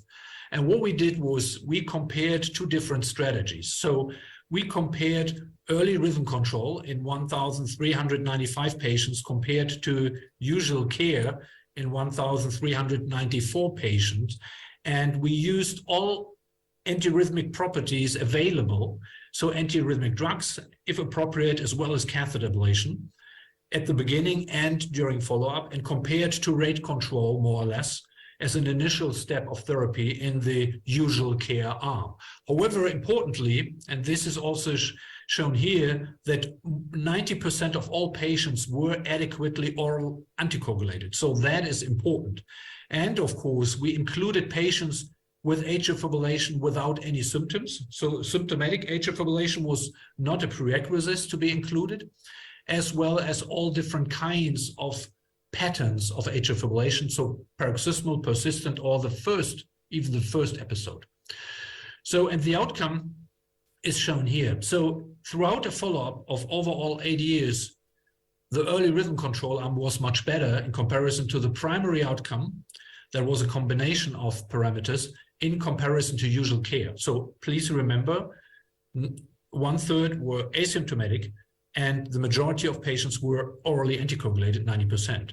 So, and you could see that cardiovascular death was reduced. Also, the stroke was reduced. There was no difference in oral anticoagulation in the two groups. And there was a trend towards reduced hospitalization for heart failure and acute coronary syndrome. So this, I think, are very hard endpoints to show that early aggressive antiarrhythmic therapy, early rhythm control, is appropriate and improves prognosis. So the results from the EAST trial, from the main paper, are hit hard and early. So after establishment of atrial fibrillation, you have a chance to reduce cardiovascular death and stroke, and to some extent heart failure and myocardial infarction. So what about patients who actually had heart failure? And these are results also already published in Circulation.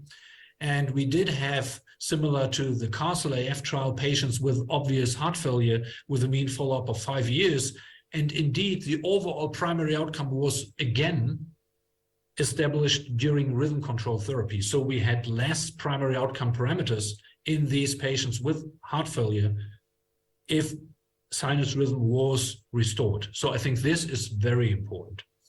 And then we did another sub-analysis in patients with and without symptoms. So what about patients with asymptomatic atrial fibrillation episodes? Do they also have a benefit after restoration of sinus rhythm? And I think this is very important. So overall, we could show that the overall outcome is preserved regardless the presence or absence of symptoms related to atrial fibrillation. So this is important. So patients with heart failure do have a benefit of restoration of sinus rhythm. Also asymptomatic patients do have a positive effect.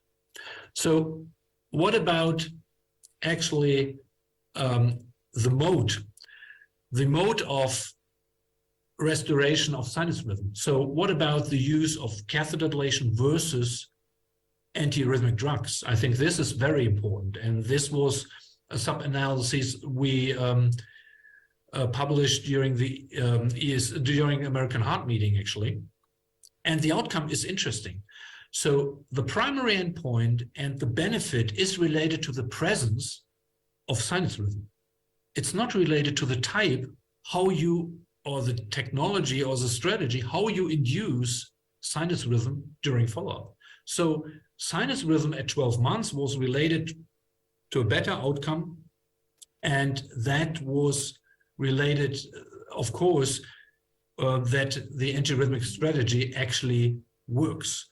However, and this is important, this was also related in different types of subgroups. However, the mode of action, catheter ablation versus antiarrhythmic drugs, did not show a significant difference. So catheter ablation to restore sinus rhythm is not better than antiarrhythmic drugs if the result is restoration of sinus rhythm in long term. Of course, we do have differences in effectiveness of antiarrhythmic drugs versus ablation. However, if an antiarrhythmic drug works, you preserve the benefit. However, if you do have recurrences of atrial fibrillation, you may change the mode of action, and you may actually then go for catheter ablation because the efficacy is, of course, better. However, if you do have an effective antiarrhythmic therapeutic approach, you do induce the outcome benefit in your patient. And this was a summary of this sub-analysis that sinus rhythm at 12 months explains 81% of the treatment effect.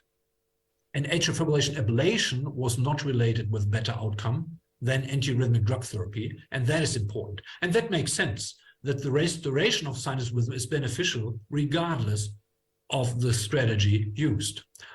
So what about the AF pattern? And this is interesting, I think, because this is something I published in the JACC journal in 2002, last year.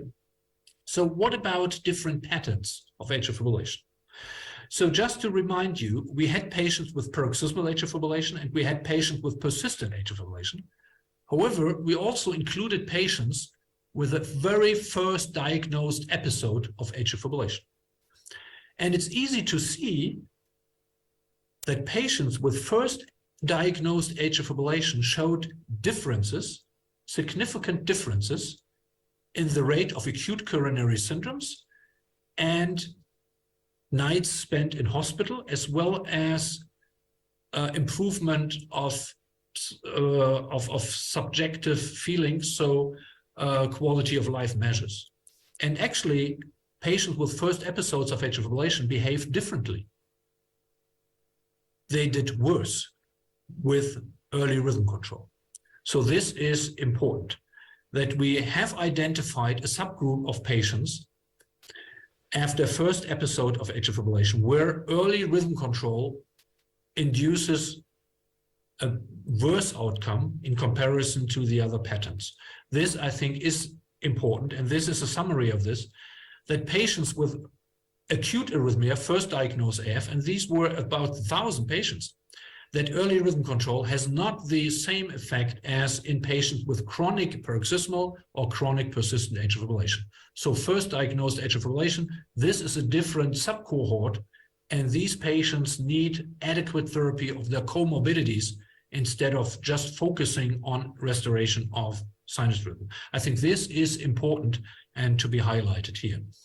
So indeed, we do have to hit hard and early in patients with established atrial fibrillation, chronic paroxysmal, chronic persistent atrial fibrillation. First diagnosed is different.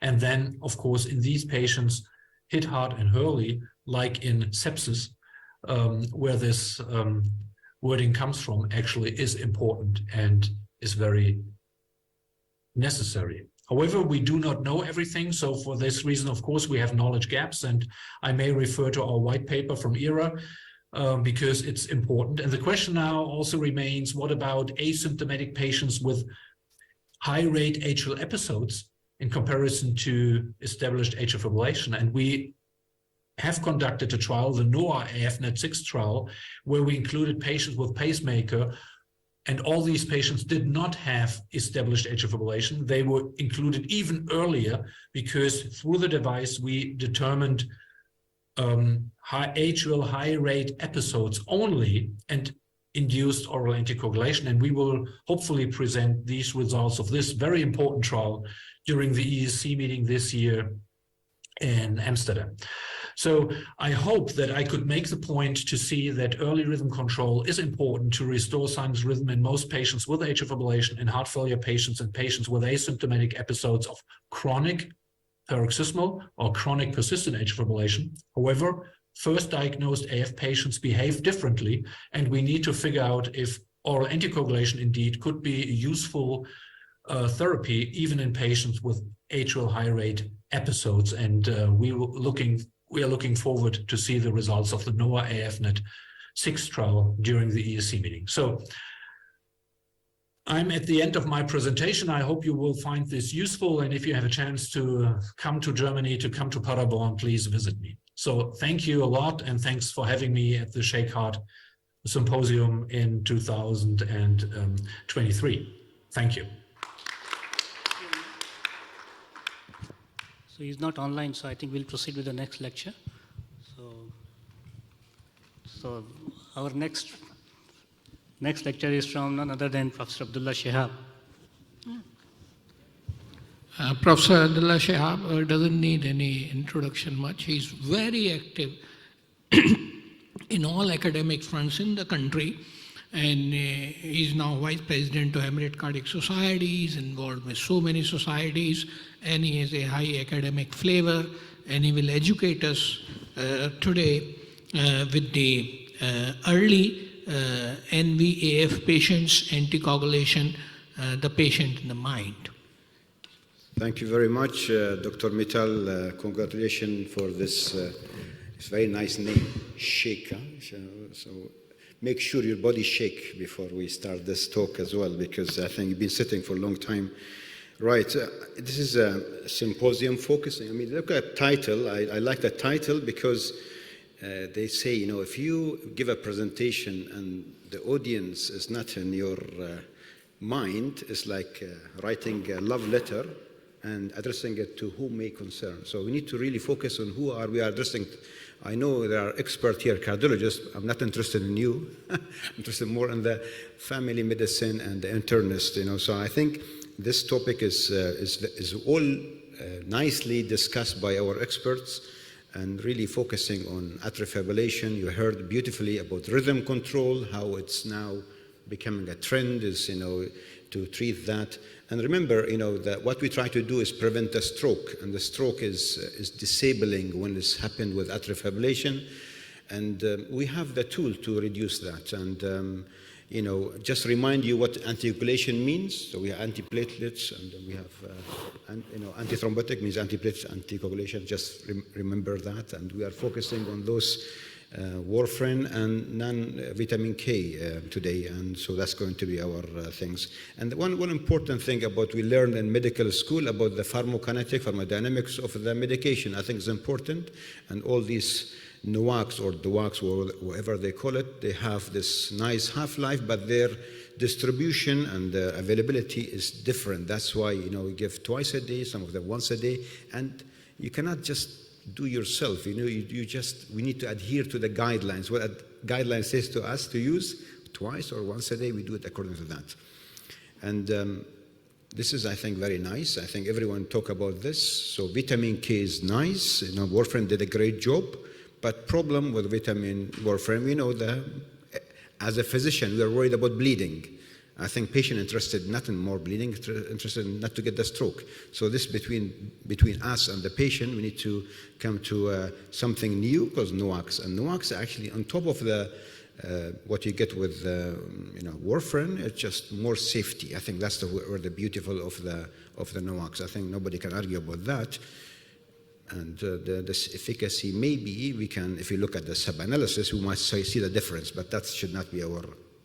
And the guidelines beautifully, tells you go for NOACs when it comes to the atrial fibrillation, and they talk about non-valvular atrial fibrillation. I think we should avoid that. And well known, this with moderate and severe mitral stenosis, and those with the metallic. The rest should get NOACs, I think, without any issues.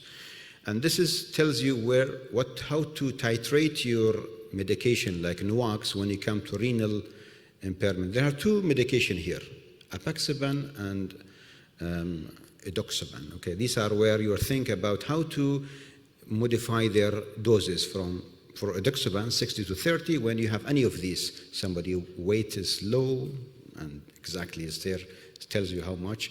And if the patient got renal impairment, below 50. So we need to be careful about that. So all the studies tells you here, the clinical trial did not include those below 25. So there are lots of speculation, pharmacokinetics, studies. These are opinion of the experts. Maybe somebody like Hani Sabur or somebody, that tells you we can use hemodialysis, but yes, this defined to them. Those, leave it for that. But we are interested on people up to 25. Use them in that way and you are being safe side. And this, again, another graph tells you to be careful about when the renal below 15. Okay, so we are focusing on elderly. Why elderly? And all of us worried about elderly because we are thinking those above 75, of course, 80, 85, 90. They represent a small percentage in UAE, but they are significant people. And these people, if we are not really giving them the right medication, basically we are depriving them. So one of the things we learn in medical school, not to do harm, صح? Not to do harm. So sometimes depriving people of right medication, that's you causing harm. So, or underdosing the medication of like NOACs, you're causing harm. So remember this, we need to be careful about that. I'm not generalizing this, but need to tailor it. We are physicians at the end of the day. We are not trialists. That's why I don't like to show you lots of trials. I'd like to show you what we do in life, real life. So these are what I mean by elderly, because they have lots of comorbidities. They have renal impairment, they have polypharmacies, the cognitive is not there, they're mixing their medications, so there are lots of falls. But again, remember, not one fall is important. Up to 300 falls, you are still safe with NOACs. Can you believe that? We were thinking, we had 10 falls last year, we stopped. That's not right. You should use the evidence. And this tells you when you use, the different score for bleeding and for the, ischemia, you see the age is important. That's where you get the problems. And again, the falls we are worried about and the bleeding. That's really, as a physician, we are always worried about these things. But again, the evidence, randomized clinical trials, when they had included these people in their, I know they're a small portion, but they were there and they have the safety and the efficacy and effectiveness of this medication. So we have evidence that is better than warfarin. Guidelines tells us, these patients, elderly, being deprived of this medication. They've been deprived. Who's depriving them? We're doing that because we are worried about bleeding. And they want to the patient wants to be prevented from a stroke. We are not doing a great job. So we need to assess, reanalyze the way we think. So here tells you when either an ischemia reduction or bleeding reduction, compare warfarin to NOACs and elderly. And even if you categorize them by age, the older, even the more absolute reduction. So what do you want more than that? We have most of the time we use common sense in our medicine, but if you have evidence, try to use it and try to utilize it. Weight is important. Again, as I showed you at the beginning, when you come to the weight, you just reduce the dose, nothing more than that. Same apply to the other medication, apixaban. One of the issues we are worried about, polypharmacy, drug-drug interactions. If we focus on edoxaban today, and all NOACs are fine, but some of them are differ, but especially here, edoxaban is safe and tells you in yellow, you need to be slightly be cautious. White is fine. Red, need to be, contraindicated. So medication like rhythm control, we are not using anymore here. I think Dr. Hani will tell you about it. If you need to use that medication later on, okay, it's safe with this medication, bit of caution, but just reduce the dose. That's what you need to do. So a scenario, this patient comes to you in the clinic tomorrow. Will you deprive this patient from this, from this medication? If the patient is independent, patient tells you, look, I had maybe 1 or 2 falls, I already told you. So this patient, you want to prevent the ischemic stroke, thromboembolism. Also you want to consider, to be not getting the bleeding. So you will not deprive this patient from the NOACs, and especially today we focus on edoxaban.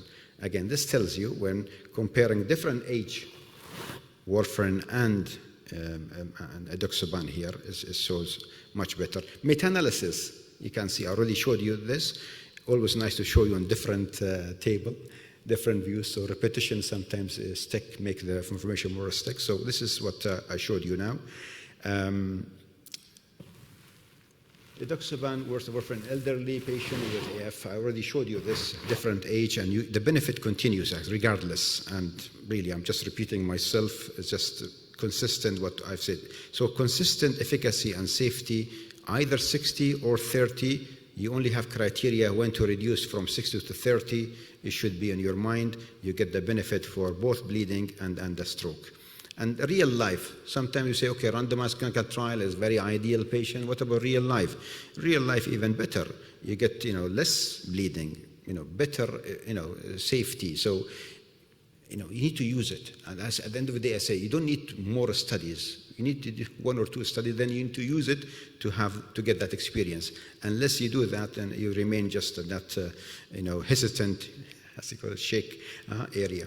So lots of study. I don't want to go through lots of scenario, but again, another scenario, patient already had a stroke and patient interested to have a rhythm control, even older age quite, because they, as we heard today, is patients get benefit from rhythm control. You know how to do that. You already heard about that, and there are medication available. We know about this. Again, you need to understand this table, okay? So what medication to run? You need to be cautious. Just from 60 to 30, and use the medication, you are fine. Another patient with CKD, okay, what about CKD up to 30, you are fine. So you just reduce the dose and use the same for this patient. And you don't need to go for you on more details. I already convinced you. I went through all the details. Liver disease. The beauty of the edoxaban is 50-50. 50 through the renal, 50 through the liver. So, as we get older, our renal and liver get worse. But, you're safe with this medication. You remain safe. So this is, we know about the study, and this is maybe the last one that somebody, as an interventional cardiologist myself, I have patients, percentage, up to 10% having atrial fibrillation. What should I do with these patients once they had the MI? I put a stent. I'm worried about antiplatelets, dual antiplatelets, having also on top of that anticoagulations. I'm also worried about stroke.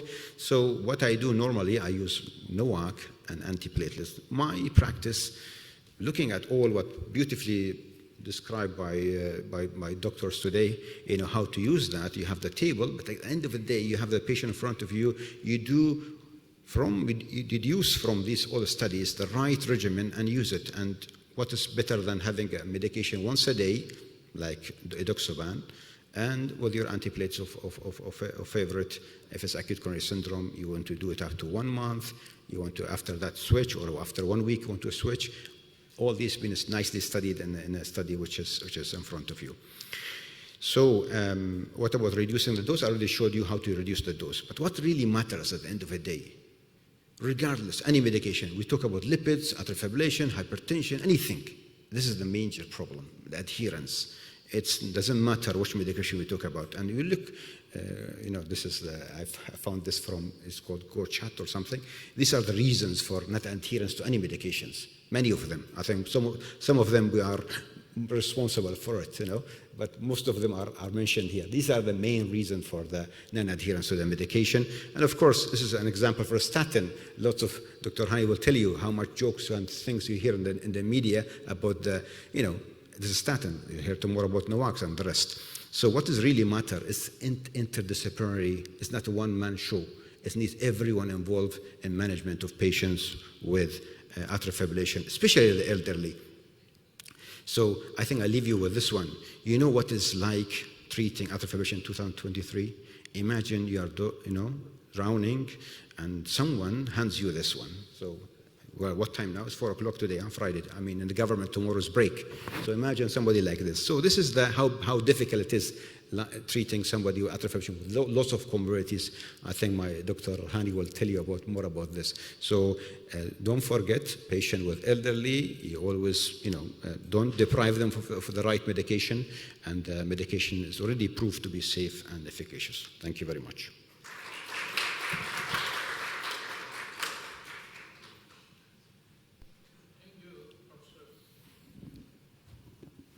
Abdullah, and talk, I agree with you. I think we overfear the use of these precious drugs, which are rather safe, I feel. And I think artificial intelligence is the way, because subjective bias will continue to remain. We are human beings, So artificial intelligence will guide us in future a lot. Any other quick remarks or comments? You are welcome.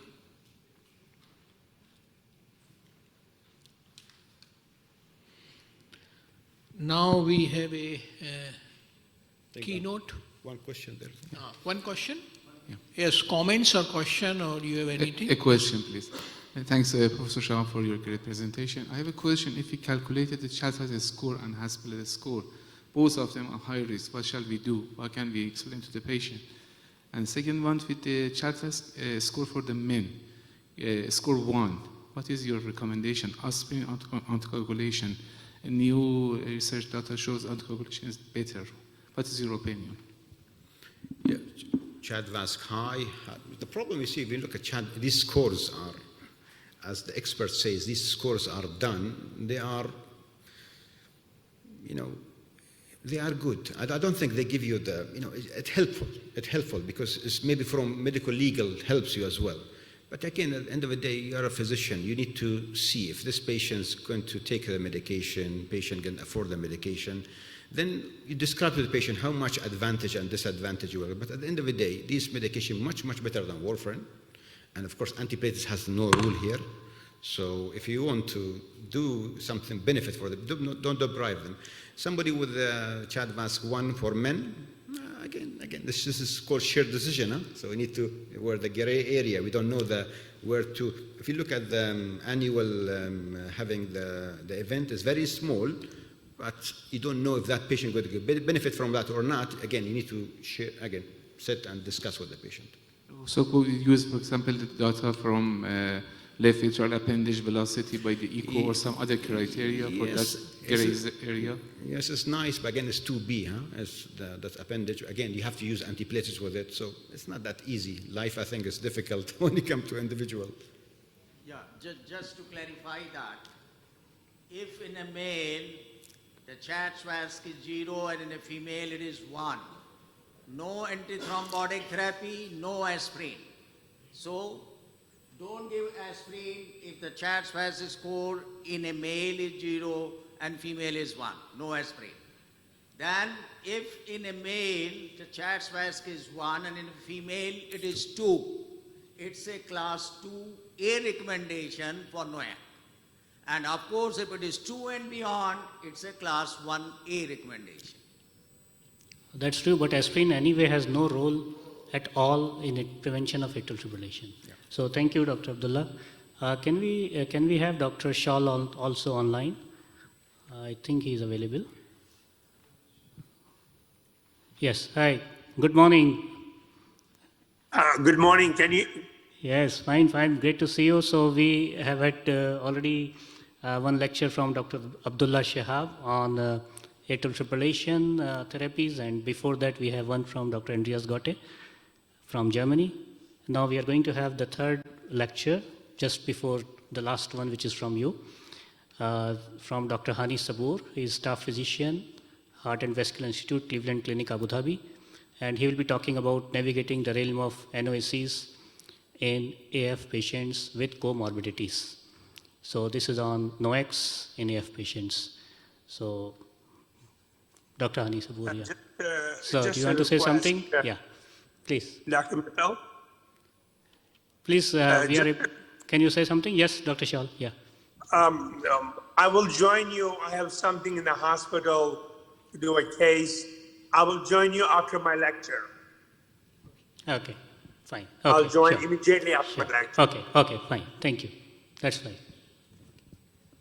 Dr. Hani. Thank you very much. Thank you very much, Mr. Chairman, and thank you for actually inviting me to this wonderful conference. This is always the conference with the most attractive name in cardiology. I think this is really interesting and really highlights why we need to change our practice as well. So, is that the slides here? Oh, there. Not there, okay. That's a little small. So we'll be talking about patient-centered approach to atrial fibrillation and which drug for which patient. So this is sort of the timeline. You've seen the data. I was very interested when I saw the 2009 RELY study, and I couldn't believe it. I told them, how could there be something better than warfarin? And I thought it was some sort of a joke, but 20 years later, I think we're in a bigger situation where many more people can qualify. And if you look over time, these studies have become longer and larger, and the ENGAGE study, which was the edoxaban study, actually has the largest number of patients, 21,105 patients. So just a question for the audience. In general, there are 4 NOACs now: edoxaban, rivaroxaban, dabigatran, and apixaban. Do you believe they are similar to one another, have important differences that make you change your practice or individualize the patients, or are you not sure? Does anyone have a very strong opinion about any of these possible choices? So I think we'll try to describe that there are some clinically important differences, both due to the bioavailability and pharmacokinetics, and certainly some clinical relevance as well. So when you look at the differences in the dosing, 2 of these are dosed once a day, and 2 of them are dosed twice a day. So this is pretty clear. In terms of the bioavailability, actually the bioavailability of rivaroxaban is theoretically 80%, but you have to take it with meal at night. Remember that. You need both of these things to improve the absorption of the drug and its indwellingness in the GI tract so that you can get the 80% and once a day. And the other important one is the renal elimination. So the dabigatran is 80% renally eliminated, and like Dr. Abdullah mentioned, edoxaban is exactly 50-50. 50 renal, 50 hepatic. So it gives you a lot of flexibility in those patients with either impaired hepatic or renal function. So this is actually the slide that Dr. Abdullah very nicely went through, and you might spend a few days just trying to memorize this thing. It's really kind of complicated. Red is avoid, dark red is try to avoid, reduce the dose is orange, consider reduced dose is yellow. It's really quite impressive in how many things you have to memorize and how many associated drugs you have to look at. In general, though, all of the NOACs are much more tolerant of drug interaction than warfarin. Warfarin, of course, is the prototype drug that has every single drug interaction you can imagine. So now it's a little bit simpler to remember, and this is, I borrowed it from Dr. Giuliano, actually. It's a very nice slide. All NOACs are affected by the PGP transporter. Rivaroxaban and apixaban are specifically metabolized by the cytochrome P450, the 3A4.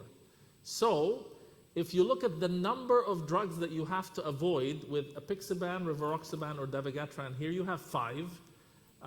If you have the number that you have to avoid with edoxaban, it's only 3. Dose reduction and the unknown or the same. So it just makes you a little bit more confident that if you're not sure, it's probably okay. I don't know, that's not a really scientific approach to the problem, but because it has the dual metabolism and it is not metabolized by the CYP3A4, it's literally less likely to have these liver drug interactions. Now let's come to the meat of the business. When we are giving these medications, what are we trying to prevent? Are we trying to prevent stroke? Absolutely. Stroke and systemic embolism, And for decades, we were using warfarin as the standard of care. And when you look at the stroke and systemic embolism, what do we have? All of the NOACs have this very important benefit that it reduces stroke and systemic embolism very significantly compared to well-controlled warfarin.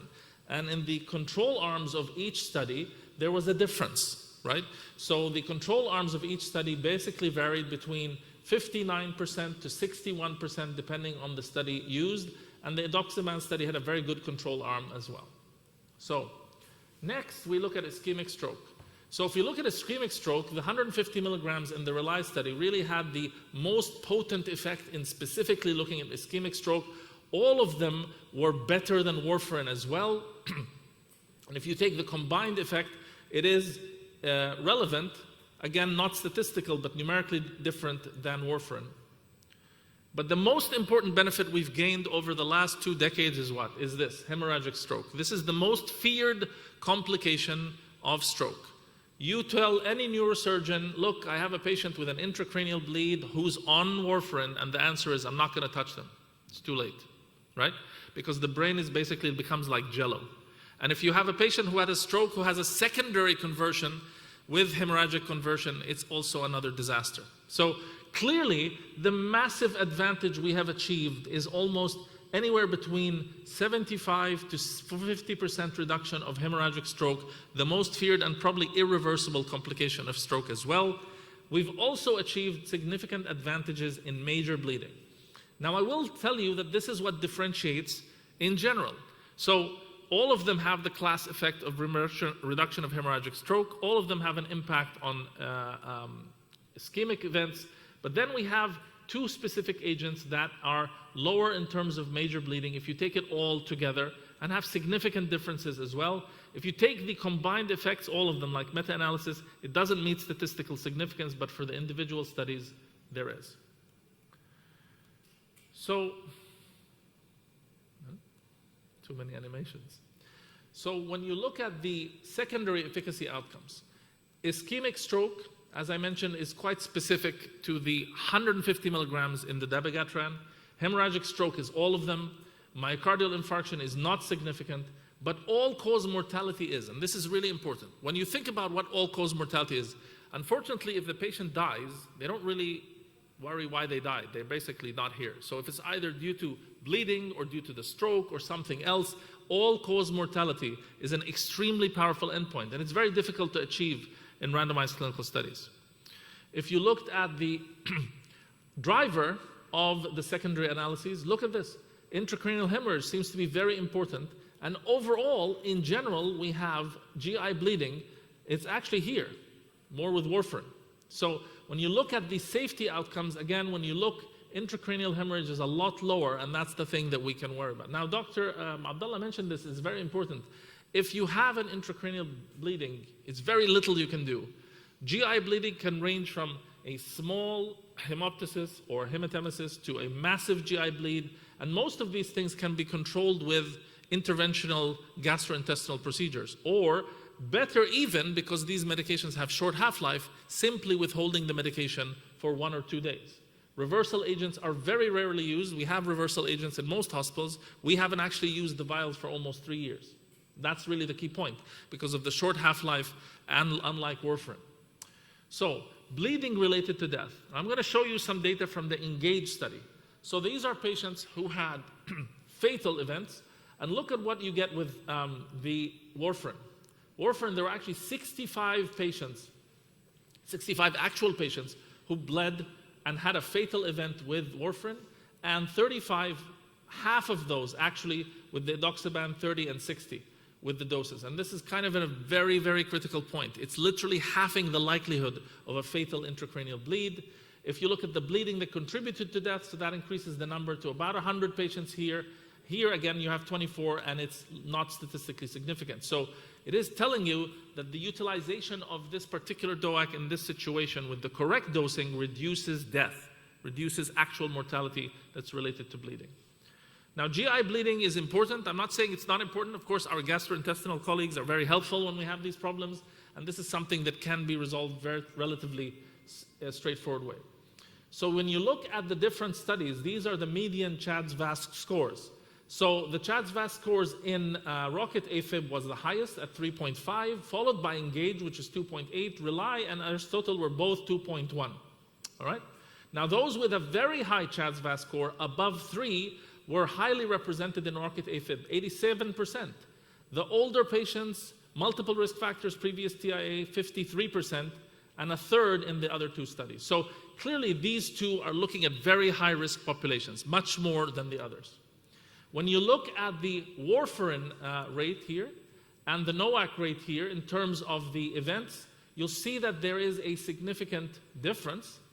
And when you look at the lower or adjusted doses of edoxaban versus the adjusted dose of dabigatran, this is what you're seeing here. This is the difference when the dosing is reduced.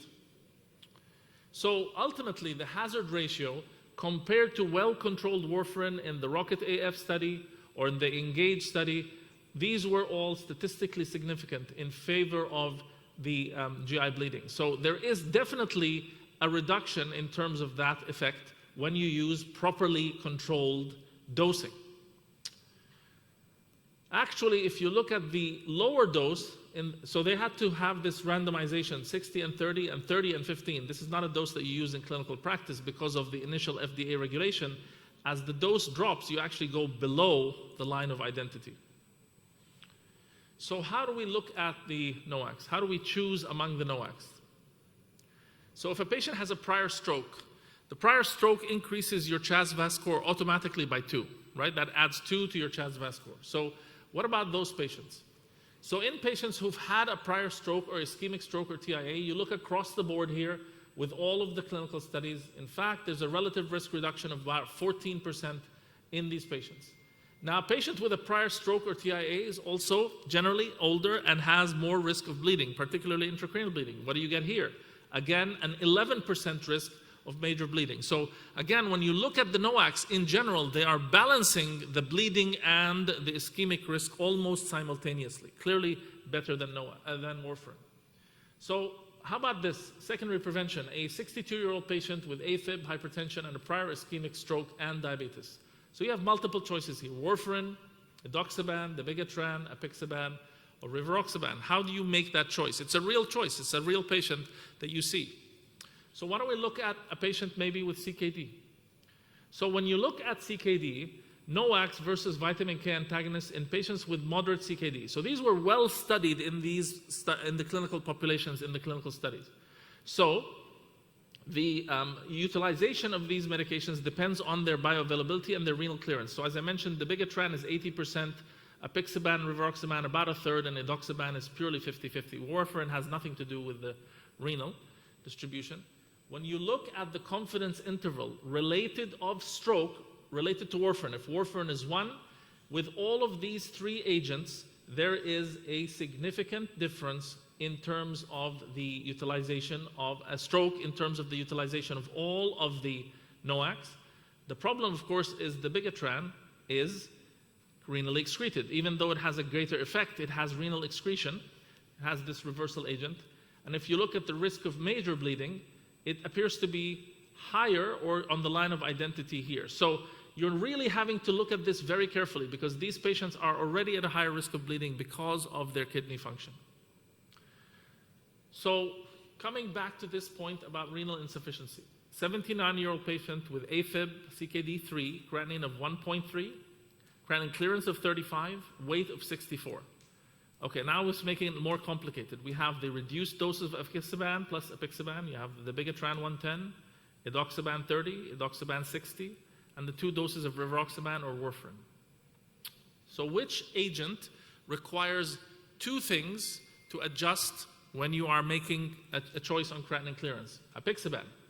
So to achieve the lower dose of apixaban, you have to have 2 out of 3, not just the creatinine clearance.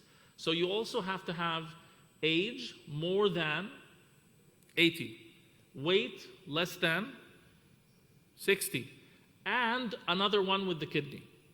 The others, you basically adjust based on the kidney function, right? So this is the key point, that you have to have 2 decision points. The reason is this: Apixaban, you take it down by 50%. You are dividing by 50%. So if you use the lower dose, and this is not a renally excreted medication, you will have a much lower efficacy than if you decrease the dabigatran, for example, to 110, or if you decrease the rivaroxaban to 15. That's a 25% reduction versus a 50% reduction. So you have to be very careful when you're making those adjustments. And unfortunately, this is the most underdosed of all of the NOACs. This has been seen in real-world studies. It is literally the commonest dose. So when we're doing it, we have to be thorough about the calculation. Whichever one you pick, you have to pick it for the right reason and with the right adjustment of the dose. What about coronary artery disease? So, I mean, I think this room is full of cardiologists. So coronary artery disease is a very important overlapping comorbidity. In fact, when you have coronary artery disease and AFib, you're more likely to have atrial fibrillation, you're more likely to have a stroke, you're more likely to have ischemic events. And this is one of the important points when you looked at this large meta-analysis, which was mentioned previously. So in patients with coronary artery disease and no coronary artery disease, there is really a significant difference, no significant difference, I mean, in terms of the impact of all of the NOACs at either the with or without coronary artery disease. So you have the hazard ratio here is 77 and here it's 76. So basically you're getting a 23% reduction in favor of NOACs in patients with stable coronary artery disease compared to warfarin. Well, what about bleeding? When you look at bleeding, in general, patients without coronary artery disease are having a 17% reduction of major bleeding. When you look at the patients with coronary artery disease, it's actually just an 8%. It's a little attenuated. And for some reason or other, with rivaroxaban, it's actually a little bit higher on this end. Overall, though, if you take patients with NOACs, we know that they reduce bleeding compared to well-controlled warfarin. CV death. So CV death is interesting because if you take patients with known coronary artery disease, the only study that has shown reduction in cardiovascular death in patients with coronary artery disease with atrial fibrillation is this one, with the ENGAGE study. It's significant. It's almost a 30% reduction. And you don't see that in the rest of the studies. And this is what drives the meta-analysis to be on this side of identity. But it does cross the line except for this particular study. So in the ENTRUST study, this was an important additional finding. So CAD patients on either dose of edoxaban, 60 or 30, compared to well-controlled warfarin, has a significant reduction of the hazard ratio. So I'm going to delve into this a little bit more because there are now specific studies that looked at AFib and PCI. And this is a very important clinical feature, right? We see a lot of patients who come in with ACS, who have atrial fibrillation, and what do we do with their post-PCI anticoagulation regimen? So PIONEER is the rivaroxaban AFib study. REDUAL is the dabigatran study. ENTRUST AFib PCI, edoxaban, and AUGUSTUS AFib PCI is apixaban. Now, they have different strategies, and I'm going to try and sort of dissect them a little bit so we can understand what one is important in clinical practice. So the ENTRUST AFib PCI looked at the following. But the most there's patients with obviously oral anticoagulation requirement.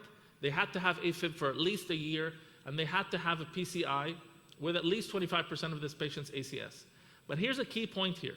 Edoxaban was started 4 hours after sheath removal, almost immediately after or within 24 hours of the event or of the PCI. Very, very early on. And they looked at edoxaban 60 with a P2Y12 inhibitor, clopidogrel or whatever, and here without aspirin, and here you had a vitamin K antagonist, P2Y12, and aspirin for 1 to 2 months. And they looked at a target INR of 2.3, primary outcome, major bleeding or non-major bleeding as well. These are the demographics, a typical ACS population in their 60s, more males than females, a lot of atrial fibrillations, 100%, but a lot of long-standing permanent AFib. The Haas-Bled scores were in the 3s, and the CHADS-VAS scores were high, 4. This is higher than the original study. And the ACS versus stable coronary artery disease were half and half. Now, the time to the index PCI was really short, and I'm just going to remind you of this in a minute.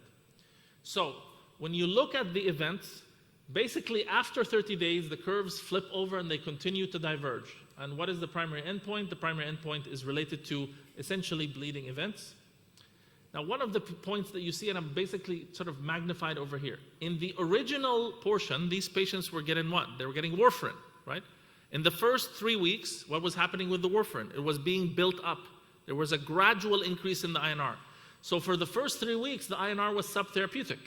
And then when the INR became therapeutic, you see that the hazard with warfarin increases, right? So it's not that the edoxaban was causing more bleeding at the beginning, it's because it was taken immediately after at full dose, and the warfarin was still subtherapeutic, right? So this is really a misconception that keeps being mentioned. But over time, it continues to be significant and splits after 14 days, and these are therapeutic INRs, and continues to do so for the entirety of the year.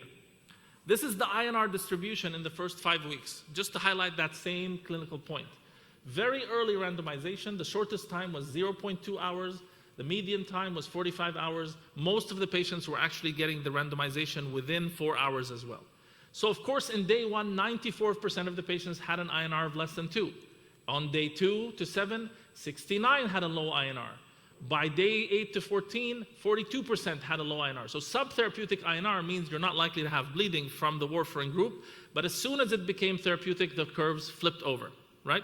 These are the majority of patients had an INR between 2 and 3 or above 3 at this point. So this is about the INR group. Again, this is why I'm showing you this part of the curve. Now, in the Augustus group, they had patients enrolled after 2 weeks of PCI.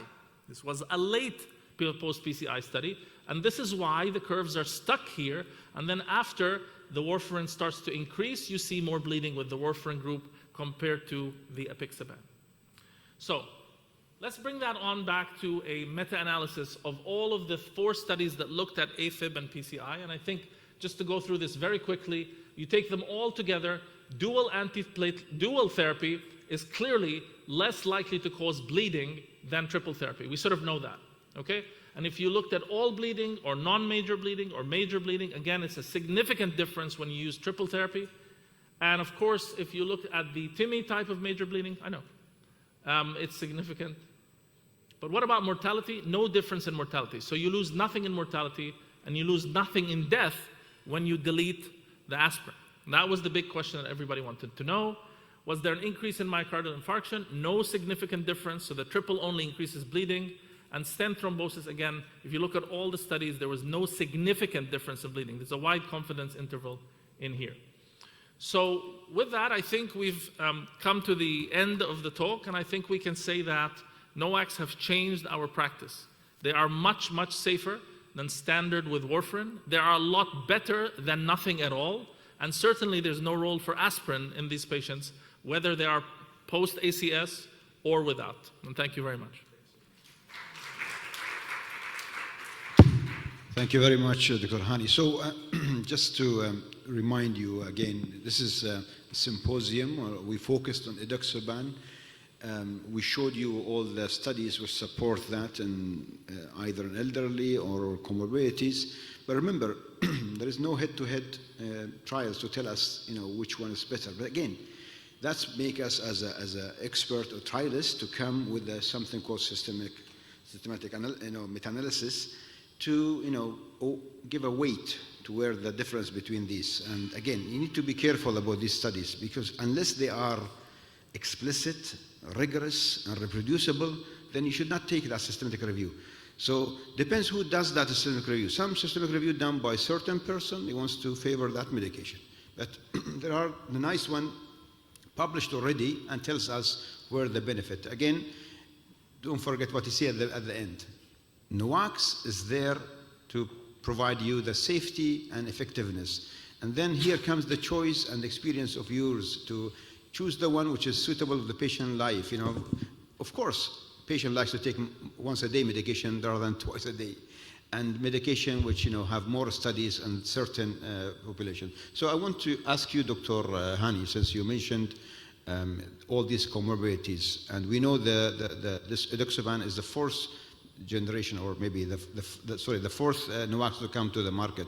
And for your new patients, and now you have all 4, I think, available, all the NOACs available in your, how do you determine what make you to think to go with this or that, or edoxaban, for example, because our symposium about that. What makes you to go with edoxaban rather than the other medication when you see a patient with atrial fibrillation? So I think this is a very clinically important point when you're looking at a patient. What are the determinants of the many that we mentioned? I think it comes from the subgroup analysis and the meta-analyses as well. So one of them is very important, and that is the impact in patients with diabetes and CKD, right? CKD is quite common, and if I have a patient with CKD, particularly more advanced forms of CKD, we have the option of decreasing the dose of dabigatran or using a medication that doesn't require an adjustment. So that's an easy one, right? And we have fairly good data that tells you about that. Number two, if you have diabetes, there are specific data that has been mentioned even in the guidelines that there is an increase in bleeding risk in diabetics with apixaban. It is not seen with the other NOACs. It's specific, it's mentioned in the guidelines, it's actually printed. So that makes a difference for me when I have a diabetic patient. What's the risk-benefit analysis, right? Number three, is the patient more or less likely to be compliant? More compliant patients, I think they'll be able to take medications twice a day. Patients who are on polypharmacy, maybe once a day is an advantage, right?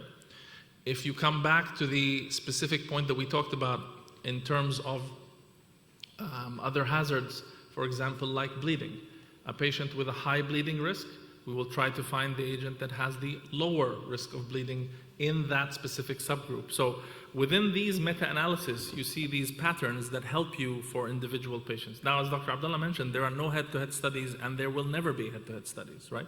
Practically speaking. But then if I have a selection to choose, then I now have specific agents here. Now, if I have a patient with a very high ischemic risk, somebody who has had recurrent ischemic strokes, the clear one here is dabigatran. It's pretty clear. It's the one that has the lowest reduction of stroke and systemic embolism, and that I may favor instead of others. So each patient has their own little box inside these meta-analyses and subgroup analyses and the guidelines.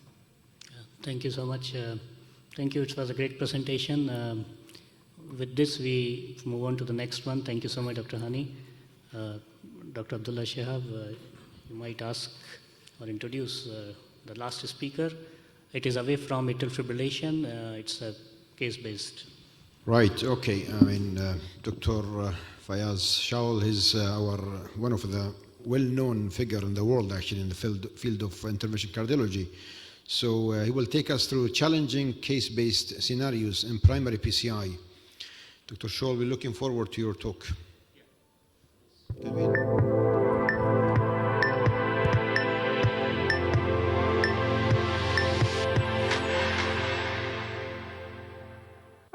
Good morning, Dr. Mittal from Washington. Thank you for your kind invitation. I'll be talking about challenging case-based scenarios in primary PCI. I have no financial disclosure regarding this topic. What scenarios are we talking about in primary PCI? We're talking about patients with complex coronary anatomy like multivessel disease, left main disease, patients with poor LV function and compromised hemodynamics, patients with comorbidities, patients with acute MI complicated by shock, cardiac arrest, complex lesion morphology, associated valvular disease, and also surgical rescue. Patient going to the operating room, issues there, and going back to the cath lab. Now, the most important part of the management of such patients is the use of hemodynamic support. So what kind of hemodynamic support we have available? We have the most common intra-aortic balloon pump, ECMO, tandem heart, Impella, and also now Impella RP for RV failure. The type of hemodynamic support in the cath lab, it depends on the severity of the hemodynamic compromise. Now, this graph shows that patients who are not hypovolemic and have acute MI and have low blood pressure, I think in most cases, You may treat them with low-dose inotropes, especially norepinephrine. But we're talking about the patients who are in impending shock or a high risk for intervention. You may have to use a balloon pump, Impala 2.5 or Impala CP. But I'll be talking more about highest risk patients where mortality is high. They are in severe cardiac shock and also undergoing cardiopulmonary resuscitation, chest compression, etc. I think there we need a more stronger support like tandem heart, Impala, or ECMO. But tandem heart has one advantage because it also helps you to unload the left ventricle, as does the Impala 5, but they can't be instituted urgently. It takes time to put tandem heart, you have to do transseptal, or Impala 5.0, which needs surgical cut down. But the ECMO is probably the best in patients with cardiac arrest requiring chest compression. Now, when we use Impala, especially Impala CP, percutaneously, it increases coronary perfusion pressure. It is very active in unloading the left ventricle. It reduces the myocardial oxygen demand. It increases the organ perfusion, and Impala RP can be used for RV failure. It can give up to 4 liters and can be used up to 14 days. Now, I'm going to talk about some of the examples, some of the case scenarios where a patient has an acute MI, but has a cardiac shock and has arrested VF, VTAC, multiple shocks, chest compression dependent, and have received an ECMO.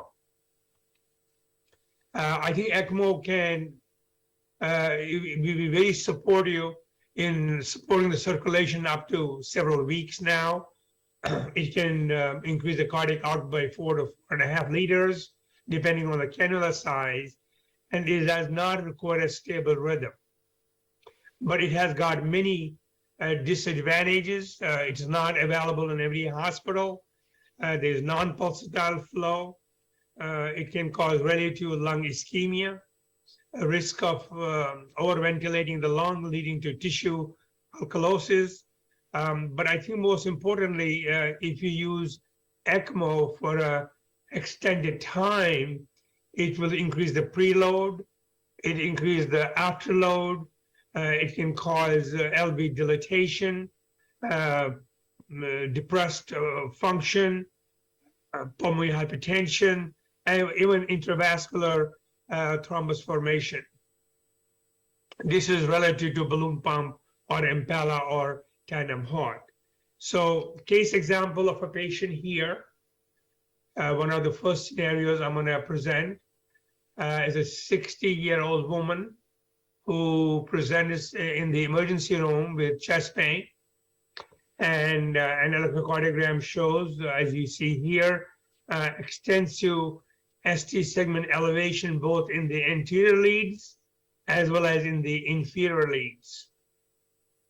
And there's an acute STEMI, it's a daytime. She was brought to the cath lab, but on the way to cath lab, she had a cardiopulmonary arrest. She required chest compression to maintain perfusion. She was intubated, and while chest compression progressed, she was put on the cath lab table while chest compression was continuing, and she was not responding to conventional drugs to maintain spontaneous circulation.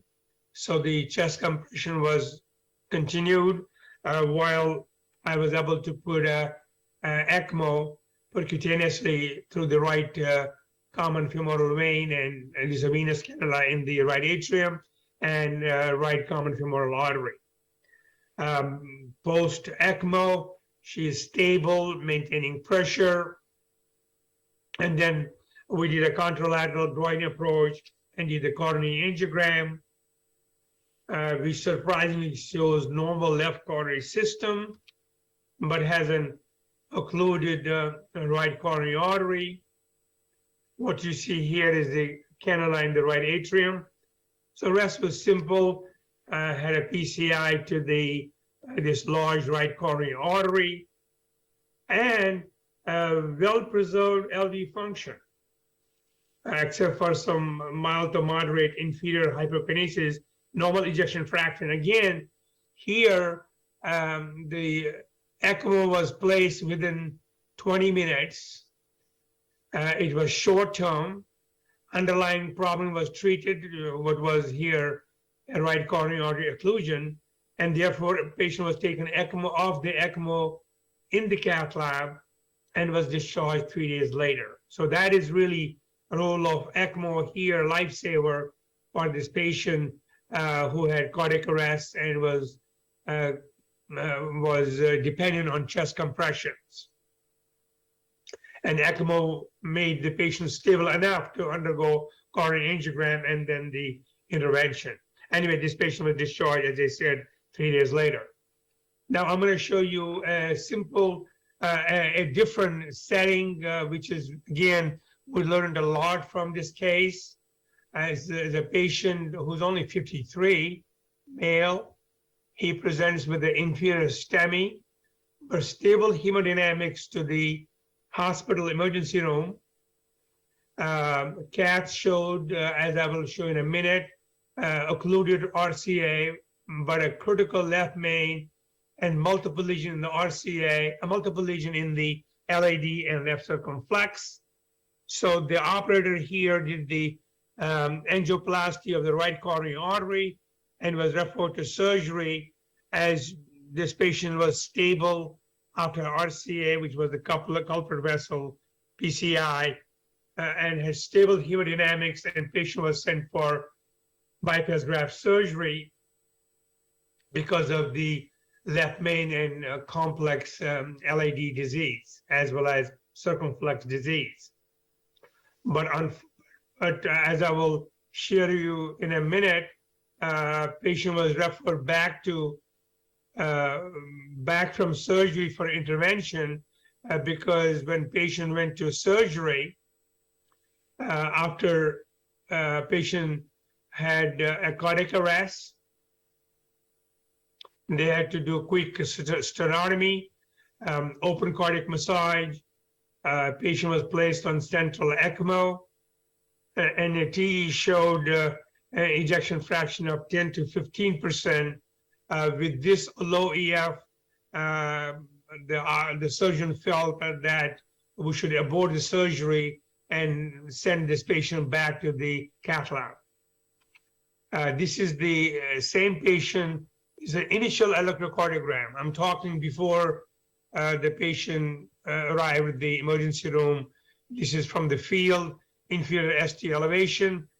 As I showed you earlier, he was taken to cath lab from this EKG, and this is the initial initial cath showing occluded RCA, the culprit vessel. In addition, has a very nasty distal left main lesion and multiple lesions in the LAD and multiple lesions at the bifurcation and multiple lesions at the in the circumflex, although circumflex of small caliber. As I said earlier, the operator who did the cardiac catheterization here decided to go ahead and do the PTCA of the culprit vessel. He got, TIMI 3 grade flow. Patient became chest pain free. And you can see the collaterals to the LAD and circ from here. And as I said, the patient was stable, a balloon pump was placed, and then patient was sent to surgery with stable hemodynamics on balloon pump. And this was the EKG post right coronary intervention, but before patient went to surgery for left main and left circumflex. But this is the TE showing very poor LV function in the operating room. It's about 10 to 15%. And this is an open chest, after open chest cardiac massage. This is the central ECMO. And as I said, at this point, the surgeon felt that patient is dependent on central ECMO. The distal LAD is not a great vessel and will not make surgery. He's only 53 years old and has poor LV, 10 to 15% ejection fraction. So the patient, the surgery was aborted and patient was referred back to cath lab for left main intervention and multi-vessel disease. This is the back in the cath lab from OR for intervention, getting patient prepped in our cath lab. And this is patient on central ECMO, as well as on the balloon pump here. Now this is, again, showing patient has central ECMO, Swan-Ganz catheter, IABP. And first thing what I did was when I was involved in the case, I did the right coronary angiogram, which shows an occluded RCA. If you recall, this patient had just a PTCA and was sent to surgery, and now the vessel is occluded. And this right coronary was very important because this was sending collaterals to the LAD. So the first thing we did was we did the PCI to the right coronary artery. You can see collateral to the circ. After successful PCI to the right coronary artery, I looked to the left coronary anatomy. You can see here a very tight RCA, tight left main, hostile LAD, and multiple lesions in the LAD. Not a great vessel. I agree with my surgeon.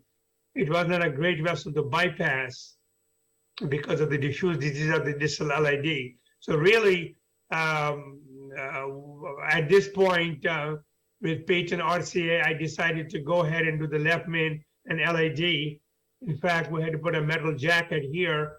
We did the left main, proximal LAD, distal LAD, a TIMI 3 grade flow, and left this left circumflex alone, a small caliber vessel and diffuse disease, and you have also collaterals to the circumflex from right coronary artery. So I thought with his patent left main, patent LAD, and patent right, that's the best we could do.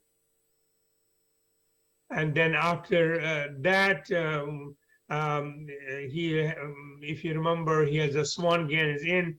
He has got severe pulmonary hypertension now, very high LVDP on ECMO. And at this time, we decided, I decided to put the Impala CP as an unloading agent for this patient. Otherwise, he's not going to make it because what happens is when you're on ECMO for a long time, it increases the preload, it increases the afterload, it causes LV distension, and it doesn't unload the ventricle. So Impala CP was put in, Impala CP was put in, and after that, this is the electrocardiogram showing remarkable improvement despite the long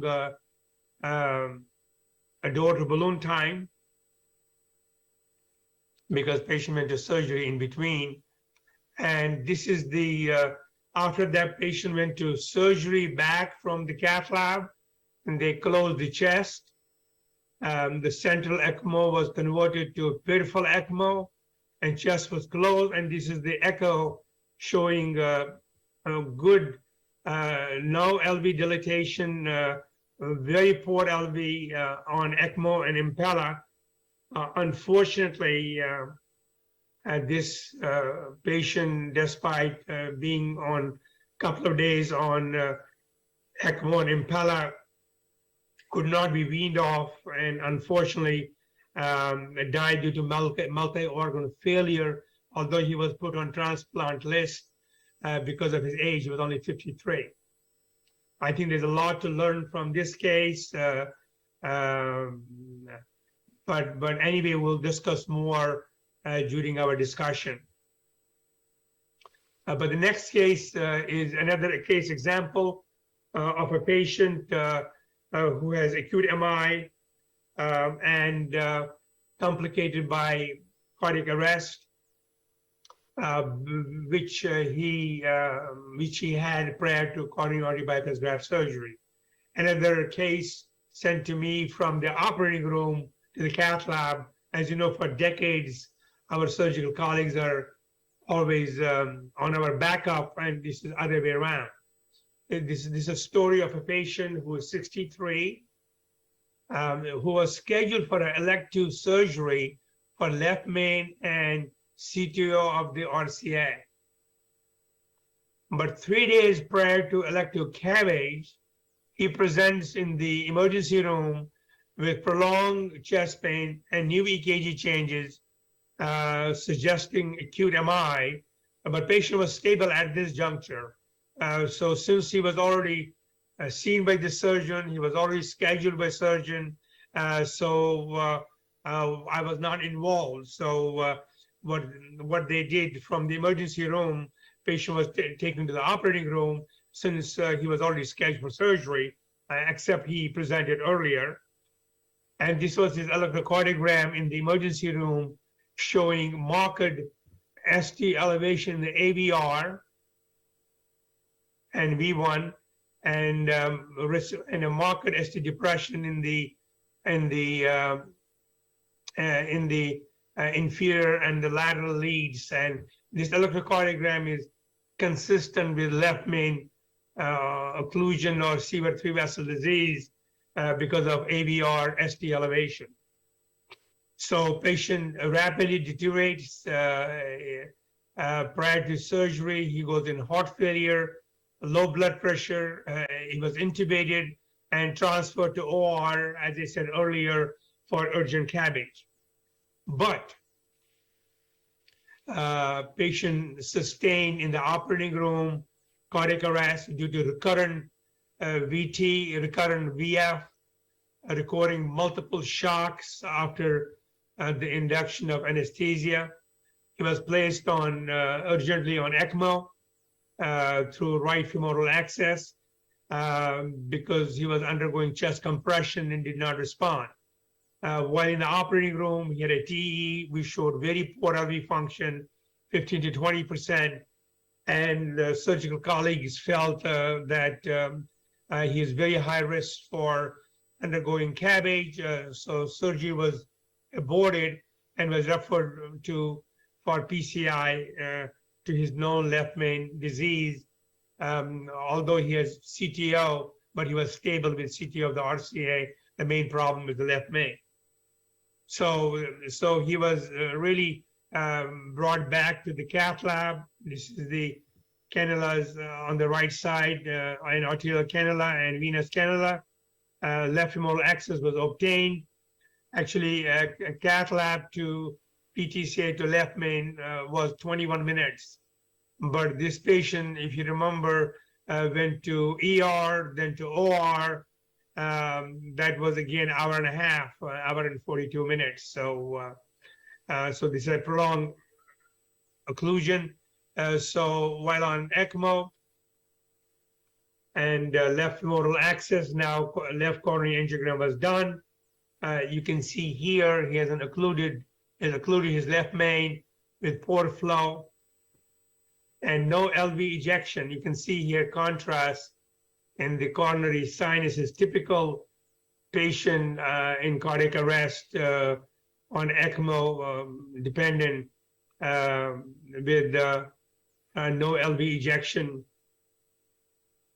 He's at this time receiving 4 liters a minute. While on ECMO, PCI to the left main was done with a stent, and post-IVUS, I always use IVUS post left main stenting with an IVUS area of 10.6 millimeters square.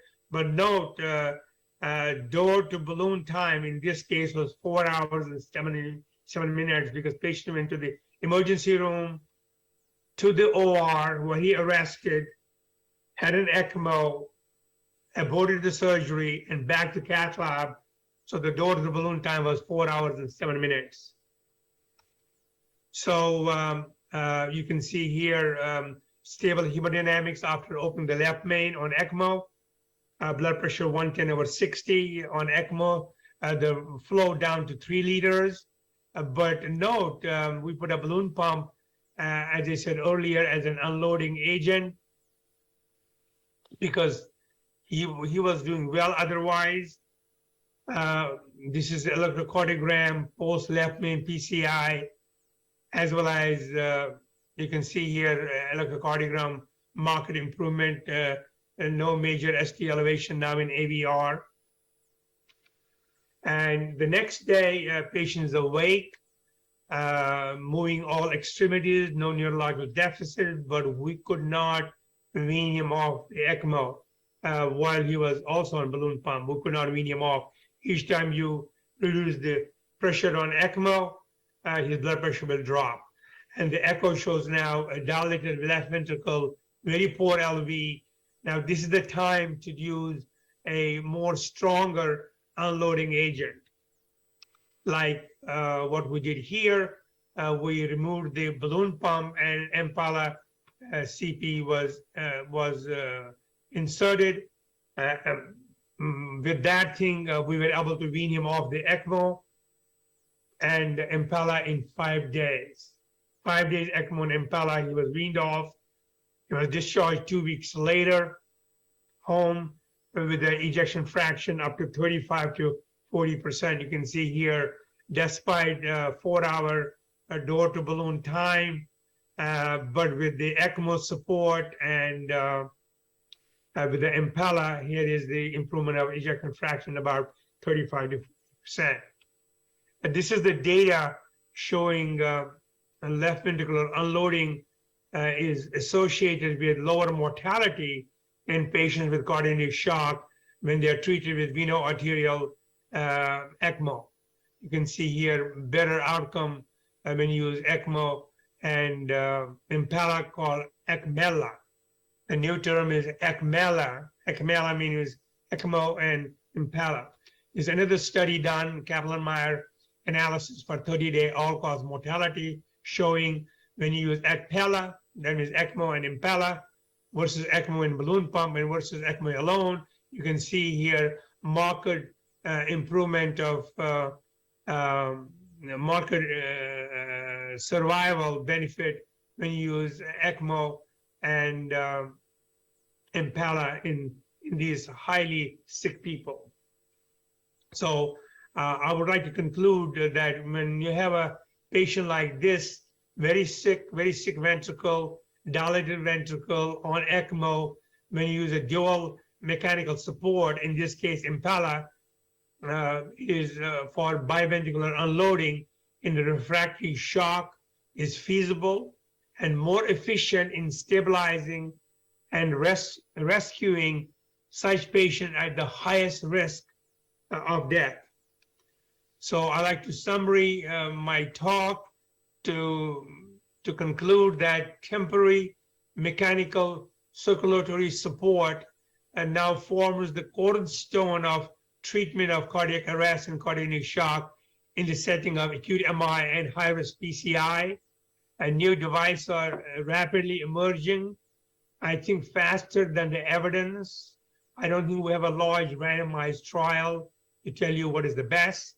We still need to learn more, which is the right patient for right device, what is the best time to institute, and lastly, which device to use and how to minimize complications. Thank you for your kind attention. I'll be available to for any questions. Thank you again.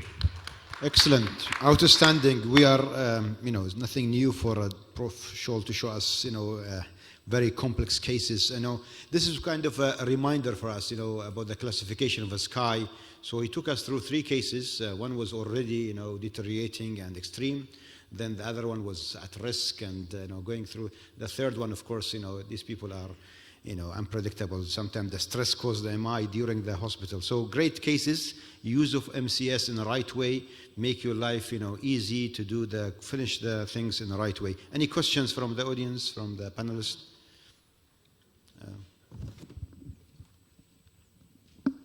Dr. Gupta. Thank you very much, Professor Faisal. You are an international teacher and you showed us very exciting cases. Really, it's a life-saving, and without mechanical support device, patient would have died.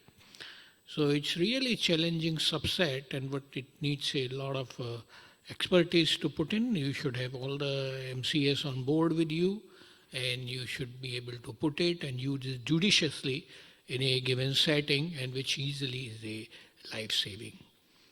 Now, I'd like to have some comments or something from the audiences.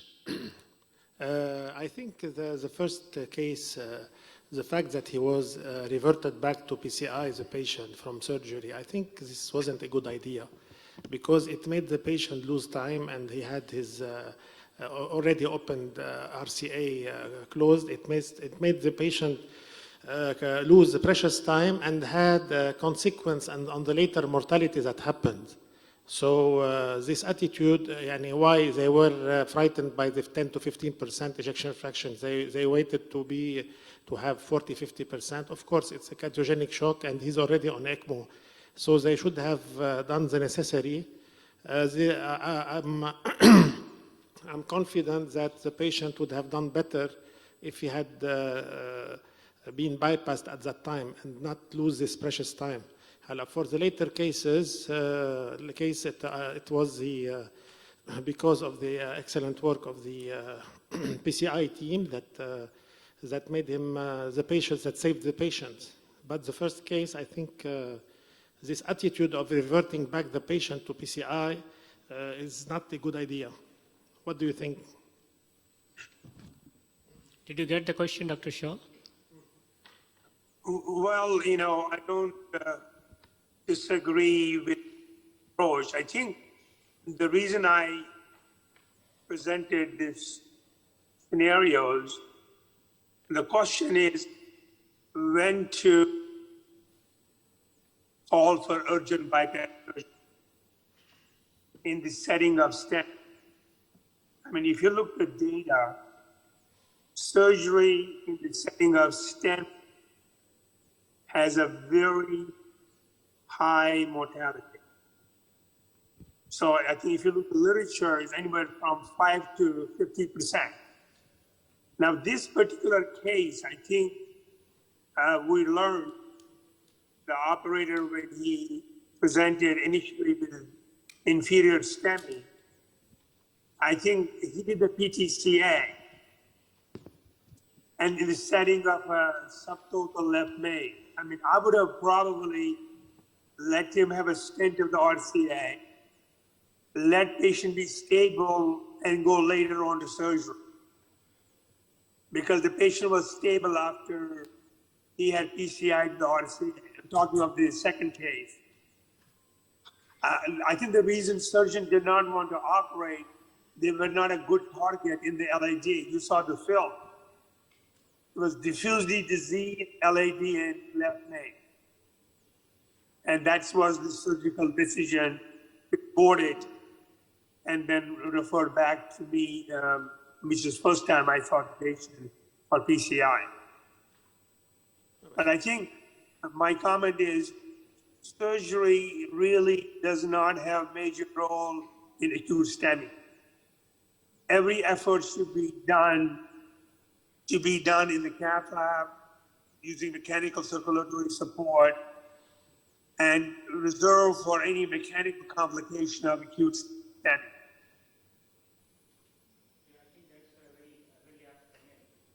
STEMI.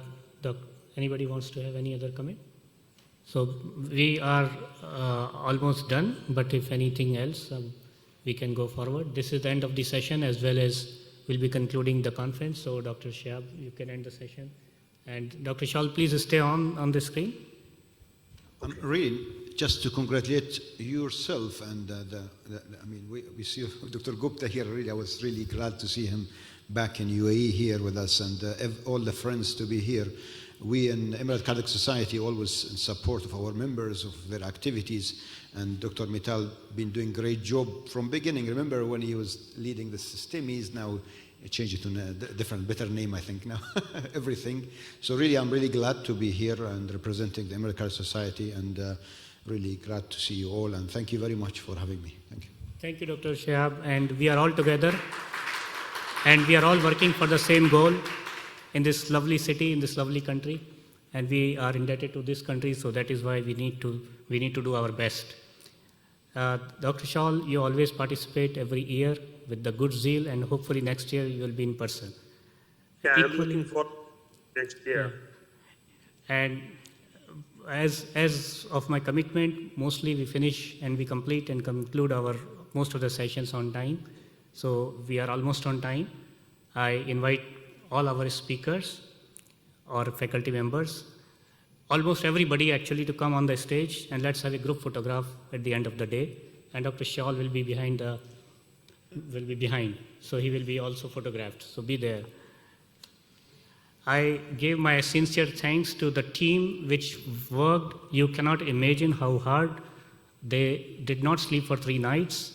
And Praveen and team, EMS and team, thank you so much, Praveen, and your team. We should thank you a lot. Everybody should come here.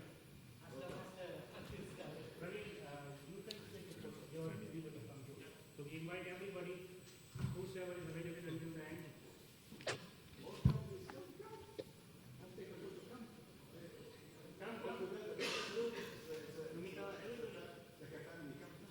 I'm on.